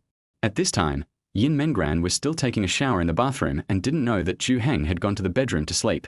When she finished her shower, put on her pajamas, and walked out of the bathroom, she found that no one was outside. The seat where Zhou Heng sat was empty, and the book on the table was still open. Chapter 33. Can't you get pregnant just by holding hands? Yin Mengran came to the bedroom and saw Zhou Heng lying on the bed. He had fallen into a deep sleep, with his long eyelashes drooping, his eyes closed, and even breathing sounds coming out. Yin Mengran saw Zhou Heng sleeping soundly with a faint smile on her lips. She walked gently to the bed, picked up the quilt, and covered Zhou Heng with it. Good night. Yin Mengran turned off the bedroom light and lay on the other side of the bed. Now she was no longer as frightened as she was on the first night. Lying on the bed, she felt as if she were at home and felt very safe. The cool moonlight streamed in through the gaps in the curtains. The bedroom was particularly quiet, compared to Zhou Heng's deep sleep. Yin Mengran was not sleepy at this moment, which meant that she couldn't fall asleep at all. She began to think back on what happened today. If she had to say what was her biggest gain today, it would be making friends with Tang Ji. Don't be fooled by her appearance of not caring much. She should actually be quite happy. Yin Mengran thought about what Zhou Heng said to her, and still found it a little hard to believe. Would Tang Ji, who gave her classmates the impression of being difficult to approach, be happy to be friends with her? Yin Mengran took out her phone, opened it, and looked at the chat interface with Tang Ji. At this point, nothing has been discussed, only a verification message. She opened Tang Ji's circle of friends and found that, like Zhou Heng's, it was empty. If you open Tong Yining's circle of friends, you can see many of her photos, including the food she shared and the beautiful scenery she took when she went out to play. Yin Mengran thought, Tang Ji should not be asleep yet at this time? She had the idea of sending a message to Tang Ji. Anyway, I have nothing to do now, but she should be playing games now, right? Is it okay to disturb her? After hesitating for a moment, Yin Mengran thought that a simple greeting would be enough. If she was busy, she probably wouldn't reply to her. Yin Mengran sent a greeting emoji and turned off the phone. There is a hint of anticipation, and also some nervousness. Because Tang Ji was someone she couldn't figure out, she had no idea whether she would reply or how she would reply. About 2 minutes later, Yin Mengran's cell phone rang. She quickly opened the phone and found that it was indeed a message from Tang Ji. What's wrong? Shouldn't you be sleeping with Zhou Heng in your arms? How come you have time to text me? Yin Mengran stared at the message on her phone with wide eyes in disbelief. She quickly glanced behind her to see if Zhou Heng had woken up. If he saw what she said, she would be so embarrassed. What do you mean by hugging each other while sleeping? We sleep separately, with a blanket between us. Huh. You two really slept in the same bed. Hiss. Yin Mengran realized that she seemed to have sent it to the wrong person and shouldn't have told Tang Ji about this. She only knew that she lived in Zhou Heng's house, but she didn't know where she slept. Isn't this just self-destruction? Tang Ji sent another emoticon to express her surprise. Yin Mengran also knew that there was no point in explaining, so she told Tang Ji the truth. She originally planned to sleep on the sofa, but Zhou Heng wouldn't let her. They pushed each other and then they both slept on the bed. I've been staying here for a few nights now, and I've gotten used to it. Since you're already sleeping together, just confirm your relationship first. How do I confirm the relationship? Yin Mengran looked at the chat content on the phone, her heart pounding. This was truly a conversation that made her heart beat faster. I don't know. This touches upon my blind spot. Can't you get pregnant just by holding hands? Yin Mengran looked at the message sent by Tang Ji and thought to herself that she must know a lot. At least he knows more than me. But he still doesn't tell me. Bang! Yin Mengran's phone suddenly fell from her hand and almost hit her face. Her hand stopped moving, her eyes widened, and her body seemed to be frozen. Because now, Zhou Heng's arm was on him. Just now, Zhou Heng turned over, and his whole body was straddling the quilt in the middle. Then he stretched out his arms and pressed them on her body. At this moment, it was as if Zhou Heng was holding her while sleeping. Zhou. Yin Mengran mechanically turned her head and looked at Zhou Heng's face, which was only 10 centimeters away from her. He was still asleep at this moment, and this was his completely unconscious behavior. But what should I do now? Should I wake him up? If I move around now, I'll probably wake him up. Since he was already like this, he must be very sleepy. Yin Mengran didn't have the heart to wake him up. After all, Zhou Heng must have endured more pressure and fatigue this week because of his own reasons. In addition, he is under more pressure because he is about to take an exam. He will be able to rest tomorrow and relax his tense nerves. That's why he was so sleepy. It's good to sleep like this, so that he can feel more relaxed tomorrow and release a lot of stress. After thinking for a moment, Yin Mengran put down her hand and decided not to wake Zhou Heng up and let him sleep quietly. If I wake him up, I will really feel guilty. Yin Mengran stared at the dark ceiling, unable to close her eyes. She was not very sleepy to begin with, and this situation made it even harder for her to fall asleep. Feeling Zhou Heng's strong arms made her feel extremely safe. Even through the quilt, I can feel it. She even began to imagine what it would feel like to lie in Zhou Heng's arms. That feeling of being surrounded must make people feel particularly safe. Just like that, after 20 minutes, Yin Mengran remained motionless, allowing Zhou Heng to sleep peacefully. At this time, Zhou Heng's arm moved. His arm moved up a little, first from Yin Mengran's belly to her chest. Yin Mengran's body trembled slightly. Her face could not be seen in the dark, but her face was extremely hot at this moment. It was obvious that it must be very red. Fortunately, there was a quilt between us. If there wasn't a quilt, I would have been frozen now. After about 10 minutes, Zhou Heng turned over again and returned to his own side, leaving Yin Mengran with his back. Her tense body relaxed, otherwise she would have felt as if her waist was hanging in the air. He probably won't remember anything tomorrow. Yin Mengran thought so. But in her heart, she actually had a thought, wanting Zhou Heng to remember all this, although she knew it was impossible. After persisting for so long, Yin Mengran felt sleepy, so she closed her eyes and fell asleep in a short while. After a while, Zhou Heng opened his eyes, staring wide, as if cold sweat was pouring out of his forehead. He is so scared now. Just before he turned over, he actually woke up. When he woke up, he found himself sleeping in the middle of the bed with his arm on Yin Mengran. He didn't know whether Yin Mengran was asleep or not, so he quickly turned over and came back to this side, facing the wall, terrified. I thought to myself, what if Yin Mengran didn't sleep? I hope she won't come to question me tomorrow. Then I will just say I don't know. I slept very soundly. Chapter 34. Your brain is stuck with a music box, right? The next morning, warm sunlight shone through the glass curtains. Yin Mengran opened her hazy eyes and regained consciousness in a few seconds, just like turning on a computer. She turned her head and looked to the side, and found that there was no one in the bed, and Zhou Heng had already gotten up. She also sat up and adjusted her pajamas. After sleeping, her shoulder straps were exposed. Then she tied her hair, folded the quilt, opened the curtains, and walked out of the bedroom. At this time, Zhou Heng had just finished making breakfast and brought it to the table. The two looked at each other, and in an instant, what happened last night flashed through their minds. Although Zhou Heng only had those 10 minutes of memory, he knew what had happened to him last night. He really wanted to know how long that had lasted, and whether Yin Mengran was awake at the time. It would be too embarrassing if I was awake. If she started to blame me, I would have to pretend to be stupid. When Yin Mengran thought about what happened last night, her face flushed unconsciously. This was the first time in her life that she was hugged by a boy, and on the bed. At that time, she felt that the size difference between herself and Zhou Heng was quite big. If she was in his arms, she would definitely be very small to him. Hey, morning, let's have breakfast. Not sure if he was feeling guilty, Zhou Heng took the initiative to speak and greeted Yin Mengran. This was the first time he said good morning to Yin Mengran, and he was a little uncomfortable with it. Okay, I'll go wash up first. Yin Mengran also noticed this detail and quickly went into the bathroom. She looked at herself in the mirror and immediately washed her face with cold water to calm herself down. Early in the morning, when her mind was clearest, she didn't want to start a new day like this. After she finished washing up, she came out and sat at the dining table, and the two of them began to eat in silence. It was around 9:30 in the morning. Two people came to the door of Zhou Heng's house. These two people are Lu Yunshuo and Liang Jiaxiang. At this time, Lu Yunshuo was holding a gift box in his hand. He sneaked down the elevator and started looking around like a thief. Liang Jiaxiang followed behind, wanting to kick him in the ass. Hey, why are you here so early? Are you sick? Sure. Lu Yunshuo quickly turned around and gestured to him to keep his voice down. The gift in my hand almost fell to the ground. Keep your voice down. Silly. Her parents must be at work at this hour. Even if she's going out today, she'll probably still be home by this time, so this is the perfect time to give her a gift. What if her parents are at home? What about your gift? Then I'm not afraid. I'm sincere anyway. Since I've decided to pursue her, I'm not afraid of being discovered by her parents. Lu Yunshuo patted his chest and said confidently. Liang Jiaxiang looked at the 3 doors in front of him and said, well, but there is still a question. You only know that it is on the 6th floor. Do you know which door it is?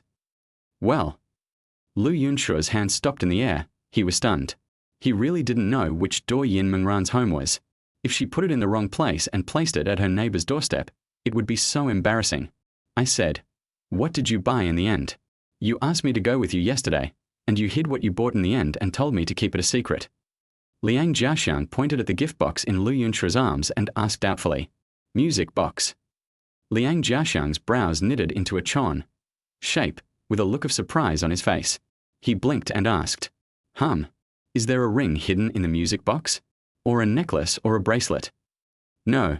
It's just a music box, but when you open it, there's a carousel spinning around. It's quite pretty. Lu Yunshuo felt that Liang Jiaxiang's eyes were getting more and more wrong, so he spoke less and less confidently, and his voice was very low. Liang Jiaxiang took a deep breath, looking as if he was about to die of anger. He pointed at him and cursed in a low voice. Your brain is stuck with a music box, right? Are you stupid?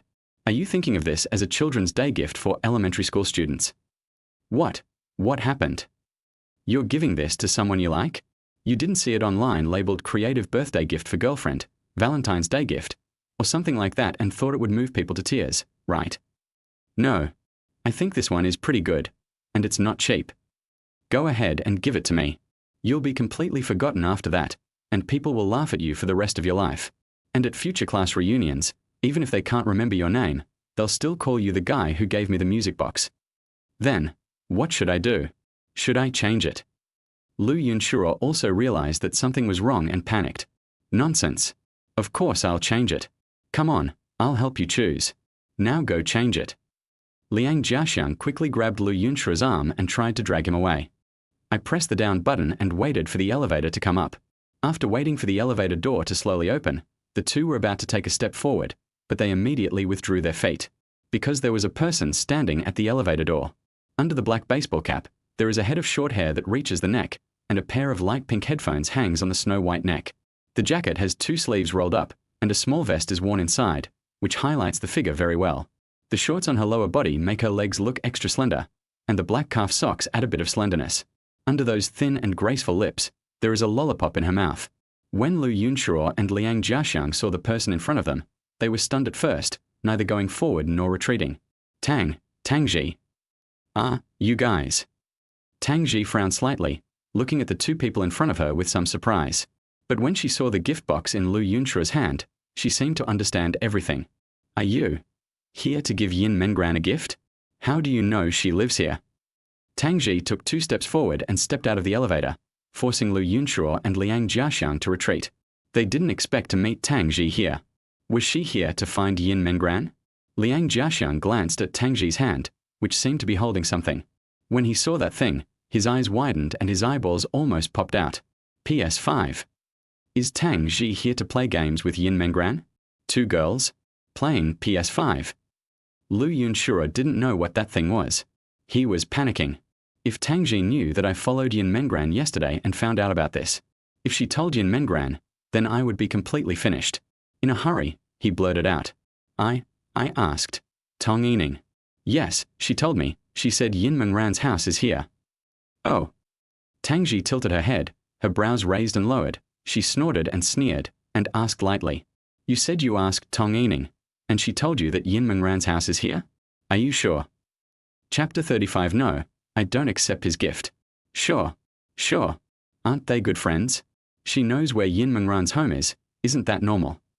Lu Yunshiro felt that he had gotten away with it, breathed a sigh of relief, and was also glad that he reacted quickly enough. Tangji snorted coldly, turned her head, glanced at the gift in Lu Yunshiro's hand, stretched out her hand, and said, Give it to me. I'll help you bring it into her. Oh no. This. What? Are you going to send me off or not? Tangji raised her crescent-shaped eyebrows, with a slightly contemptuous expression on her face, as if expressing her contempt for them. What Lu Yunshiro can't stand the most is this kind of expression, especially when a girl makes such an expression. He made up his mind, and in a rage, he immediately gave the gift away and said, Okay, then you can leave it to her. Liang Jiaxiang, who was standing by, widened his eyes and looked at Lu Yunshiro in disbelief. Didn't he listen to what I just said? Tangji took the gift and walked towards the door. Liang Jiaxiang wanted to say something, but Lu Yunshiro didn't give him a chance. He pushed him into the elevator and prepared to leave. He was afraid that when he opened the door, Yin Mengran would see him, and then he would not be able to explain why he knew about her family. Bang, bang. Tangji knocked on the door, and then heard footsteps from inside. As the door opened, it was Yin Mengran standing at the door. Tangji, you're here. When Yin Mengran saw Tangji, she smiled and was very happy. Well, where's Zhou Heng? He's studying. We just finished breakfast. Tangji entered the room and saw Zhou Heng studying at the table. She put down the other things in her hands, walked over with a paper bag, and put it on the table. Zhou Heng raised his head and asked in surprise, What is this? My mom knew I was coming to your place, so she asked me to bring you some food. It's really. I'm so depressed. Tangji stretched her sore shoulders. She was exhausted from carrying all these things over here. Zhou Heng took a look at the bag and saw all kinds of food inside, including fruits, cakes, melon seeds, peanuts, and 8 treasure porridge. Well, thank my aunt for me. Zhou Heng put the paper bag on the ground and continued studying. Tangji glanced at the exercise book on the table and said, Yin Mengran and I are going to play first. We won't wait for you. Ah, go play first. Zhou Heng waved his hand. He saw Tangji brought the PS5. Although he wanted to play it, the most important thing now was to review first, then strictly abide by the rules of combining work and rest, and then go play for a while. Yin Mengran didn't know what it was. It looked quite large, but she saw another box beside it. That box looks like a gift box. Did Tang Ji bring it? Who is it for? This is. Yin Mengran picked up the gift box, looked at Tang Ji and asked. Tang Ji looked up and replied, "Ah, that, I met 2 scammers at the door, and one of them gave it to you." Fraud. Yes, one is the sports committee member of the class, and the other is the life committee member. What? Yin Mengran didn't react for a moment, and after a moment, she asked, Lu Yunshuo and Liang Jiaxiang? Are they liars? No. Were they just at the door? Well, the sports committee member is full of lies, and he doesn't even blink an eye. He said he found out you lived here from Tong Yining. I think he must have been following you. Tang Ji showed a disgusted expression on her face. Such an obvious lie really made her sick. If this is really Yin Mengran's home, she might believe this lie. The key point is that this isn't the place. This is Zhou Heng's house. How could Tong Yining possibly know that Yin Mengran lives there? Isn't this clearly treating people like fools? Following someone to their doorstep and then secretly delivering gifts. If this happened to her, she would really call the police. Yin Mengran looked at the gift in her hand and couldn't help but frowned. She didn't expect Lu Yunshuo to be such a person. This is not her home. This is Zhou Heng's home. This would undoubtedly bring trouble to Zhou Heng, which would be equivalent to bringing trouble to himself. Zhou Heng stopped writing, raised his head and looked at the two of them, as if he was thinking about something. Then, he stretched out his hand, looked at Tang Ji and asked softly, does Lu Yunshuo like her? Yeah, the whole class knows it. Even I know it, don't you know? I have no idea. Zhou Heng shook his head, his face sincere, not like he was lying at all. After all, he really didn't know. About a week ago, he didn't know Yin Mengran or Lu Yunshuo at all. At that time, his daily routine was to go to school and confess his love to Tong Yining, then go home to play games and exercise. He had no time to care about other people's affairs. Therefore, he was completely unaware of these secrets that everyone in the class knew. I don't like him. Yin Mengran almost blurted it out. Her voice was sonorous and powerful, and very firm. Tang Ji and Zhou Heng were both stunned and looked at Yin Mengran blankly. Her reaction seemed like she was in a hurry to explain. Yin Mengran seemed to realize that her reaction was a bit too intense. 2 blushes suddenly appeared on her cheeks, and the redness spread from her cheeks to the corners of her eyes and eyebrows. Ah, okay. Zhou Heng nodded and answered hesitantly. In his opinion, Yin Mengran's reaction must have meant that she really hated Lu Yunshuo, which was why she was so anxious to explain. Tang Ji shook her head and said, Don't worry about that for now, let's open the gifts first. No, I won't accept his gift. Even if you want to throw it away, you should at least open it and take a look, right? Then when you go to school, he'll ask you if you received the gift and if you like it.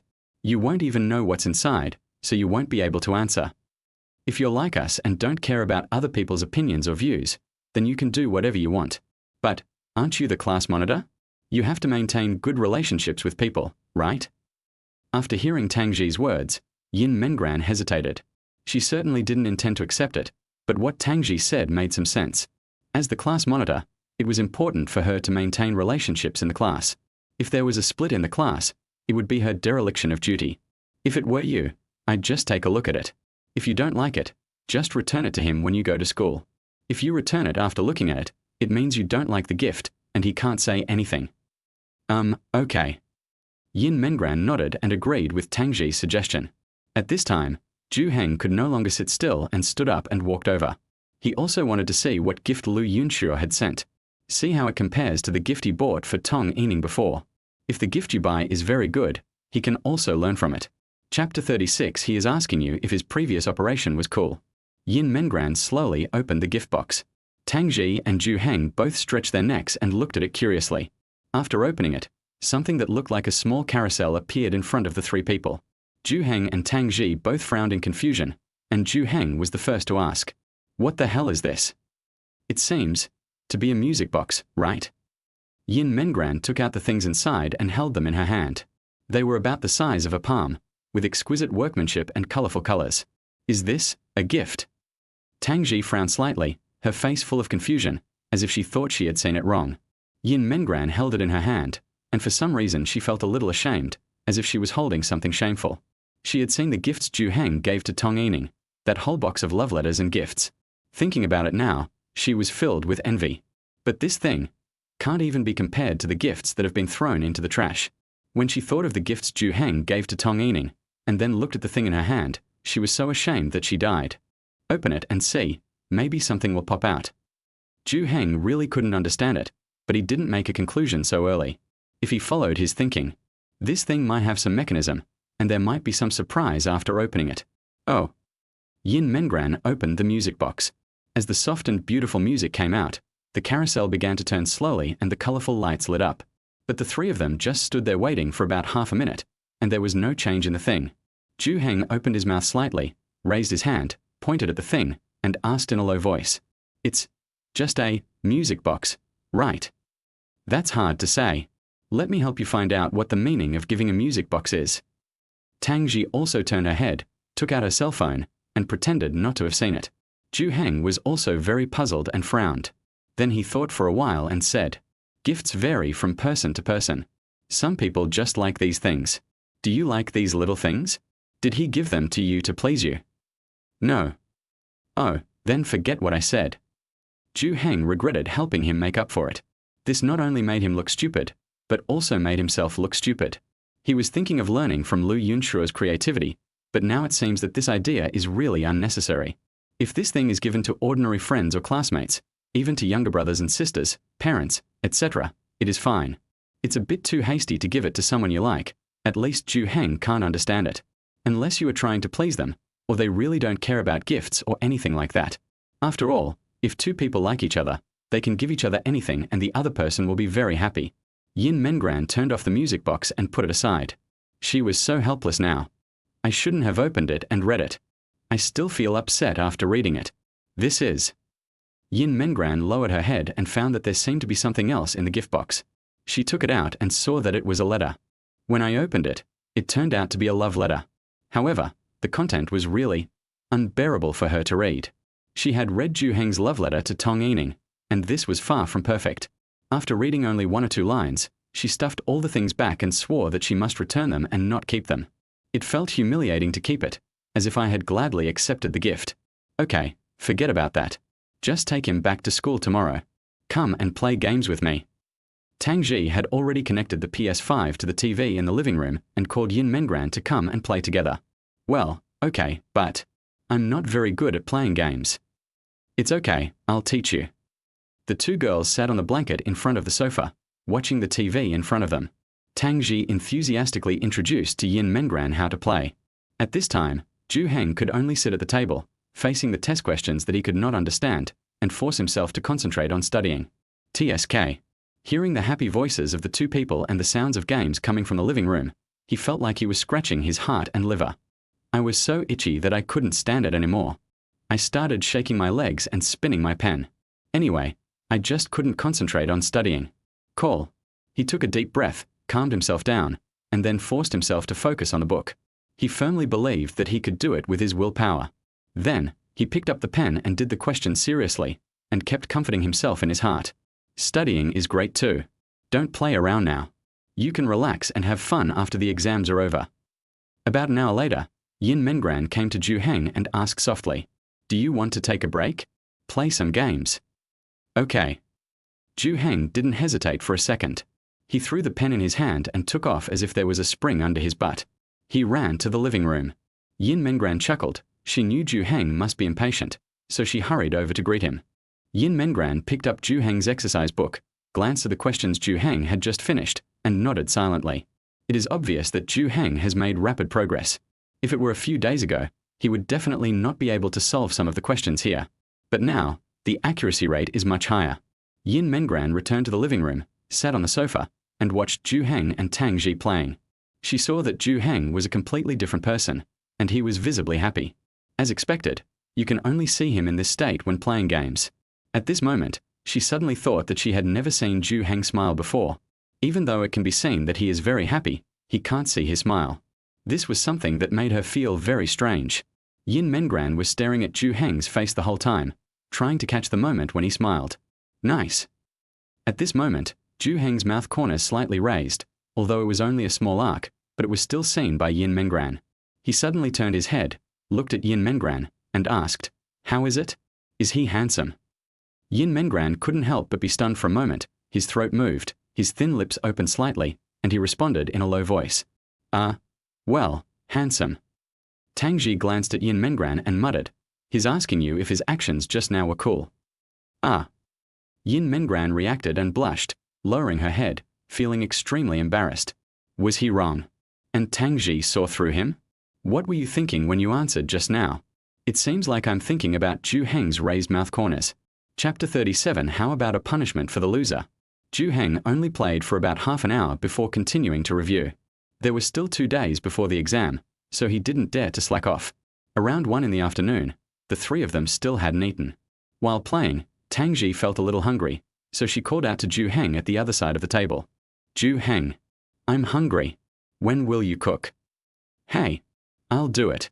Let Zhou Heng concentrate on reviewing. Yin Mengran quickly got up, put down the game controller, and prepared to go to the kitchen to cook.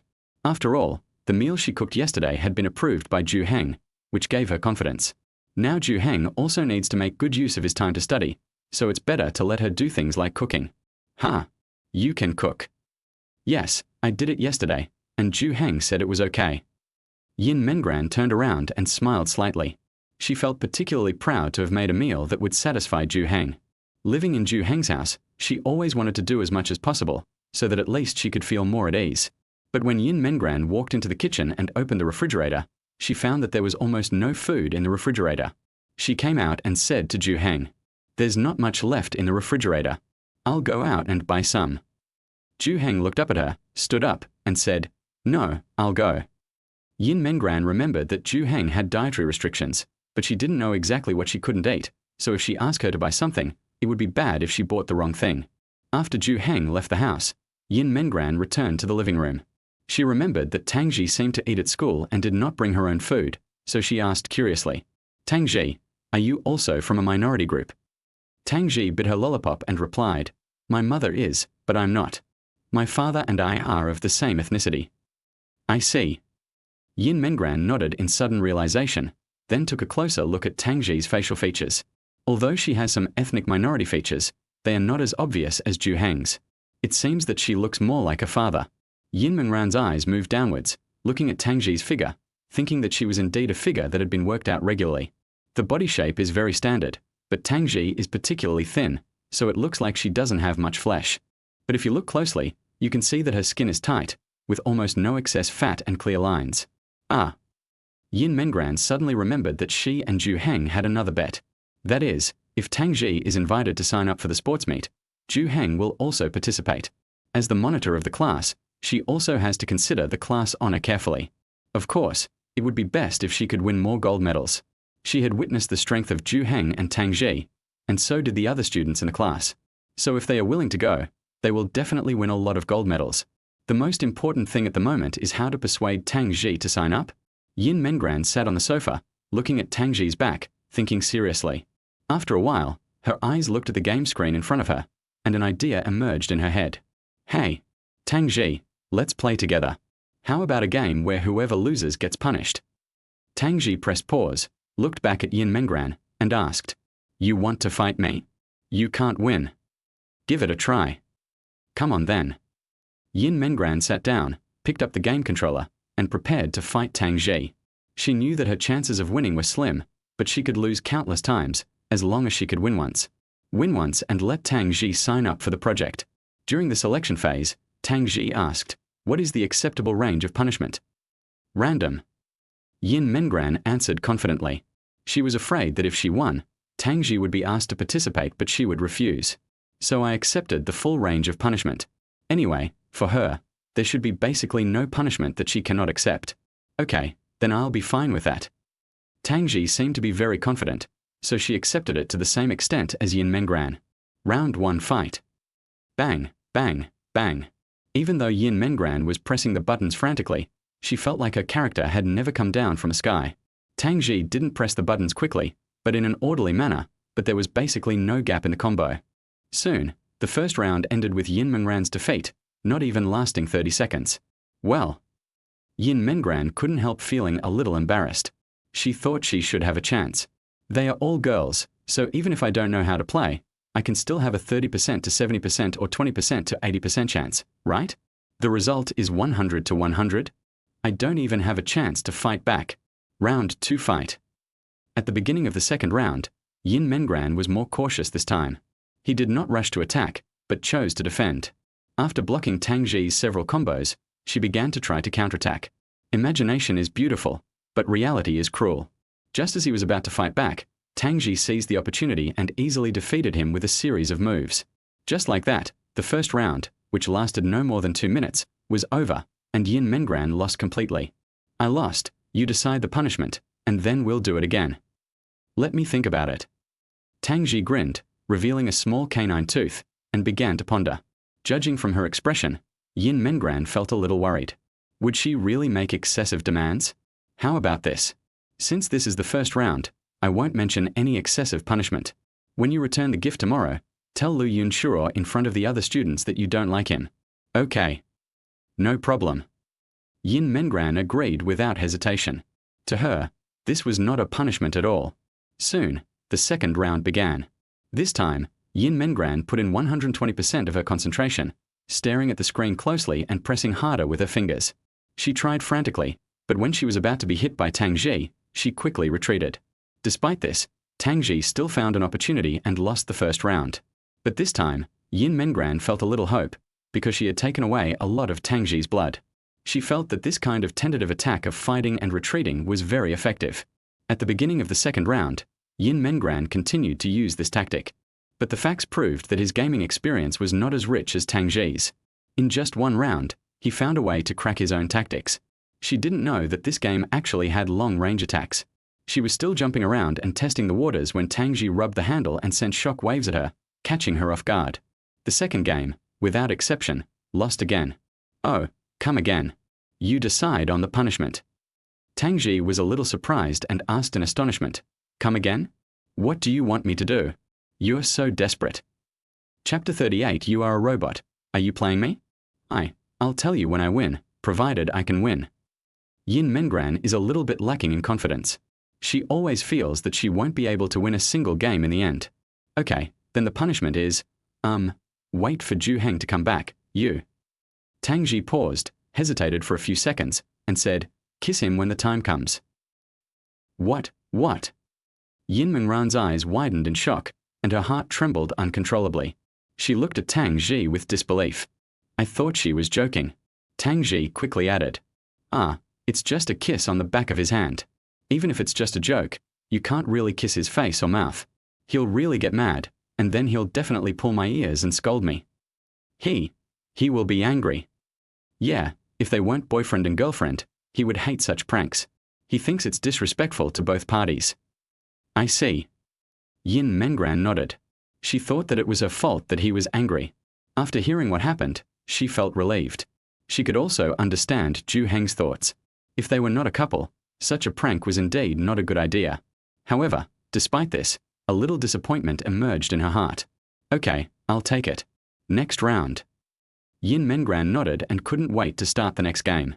She felt that all this was worth it, as it was all to pave the way for her own request. At the beginning of the first round, Tang Ji seemed to have relaxed her guard.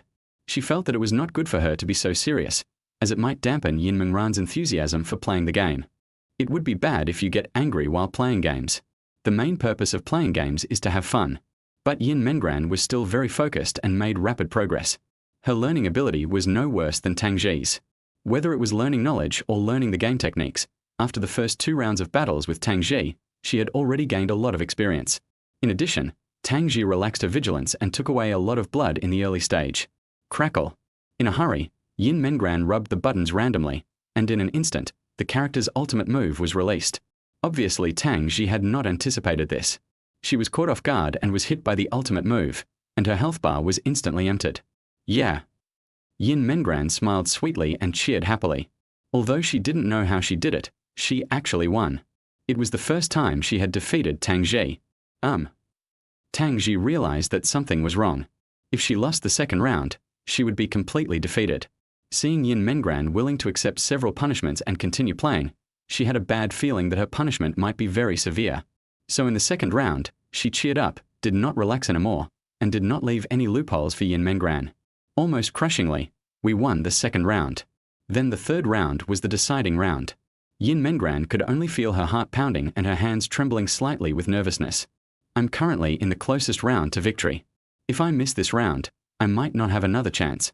At the beginning of the round, she took the lead in attacking. She knew that she had won the first round by luck, but luck probably wouldn't work if she wanted to win this round.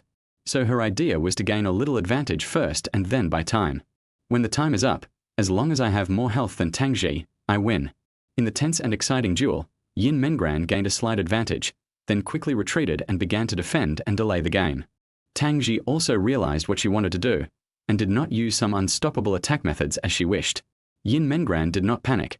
She knew that Tang Ji was not that easy to deal with. The main thing now is to lose less blood, and when the time is almost up, go all in. 24, 23, 22. Yin Mengran counted down in her heart. In the last 10 seconds or so, she stopped defending and started attacking, pressing her fingers at a very fast speed. Click. At this time, the door was opened and Zhou Heng walked in from outside, carrying the vegetables he had bought. I'm back. At that moment, Tang Ji glanced at Zhou Heng and was distracted, while Yin Mengran seized the opportunity and hit him once more in this short half-second. Time is up. Yeah. I won. Yin Mengran jumped up excitedly. Her heart was about to jump out of her chest, because it was almost impossible to tell who had more health bars between the two of them. Fortunately, the goddess of luck was on my side, and I won with an extremely small margin. Well. Zhou Heng was stunned for a moment. He didn't know what Yin Mengran was cheering about and why she looked so excited. Is she such a gamer? I never saw that before. Why is she so happy after winning? Ah, I actually lost. It's so sad. Tang Ji leaned on the sofa, tilted her head back, and looked helpless. If she hadn't deliberately let up in the first round, she wouldn't have lost. The main reason was that she was too embarrassed to beat Yin Mengran again, for she was afraid that she would get angry if she played a little. But it was obvious that she didn't understand Yin Mengran. Yin Mengran had already secretly decided in her heart that even if she lost a game, she would not give up and she must win a game. Okay, you tell me the punishment. Seeing Yin Mengran so happy, Tang Ji's mood was not too bad. This is what she thinks is the meaning of playing games. As long as you have fun, winning or losing is sometimes not that important. Punish. After hearing this, Zhou Heng put the things on a table and walked into the living room. Yin Mengran was finally able to reveal the conspiracy he had been planning for a long time. Then, just sign up for the sports meet. You can sign up for as many events as you want. Ah. Tang Ji opened her mouth in surprise and looked at Yin Mengran in disbelief. She was still guessing what kind of punishment Yin Mengran would tell her, but she never expected it to be this. This is really a real punishment for her. No. No. Wait. I don't understand. What are you doing? Zhou Heng was completely confused. He had just gone out to buy some vegetables, so why did things seem to go wrong? Afterwards, Yin Mengran told Zhou Heng about the game they played and the punishment for losing. She lost the first 2 rounds, but won this one. The punishment she just proposed was. When Zhou Heng heard that Tang Ji had lost, his face was filled with surprise. He stared at Tang Ji and said loudly, Tang Ji, you actually lost? You're a robot. Are you impersonating me? Chapter 39. Then you just eat the candy this time and watch me run. Huh? What? What does this have to do with you? Tang Ji looked at Zhou Heng and asked in confusion, with a hint of dissatisfaction on her face. Zhou Heng looked very helpless at this time, covering his forehead with his hands. He knew why Yin Mengran made such a request. The reason was because of the bet with him. He had said in person that if Tang Ji signed up, then he would sign up too.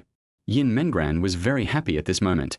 She looked at Tang Ji and asked expectantly, Are you willing to accept it? She knew that Tang Ji had not taken her first 2 punishments seriously and probably thought they were just jokes. As a result, he dropped this bombshell, which shocked Tang Ji. Tang Ji glanced at her, smacked her lips, and muttered, If I had known you were going to do such a big thing, the punishment I told you should have been a little more difficult. That's fine. You can refuse it. After all, the punishment you mentioned isn't as severe as mine. Yin Mengran was also a little embarrassed. After all, what the other person said was completely different from what she said. It's like someone is just joking, but you take it seriously, which is really not good. She hoped that Tang Ji would participate, but she was also considering it from the perspective of the class. From a friend's perspective, she actually didn't want to make things difficult for Tang Ji and Zhou Heng. If someone refuses to participate, then of course you cannot force them to do so. This is a voluntary registration matter. Tang Ji waved her hand and said, No, I accept it. I'll keep my word and accept the loss. Although she didn't want to participate, she had agreed to it, so she should do what she said. Aha. Some are happy and some are sad. Yin Mengran smiled and nodded. Zhou Heng squatted down first, covering his head with his hands, looking as if he couldn't accept it. Hey, what's wrong with you? Tang Ji also felt something was wrong, so she poked him with her hand and asked. Zhou Heng did not reply, while Yin Mengran explained the situation to Tang Ji. She told Tang Ji about the bet between her and Zhou Heng, which meant that Zhou Heng also had to sign up for the sports meeting. Obviously, he never expected Tang Ji to sign up in this way, so he didn't expect that he would also participate. Oh, so he has to sign up too. After hearing the explanation, Tang Ji raised her eyebrows and immediately became interested, with a sly smile on her face. Well, that's more like it. It makes me feel much better. Tang Ji nodded with satisfaction. The most uncomfortable thing for her was to be laughed at by Zhou Heng. If you don't perform well, you will be ridiculed by Zhou Heng. But now that Zhou Heng is also going to participate, this uncomfortable situation no longer exists, and she can suddenly feel more accepting. Well, what punishment did you propose for her? Zhou Heng asked Tang Ji, since she lost the third game, what was the punishment for Yin Mengran in the first 2 games? Tang Ji and Yin Mengran looked at each other, and then Tang Ji gave her a look. Yin Mengran immediately understood what he meant and knew that he had to complete the punishment. She came to Zhou Heng, and when Zhou Heng was completely confused, she slowly took Zhou Heng's hand. She bent down, and with her thin, pale lips tinged with redness, she gently kissed the back of Zhou Heng's hand. Zhou Heng stood there, completely dazed. He didn't understand what was going on. Is this some ancient ritual? Or are you just trying to imitate the foreign ways of greeting? After Yin Mengran raised her head, her face flushed slightly, and she whispered to Zhou Heng. Sorry, this is my punishment. Zhou Heng was stunned for a moment, then he reacted and glanced at Tang Ji next to him. Tang Ji shrugged, showing a harmless smile, but her eyes were observing Zhou Heng's expression. She knew that Zhou Heng could not tolerate anything, so she would not make him angry at this level, but she still had to pay attention to the changes in his expression. Even though she would often quarrel with Zhou Heng, it was because she knew Zhou Heng would not care. But if she really made Zhou Heng angry, she would still be afraid. Yin Mengran had achieved his goal and said, I'll go cook, you guys play. After saying that, he immediately fled to the kitchen. She used this method to force Zhou Heng and Tang Ji onto the pirate ship, and she was afraid of being retaliated against. After escaping to the kitchen, she began to reflect on herself, thinking that she was such a despicable person. However, at this moment, Zhou Heng and Tang Ji had no dissatisfaction with Yin Mengran at all. After all, the punishment is what you agree with, and the bet is what you place. If they had anyone to blame, it was only themselves for being too careless, and they didn't intend to blame Yin Mengran at all. Forget it, since I've already promised her, it's the last sports day of high school anyway, so it's nice to have some fun. Zhou Heng sat on the sofa, crossed his legs, and muttered, but in fact, this is just to comfort myself. Yeah, let's think about what to sign up for. She didn't say how many, right? So should we just sign up for one? I don't know. Zhou Heng and Tang Ji looked towards Yin Mengran in the kitchen, muttering something in a low voice. Although they have accepted the registration, they have not agreed to sign up for several items. If they only report one item, that's fine. It's no big deal for them. What are you going to report? Shot put, sprinting is fine, but forget about long-distance running. Let the athletes do it. Tang Ji heard Zhou Heng's words, nodded, and whispered, big muscles but poor endurance. Indeed, it's too difficult for a muscular man like you to do long-distance running, but I can do it. Then I will sign up for the long-distance run. Zhou Heng slowly turned his head, frowning, and said, what do you mean? I can't run long distances? I tell you I can run too. I do aerobics and leg exercises regularly. I didn't run long distances just to give those athletes who practice track and field a chance to show off, you know? If I were to go, they wouldn't have a chance. Zhou Heng lifted up his pants, revealing his legs. When the muscles on the legs are exerted, it is like they are drawn, the lines are very clear and look very powerful. Tang Ji pretended to be innocent and said, but do you remember when we were running a marathon, you were halfway through? That's because I have low blood sugar. You know, that doesn't mean I can't run. Tang Ji took out a lollipop and placed it in Zhou Heng's palm, then a meaningful smile appeared on her face. Oh, I see. Then just eat the candy and watch me run. Chapter 40. Why do you have AA in strength and speed? Zhou Heng's eyes widened in disbelief. Then he raised his hand, pointed at Tang Ji with a lollipop, and said, I really want to sign up for the long-distance race. 1500 meters, okay? Just wait and see. If I don't take first place, I'll dismantle all the equipment in my account. Tang Ji took the lollipop, tore open the candy wrapper, and stuffed it into Zhou Heng's mouth. Brother, don't be so brazen. Seriously, I'm not saying you can't do it, but that's the truth. You have big muscles, so the energy consumption must be high. How can you claim to have both strength and speed? You should just focus on throwing the shot put and stay away from long-distance running. You. Zhou Heng was speechless for a moment, his anger rising even more. The next second, he calmed down and spoke slowly in a strange tone. That's right.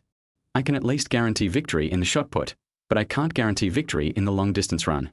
Don't cry if you lose. I won't be able to explain to my aunt. Tang Ji's expression changed. She crossed her arms and complained. Zhou Heng, you only beat me once in basketball when we were kids. Why is it so important now? Then why do you keep challenging me? You know you can't win, and I don't want to say it, but you refuse to admit defeat. Zhou Heng spread out his hands, looking extremely proud as if he had won the argument. Tang Ji immediately stood up from the sofa, stared at Zhou Heng with a frown, and whispered, Okay, then I'll sign up for 2 events and win 2 gold medals. I'll see how you can still be so proud then. TSK, are you kidding? I'll sign up for 3. I'm Xishiang. Besides signing up for the project, I'm also going to perform at the opening ceremony. What's up? TSK, are you the only one who can put on a show? I've won more art awards since I was a kid than you've achieved in games. Then you're really bragging. Yin Mengran was busy cooking in the kitchen and didn't know what was happening in the living room. The sound of the range had prevented her from hearing anything in the living room. After she finished cooking, she brought the food out and invited the 2 of them to eat. All right, let's eat. When Yin Mengran looked towards the living room, she found Zhou Heng and Tang Ji standing there facing each other. It was like they were confronting each other with enemies. Their faces were serious and their eyes were sharp. Hey, you, what are you doing? Yin Mengran thought Zhou Heng and Tang Ji were arguing, so she quickly walked over and stood between them. But she didn't dare get too close. After all, if these 2 really quarreled, she would have a hard time mediating them. Zhou Heng suddenly turned his head to look at Yin Mengran and said, Yin Mengran, for the men's team at the sports meet, as long as there's no time conflict, you can sign me up for as many as you can. Me too. By the way, ask the school if I can participate in the men's competition. I want to win the match against someone myself and let him know that being a good basketball player doesn't mean you're an all-around athlete. What are you 2 doing? Yin Mengran stood in the middle, confused. What happened to these 2 people? She was already satisfied that she could use her cleverness to make these 2 applicants happy. I thought that if they each signed up for 1 event, they would at least win 2 gold medals, which would be enough. But why do the 2 of them seem to be arguing while I'm cooking? Oh, right. Has the opening ceremony performance been decided yet? I'll sign up for a martial arts performance. I'm also signing up for dance. At this point, the 2 were no longer satisfied with competing in sports events, but had their eyes set on performing at the opening ceremony. Yin Mengran was also very embarrassed. After all, these were indeed decided by her as the squad leader. But each class can only perform 1 show. So, you 2, can you put on a show? No. Yin Mengran's suggestion received a tacit and unified response from Zhou Heng and Tang Ji. This gave Yin Mengran a headache. It was really not easy to invite the gods, and it was even harder to arrange for the gods. How should I arrange things for these 2 land immortals to satisfy them? If they are not satisfied, won't these 2 people transfer their resentment to me? I'll think about it. You guys calm down. Let's eat first. The sports meet is still a long time away. Yin Mengran reached out, took one person's wrist with one hand, and led them to the dining table. She could only use a delaying tactic now, not arranging their problems for the time being, and delaying it for 1 day longer. Maybe they'll change their minds in a couple of days. Now Yin Mengran regretted letting them sign up. If she had known this would happen, she would have not dragged them into this. After pulling them into the water, these 2 people actually madly stepped on themselves to the bottom of the water. All right. The 2 nodded in agreement and sat down at the dining table. Tang Ji picked up the chopsticks, looked at Zhou Heng and asked softly, By the way, I want to eat the eggplant you made. When will you make it for me again? Next time. I forgot to buy it this time, or I'll make it for you when I go to your house next weekend. Yin Mengran stood by the dining table, watching the 2 people who had reconciled in an instant. She stood there motionless as if petrified. I am still worried about how to be a peacemaker and persuade them not to be angry. But how did they change their attitude so quickly? They made up in the next second? Why? Aren't you angry anymore? Tang Ji and Zhou Heng raised their heads, looked at Yin Mengran, and said, "That's how we are. We keep things to ourselves and don't bring our emotions from one thing into other things. Since we've decided not to think about that thing for now, then let's just do what we want." And we weren't angry, we were just bickering and competing with each other. It didn't get to the point of a fight. Oh, so that's what happened. Yin Mengran slowly sat down, still feeling a little unbelievable.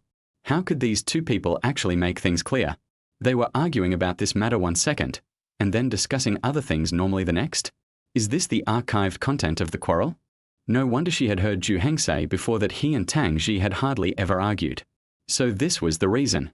Tang Ji took a bite of the food, her eyes lit up, and she looked at Yin Mengran and said, "Your cooking is really delicious. It feels like it's almost as good as Zhou Heng's."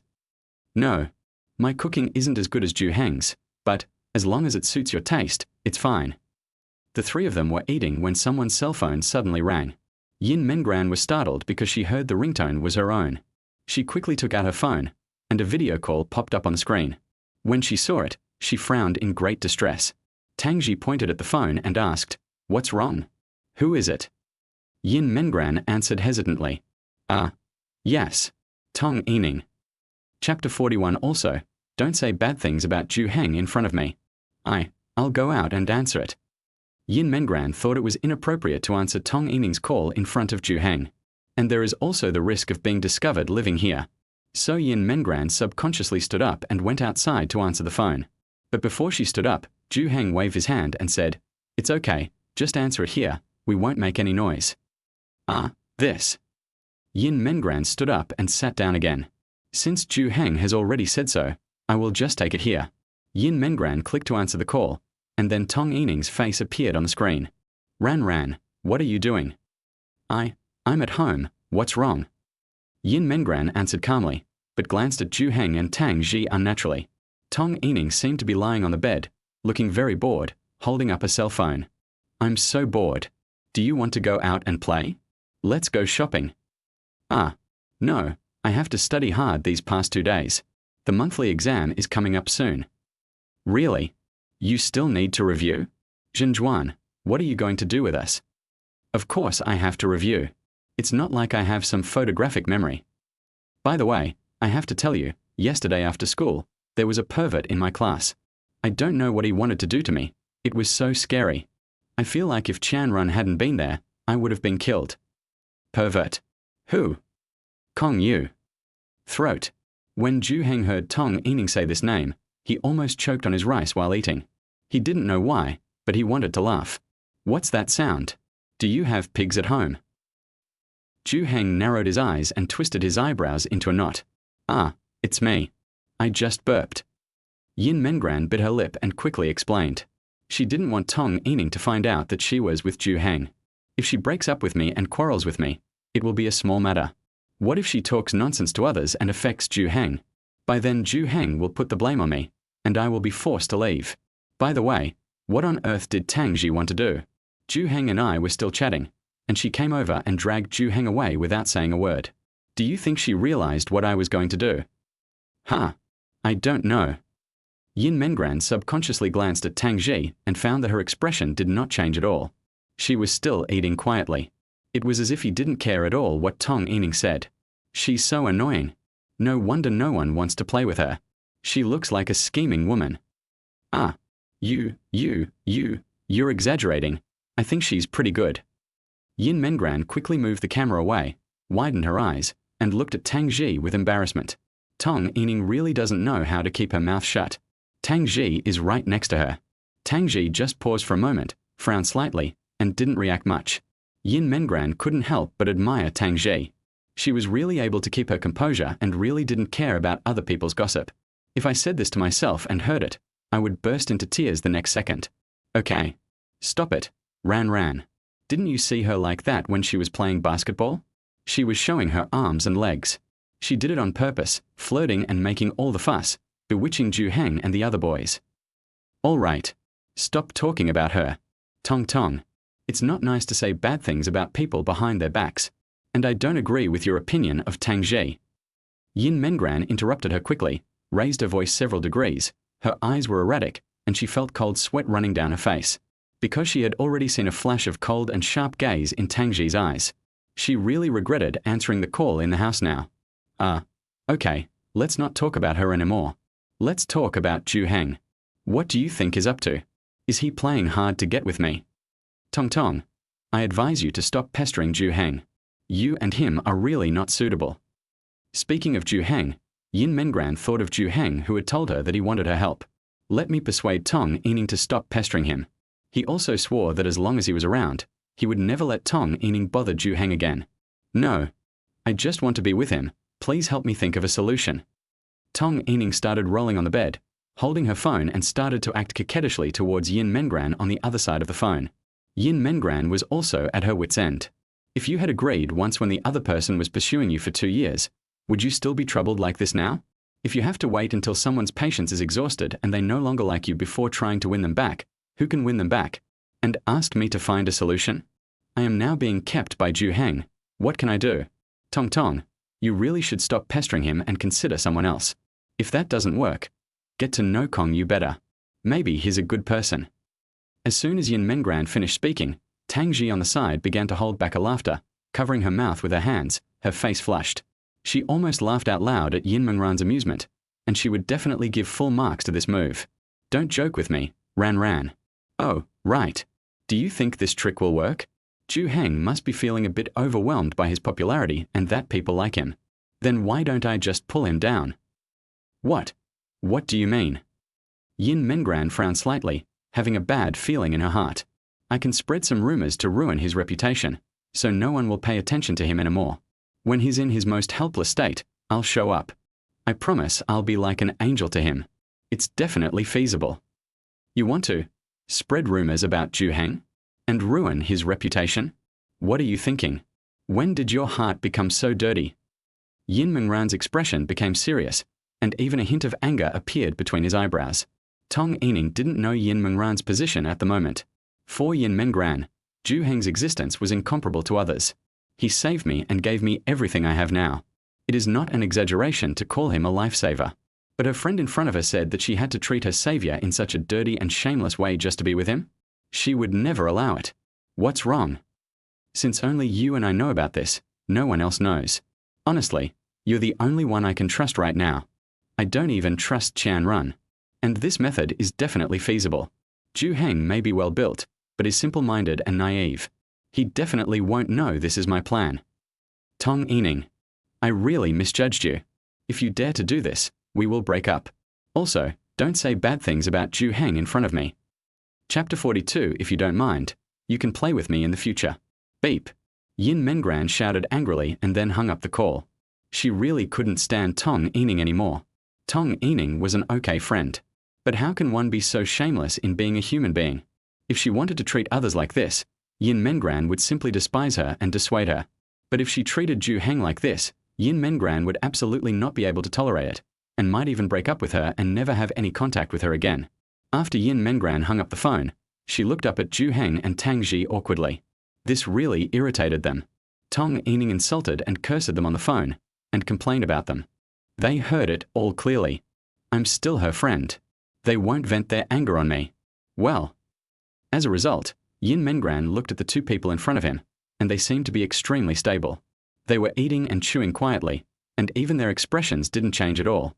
It seemed like I was the only one who roared and gasped in anger. At this time, Zhou Heng put down the bowl and went to the kitchen. When he came back again, he had a cup of warm water in his hand and pushed it in front of Yin Mengran. Drink some water and calm down. There's no need to get angry with that kind of person. It's not worth it. Okay. Yin Mengran held up the water cup with both hands and took a sip. But her inner anger was half gone, because she actually heard Zhou Heng comforting her so softly. She originally wanted to comfort Zhou Heng and persuade him not to be angry. But how come? He comforted himself instead. Oh, and Tang Ji. Tong Yining had insulted Tang Ji quite a bit just now. Yin Mengran turned his gaze towards Tang Ji, trying to explain to her so that she wouldn't be angry. Tang Ji looked up at Yin Mengran, as if she could see through her thoughts. Tang Ji patted Yin Mengran's shoulder gently and said, You just made the wrong friends. It has nothing to do with you. Don't feel burdened. Okay, got it. Yin Mengran nodded blankly. She didn't expect Zhou Heng and Tang Ji to be so emotionally stable. Aren't you angry or upset? Zhou Heng said. If you really think she's not worth getting along with anymore, then just break up with her. She's really not a good person. Being friends with her is lowering you. Yin Mengran lowered her head, nodded slightly, and said, well, I know. This time I really see her clearly. I won't be friends with her anymore. Although she is the most popular one in the class, but there are very few friends who can play together. Most people just keep a friendly and kind attitude towards themselves. But if you play with yourself, you have to think about it. I am suitable to be a good class monitor, but not necessarily a good friend. In the class, the only people who play with me are Tong Yining and Qian Run. However, Qian Run still prefers playing with Tong Yining. If he breaks up with Tong Yining, Qian Run will most likely stand on Tong Yining's side. At this moment, Tang Ji looked at her and said lightly, if you don't mind, you can play with me later. Real? Yin Mengran suddenly raised her head, her face suddenly filled with joy again, and her eyes were shining again. Tang Ji nodded and continued, well, it's just that I have a bad reputation. You heard it too. Most of the girls in the class probably think the same of me. That's what they think, I don't care. Yin Mengran didn't care about Tang Ji's reputation at all, because she knew what kind of person Tang Ji was. Those people just don't understand Tang Ji, so they think that way. Okay, if you don't mind that your reputation will be damaged by being with me, then I can be your friend. Tang Ji nodded and said softly. Zhou Heng looked at Tang Ji's face, although she did not show any emotion when she said this. However, Zhou Heng could clearly feel that Tang Ji was happy. Yin Mengran should be happier, although there should be no distinction between high and low among friends. But Yin Mengran always felt like she had been upgraded from a shotgun to a cannon. At this moment, in Tong Yining's home, she was lying on the bed in her bedroom. Looking at the hung-up call on the phone, he was a little puzzled, with confusion and bewilderment written all over his face. Yin Mengran's shout and the angry emotion just now were still echoing in her mind. But the more she thought about it, the more she couldn't understand it. Strange. Is she angry? What is she angry about? Did I say something wrong? Tong Yining didn't understand why Yin Mengran suddenly got angry. What I talked about with her didn't offend her, did I? I was only talking about Tang Ji and Zhou Heng. What does it have to do with her? Why should she be angry? Alas, what a pity. She is clearly the best person to carry out this plan. I designed this plan for her. Tong Yining put down her phone and rested her arm on her forehead. What she originally wanted was to let Yin Mengran help her and become the one who spread the rumors. Because Yin Mengran is very popular in the class, and what he says is also convincing. If she could help herself and spread rumors about Zhou Heng in the class, no one in the class would disbelieve it. No matter how outrageous the rumor is, it will become true once it comes out of Yin Mengran's mouth. By then, he would have successfully isolated Zhou Heng. She firmly believed that Zhou Heng ignored her at this time, but was just praised by those people and became arrogant, thinking that he was good enough to attract better people. As long as I can make him face the reality, I can immediately narrow the distance between him and me. When he was particularly helpless and at a loss. When I appear next to Zhou Heng again, Zhou Heng will realize how good and considerate I am. Even though Yin Mengran is no longer helping her, she doesn't intend to give up this plan. Who else can help me? Tong Yining began to think, she certainly couldn't spread this rumor herself. After all, everyone in the class knew about the relationship between him and Zhou Heng. If he told others about it, his intention to retaliate against Zhou Heng would be too obvious and no one would believe him. We need to find someone who has little to do with Zhou Heng and has strong words to do this. Qian Run. She can't. She doesn't have enough influence. Tong Yining thought about many people, and finally looked at the class leaders. Even though these people don't have the same influence as Yin Mengran, their popularity is not bad. After a moment, she thought of someone who had the best popularity among all the boys. Lu Yunshiro. Chapter 43. I don't know. What kind of girl Zhou Heng likes? Do you want me to take you there? No, it's not dark outside yet. There's no need. I'm leaving. Tang Ji stood at the door and said goodbye to Zhou Heng and Yin Mengran. She has been here for a whole day, and now it is already past midnight, so it is time for her to go back. Bye, see you at school tomorrow. Yin Mengran smiled and waved goodbye to her. When Yin Mengran thought about playing with Tang Ji tomorrow and having her as a new friend, she felt very happy and looked forward to it. Tang Ji left, and Zhou Heng returned to his study table, ready to continue studying. He played and studied for a long time today, which can be considered a successful combination of work and rest. But Zhou Heng suddenly looked at his fitness equipment and felt as if something was missing in his heart, as if there was a space. Today I have enough time. I have studied and played. But I haven't exercised for almost a week. Muscles will fall off if you don't exercise them. He even felt like he was starting to lose muscle. Let's exercise for a while. Zhou Heng stood up and walked over there, ready to practice for an hour or two. Yin Mengran came out of the kitchen carrying washed fruits and was about to help Zhou Heng with his studies. I saw him standing in the area with exercise equipment, warming up. Yin Mengran opened her eyes wide and immediately became interested. She sat down quietly, ready to see how Zhou Heng trained. It was the first time she saw it, and she really wanted to know what kind of exercise Zhou Heng needed to maintain such muscles. After the warm-up, Zhou Heng picked up the 2 dumbbells. Seeing Zhou Heng pick it up so easily, Yin Mengran couldn't help but feel a little stunned. When I was cleaning the house, I was exhausted just moving those 2 dumbbells. But now seeing Zhou Heng pick it up, why is it so easy? That one must weigh about 30 kilograms, right? Afterwards, Yin Mengran saw Zhou Heng start training, first training his chest. Every time he did the bench press, the strong chest muscles that were pushed out caught Yin Mengran's attention. She thought for a moment that when she was in junior high school, she told her friends that she didn't like muscular men. I feel that the fair, clean, tall and thin ones are quite good looking. But now she thinks about it, she was really pretentious back then. Seeing Zhou Heng's figure now, Yin Mengran's heart was beating fast. Call. After finishing his chest workout, he stood up and put down the dumbbells. Sweat was already oozing from his forehead. Sweat broke out on my body, soaking the collar of my shirt. His attention was only on the training, and he didn't notice Yin Mengran was looking at him. Even for a moment, he forgot that Yin Mengran existed in this family. So the next second, Zhou Heng took off his shirt. Yin Mengran's eyes widened, her pupils trembled slightly, and she immediately covered her mouth with her hands, her face full of surprise. She looked at Zhou Heng's muscular figure and the clear muscle lines. He also maintains a perfect body fat percentage, with very little fat, neither fat nor thin, and looks particularly beautiful. At least in Yin Mengran's eyes, it is very beautiful. Because at this moment she didn't even blink, she was staring at Zhou Heng's body. After training his chest, Zhou Heng started training his back. Repeated bent-over dumbbell rowing stimulated Zhou Heng's back muscles, and it seemed that each time, the lines became clearer. Zhou Heng happened to have his back to Yin Mengran, so she saw every move clearly. For a moment she was so fascinated that she didn't know what to do. She just sat there and watched silently. After training the shoulders, abdomen, and arms, Zhou Heng put down the dumbbells. He was already sweating all over, but this refreshing feeling made him feel particularly happy. I've been studying a song recently, and my shoulders and waist are really sore, as if I'm going to hunch over. This exercise made his body feel much more comfortable. Well, when Zhou Heng turned his head, he realized that Yin Mengran was sitting there and was staring at his body. Yin Mengran also recovered.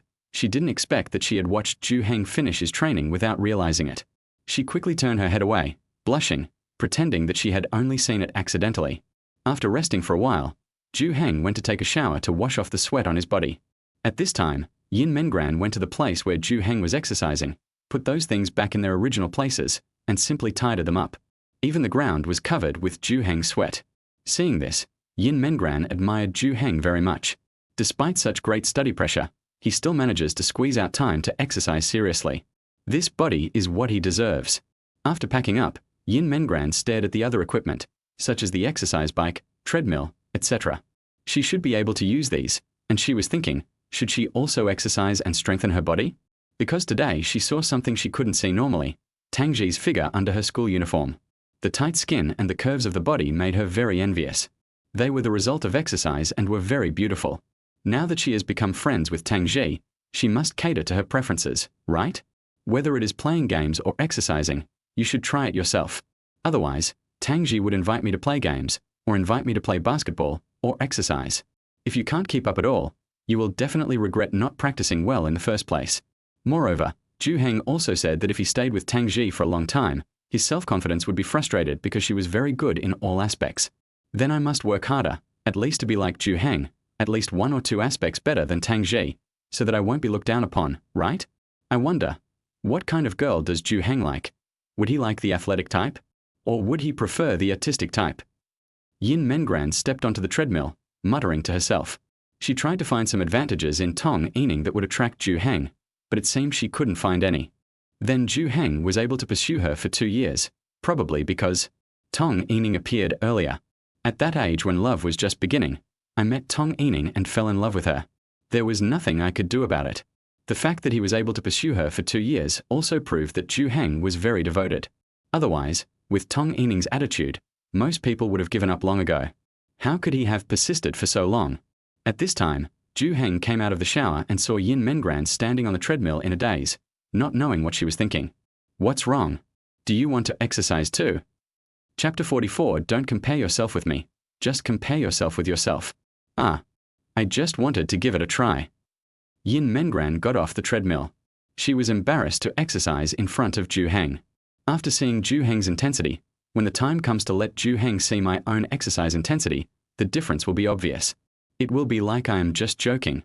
It's like a newbie going to the gym for the first time, not daring to exercise in front of the big guys for fear of being laughed at. Well, give it a try, but you must use less weight. Too much weight might hurt you.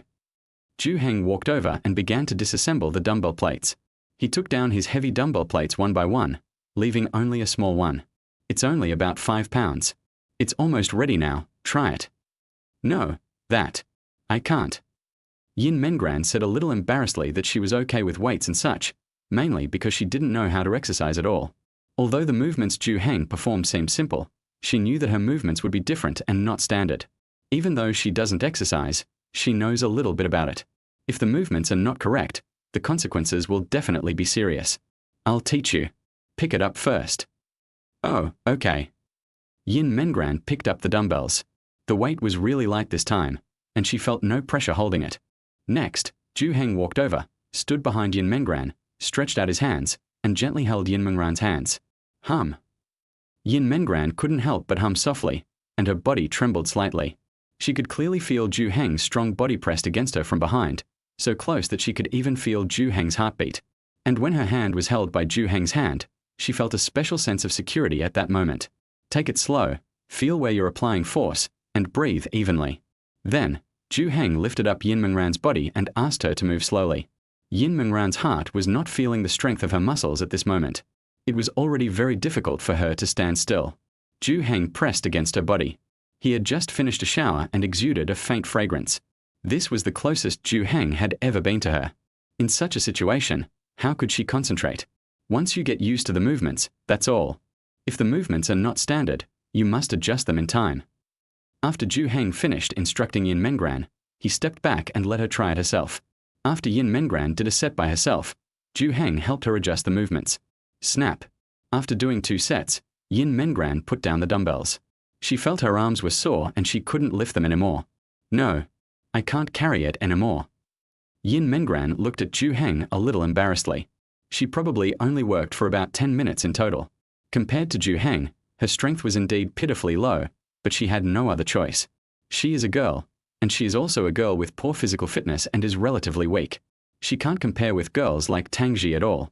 She feels like she will pull a muscle tomorrow and won't be able to lift her arm. I thought Zhou Heng would express his disappointment in me, or laugh at me for being too weak. But Zhou Heng did not do so. Instead, he encouraged and comforted. It's okay, just take it slow. Fitness isn't something you can do in a day or two. Just plan your exercise according to your own level. You don't have to compete with me, just compete with yourself. He knew very well how he had come through this. No one is born strong. So laughing at others is undoubtedly laughing at your past self. Having this spirit of fitness is already worthy of praise. At this moment, Zhou Heng only silently admired Yin Mengran in his heart and did not have any thoughts of looking down on her. After hearing Zhou Heng's words, Yin Mengran seemed to have received the best encouragement. The original feeling of inferiority disappeared in an instant. The corners of her mouth rose slightly, and she said, "Well, don't worry, I won't give up." Zhou Heng nodded with satisfaction and said, "Let me teach you how to train your legs. Girls still like leg training more, at least more than boys." Yin Mengran glanced at Zhou Heng's legs. He was wearing pajamas, so her calves were visible. Although there are no exaggerated muscles, the lines are very clear. The thighs are not visible, but they must be very strong. She thought that if her legs became like that, it would seem not appropriate. Train your legs. Will they become muscular after training? Yin Mengran said implicitly that she was doing fitness just to improve her physical fitness, and it would be best if she could become like Tang Ji. But she doesn't like it if she practices too much. Zhou Heng shook his head and said, "Don't worry, Growing muscles isn't as easy as you think. Don't worry about it. We are all still students and have limited time for fitness. Developing those muscular legs is much harder than you think. Oh, yes, that's it. Besides, girls train their legs mainly to, train their buttocks and make their bodies look better. Okay, I understand. Please teach me. Under Zhou Heng's guidance, Yin Mengran started her first serious fitness training in her life. It can be said that the process was quite painful for her, but the satisfaction and fulfillment after the end made her feel addicted. Even though her clothes were soaked with sweat, her hair was sticking to her forehead, and her face was red. She had a feeling that maybe she would fall in love with fitness. Don't take a shower right away, wait a while. Zhou Heng reminded her again that she had just finished exercising, and although she was sweating, it was not advisable to take a shower immediately. She knew that her image at this moment must be very different from usual, but she really liked this feeling. I felt like I didn't need to think too much, just follow Zhou Heng's instructions and have a satisfying workout. In the evening, Yin Mengran took a bath and sat next to Zhou Heng to teach him how to study. Zhou Heng taught her fitness, and she could teach Zhou Heng to learn, which made her feel that the relationship between the two of them, which helped each other, was particularly comfortable. She didn't feel that she was useless, especially when Zhou Heng's academic performance improved little by little. She felt that she had gained a lot of confidence. They sang until late at night, and then they returned to the bedroom and prepared to go to sleep. Yin Mengran thought about what happened last night, and her heart was a little complicated, but she still wanted to know if Zhou Heng still remembered what happened last night. She looked at Zhou Heng and whispered, "You seemed very sleepy last night. You slept very soundly." Chapter 45. It's okay. I said I don't care. When Zhou Heng heard Yin Mengran mention what happened last night, he immediately recalled. After I woke up last night, I seemed to be hugging Yin Mengran.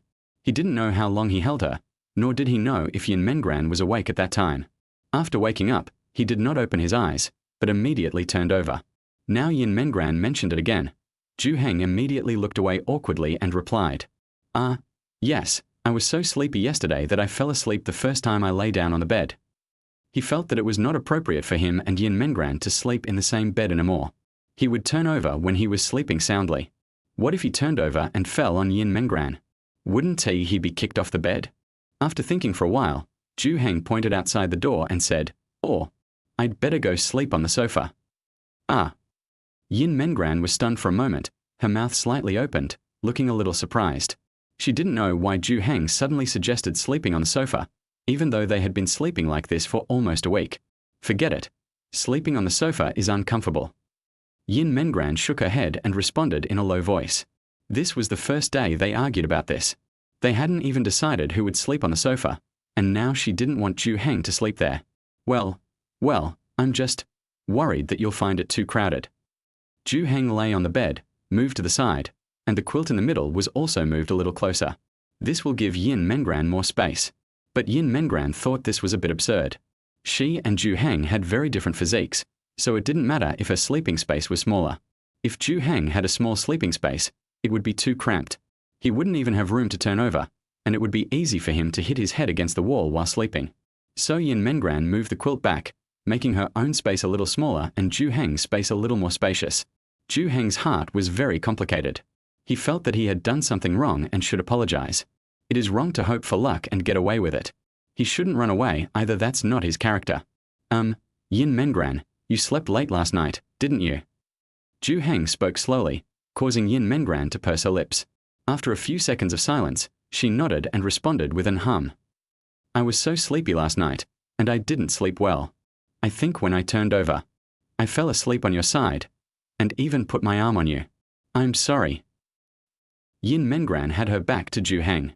When she heard what Zhou Heng said, her eyes suddenly widened. She didn't expect that Zhou Heng actually remembered this incident. She thought Zhou Heng was unconscious at the time. It's okay. Who can control themselves when they fall asleep? It's okay. I don't care about these little things at all. Yin Mengran quickly responded, her voice soft and her eyes slightly raised. She really likes Zhou Heng's personality. He is very straightforward, and she also hopes that she can be like Zhou Heng. If it was me, I would have bitten myself to death. I was unconscious and sleeping at the time, and I had no idea what was happening. Because she felt that it would be very embarrassing to say it out loud, she was embarrassed. This is her weak point. She hates it and hopes to change it in the future. If I can be with Zhou Heng in the future and be influenced by him, I will definitely be able to achieve it. Zhou Heng felt much more relaxed after receiving Yin Mengran's answer. Sure enough, speaking out first was more in line with his personality. After speaking it out, I feel much better. Well, next time this happens, just slap me awake or just shake my arm away. It's okay. I said I don't care. Yin Mengran's voice was so low that Zhou Heng could hardly hear. The lights are off. They had to go to school tomorrow, so after turning off the lights, they fell asleep without saying anything else. The next morning, Zhou Heng woke up first, quietly walked out of the bedroom, and prepared to make breakfast. 5 minutes later, Yin Mengran woke up. She opened her hazy eyes, rubbed them, prepared to stretch, and got up. Hiss. Before she could stretch out her arms, the pain in her body forced her awake. She gasped in pain, frowned, and didn't dare to stretch her head or arms, nor did she dare to use her legs. Although she had a feeling that she would be sore the next day after working out so hard last night. But I didn't expect my condition to be so serious. It seems like even waking up has become a problem. It seems that I haven't exercised for a long time. Yesterday, my exercise intensity was far lower than Zhou Heng's, almost 100 blocks away. I didn't expect that it would still be so serious the next day. This is enough to prove that my physical fitness is very poor. She insisted on sitting up, got up from the bed, then endured the pain and folded the quilt, then walked out of the room. Zhou Heng, who was making breakfast, saw Yin Mengran walk out of the room and was about to say good morning. But seeing how she was struggling, Zhou Heng immediately realized what was going on with her. I remember when I first started exercising, I also went through a similar stage. It was really difficult to get dressed and go to the toilet, let alone go up and down stairs. Are you okay? Well, a little bit. Yin Mengran showed a slightly bitter expression and grinned bitterly. She can only walk slowly while holding onto the wall. If she walks any faster, her muscles will be strained and it will hurt. It's like this at the beginning. Your muscles are adapting to the intensity of your exercise, but it won't be like this if you stick with it. Zhou Heng was a little worried that Yin Mengran would give up fitness, although whether she was fit or not had nothing to do with him. But he still hopes that Yin Mengran can share the same hobbies with him. I can tolerate loneliness when working out alone, but it would definitely be best if there was someone to accompany me. Yes, I will. Yin Mengran had no idea of giving up. When she thought about the pain she would have to endure when she exercised again, she no longer had any idea of giving up. Yin Mengran went to the bathroom to wash up, then came out to eat breakfast. After packing up my things, I prepared to go to school with Zhou Heng. She put the gift Lu Yunshiro gave her into her school bag and prepared to go to school to return it to him. And she had to do the punishment Tang Ji gave her yesterday, which was to say, I don't like you to Lu Yunshiro. This was not a punishment at all for her.